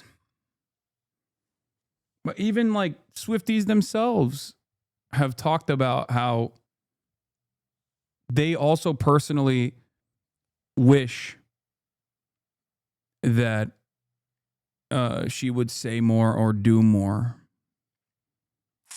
You know, Chapel has a MAGA uncle in office. I mean, she's from that area, so that makes sense. But are we going to act like Chapel Roan is MAGA or something? Like, I don't entertain those kinds of silly takes. That's not her fault. How can she control her relatives that are older than her that have decided to be evil? Also, Taylor Swift is from that area as well, isn't she? I'm sure she also has MAGA relatives.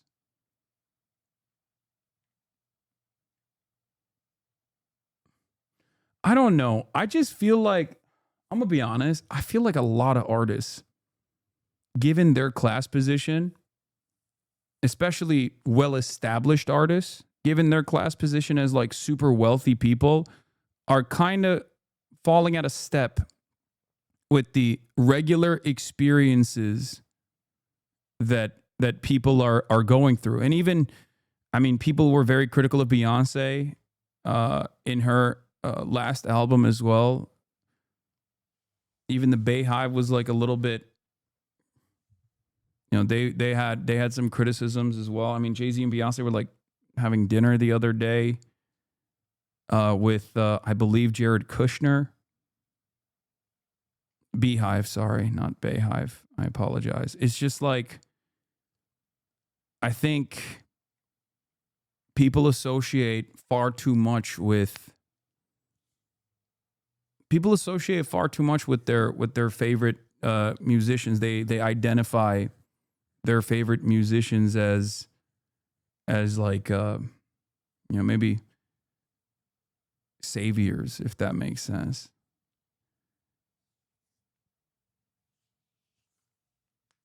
And I don't know. Like, if we're talking about like real issues that pertain to real issues that a lot of people are experiencing, like regular folk are experiencing, I think as the going gets tough, it will become more transparent. Like, it will make you realize that there is this major divide between someone like yourself and some of these like superstar celebrities. Yeah, as this chatter is correct, I think idolizing celebrities is always going to lead you down weird paths. As former Kanye West fans can tell you, with they've learned that lesson the hard way.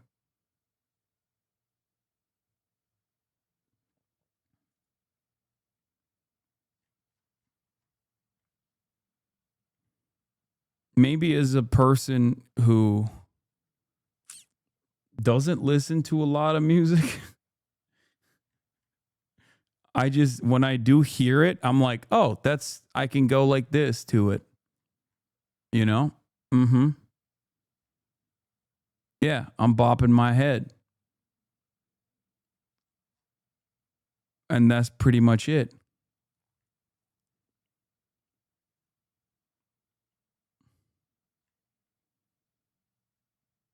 What happened with Kanye? Oof, what didn't happen?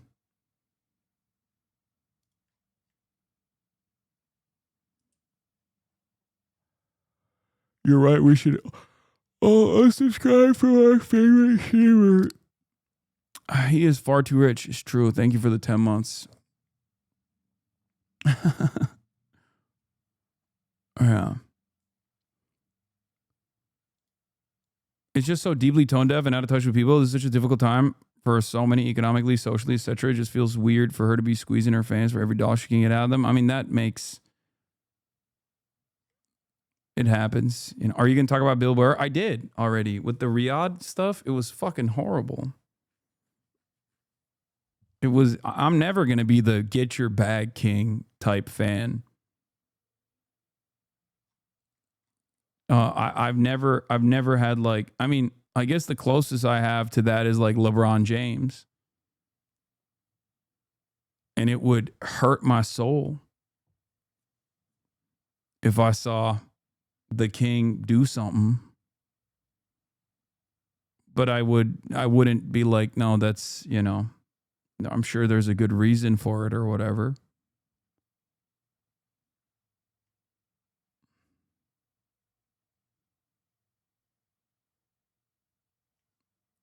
Anyway.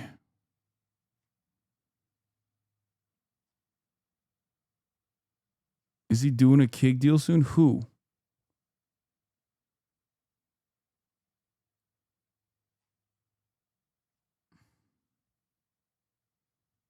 Do you have the same kind of smoke for American comedians performing in Britain? I mean, the question is, do you have the same kind of smoke for American comedians performing in America? And obviously it's a little different. Like, I would say that Saudi Arabia is probably the line. Not that it fucking matters, because clearly that line no longer exists. Like, would you say that about someone performing in Israel? I don't think so, right? And obviously Saudi Arabia is not as bad as Israel. But that's it. That is what it is.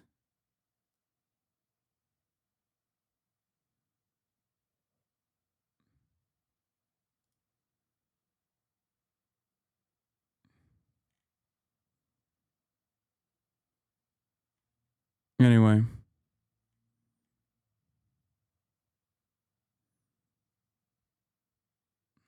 The fact that politicians are bullying school leaders into censoring books according to ideological preferences. When Taylor got engaged, Trump literally wished her well and said that she's a fantastic person. 1 year ago, he was tweeting that I hate Taylor Swift. So in the end, forget Miss Americana. She's just another billionaire protecting her self-interest and aligning herself with the conservative right. Yeah. It's not even like someone going to, it's not even someone just like on his own volition going to talk to, you know, their Saudi Arabian fans either. It's a state-sponsored, government-backed tour with the express purpose of making Saudi Arabia look better. You know?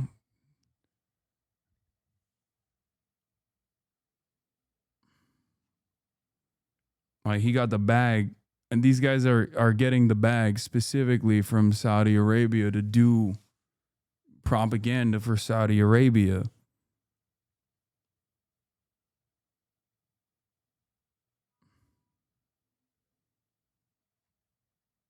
But then again, I don't think that there's any stopping that. There are two forces in this world that I wish we could be like more normal about and maybe have a different approach to. Saudi Arabia, the normalization of Saudi Arabia. And my brother in Christ, you just did propaganda for France. Wait, what? You're making a comparison between my friend throwing an event that I went to broadcast for the American audience without a single dime that I was paid to do so, with getting a fucking deal from the Saudi government? Are you serious? Saudi gets targeted because of Orientalism, just to keep it real. I think the extra attention that Saudi Arabia gets or Gulf states get does, to a certain degree, stem from Orientalist perspectives, but your friend hosted the race? No, it was my friend's, like, my friend put the entire race together.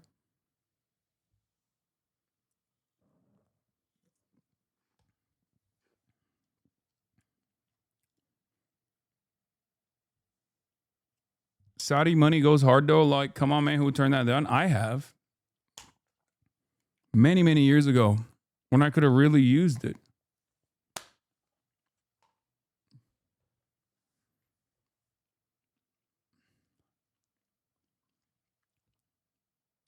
I think for Saudi Arabia, it's such a target-rich environment. Like, even other Gulf states, you can swing in the Orientalist argument, but for Saudi Arabia in particular, it's like modern day Saudi Arabia is definitely very different.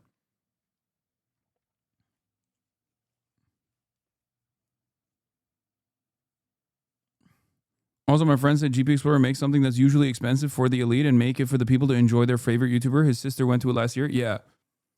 No, for sure. Like that is that was the deliberate purpose of GP Explorer, is that it's like it's for everyday people, while like all of the fucking elites,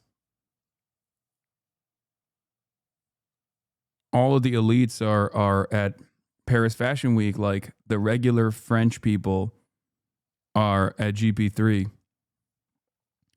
Also, Jamal deserved it for being a CIA agent. Come on, dog. That's crazy.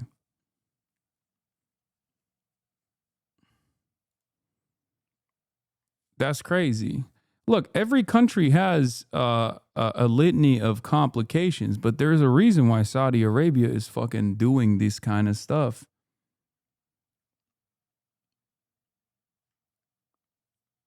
The reason why they're doing this kind of stuff is because they want to launder their reputation in the Western world, and it's going to work. There is no way that you can overcome that. Okay? You can't overcome it. You can't stop it. Saudi Arabia is here to stay. It is absolutely going to, by money, launder its reputation. No amount of pushback will change that reality. And the same goes for sports betting. The same goes for sports betting.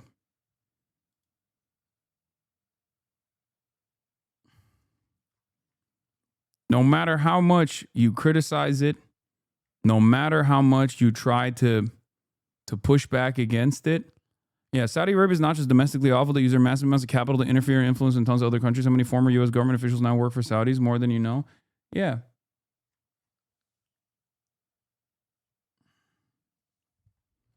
This is not about the Saudi people, of course. This is about the government. This is about the actions of the government.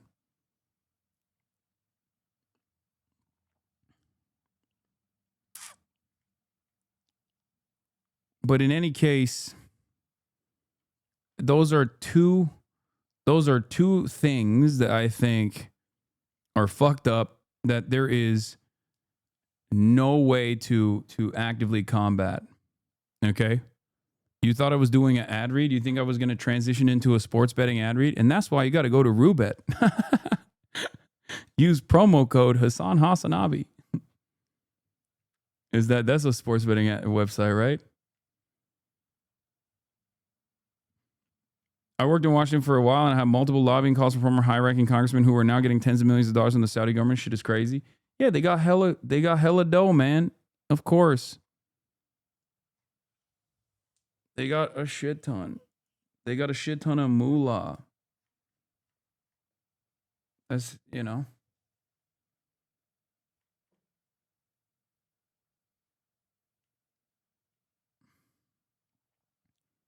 Yeah, UAE is another country that I would put in the same vein as Saudi Arabia.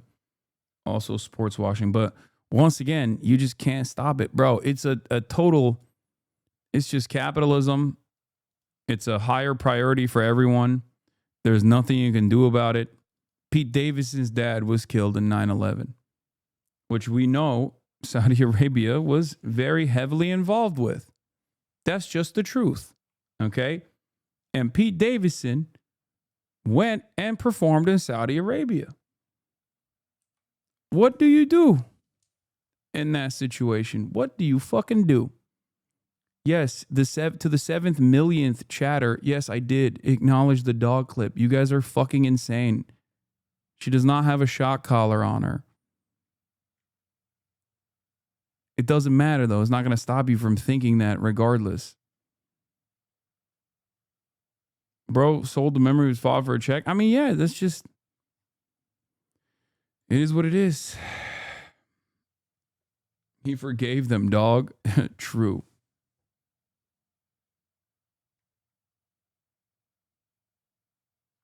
All right. That's all I got for today. I'm tired. Jet lag's hitting me like a fucking brick in the face. Hey. But I will I'm see you just doing this tomorrow, to sound like everybody. Bo Burnham in the As beginning, always. but, I'm chillaxing in the chat, so hi. Love you guys. See you tomorrow. Bye-bye. Stunning lo-fi introduction, starting off the day. All the chatter's trickling in, hostile people hey. Sunny Los Angeles, California, says Hasan. The stun lock to the stun lock to the topic that's just begun. There he is again, Hasan is streaming. Hasan is streaming. There he is again, Hasan is streaming. Hasan is streaming. Reviewing the P.O. box, Uncle Euger's face. Sudden discord agitprop, gray names take on race. Tiny Bernie Sanders, LGBTQ Air Force. The whole left at your fingertips, and Anya out your door. The H3 Crowder debate, the Young Turks online show. 3 full fucking years of this, and plenty more to go. 90-day fiance talks of champagne bourgeoisie. A Trump rally live reaction, a mass riot in DC. There he is again, Hasan is streaming. Hasan is streaming. There he is again, Hasan is streaming. Hasan is streaming. Reading live stream fail comments, Austin show chat advice. In all the ways the right-wing pipeline can suck you in online. JCS react, Lord frame gets broken, cover blown. A full-blown mass pandemic, months of streaming in your home. Total radicalization coming out to find. The system you were taught to trust in was broken the whole time. All these daily streams, whether big or whether small, have helped me in so many find some meaning through it all. So there he is again, Hasan is streaming. Hasan is streaming. There he is again, Hasan is streaming. Hasan is streaming. Hey, what can you say? The 3-minute ad is through, but he'll play no pics so soon. You wait. Say, hey, what can you say? Hey, the 3-minute ad is through, but he'll watch 90 Days soon. Just you wait. Bye.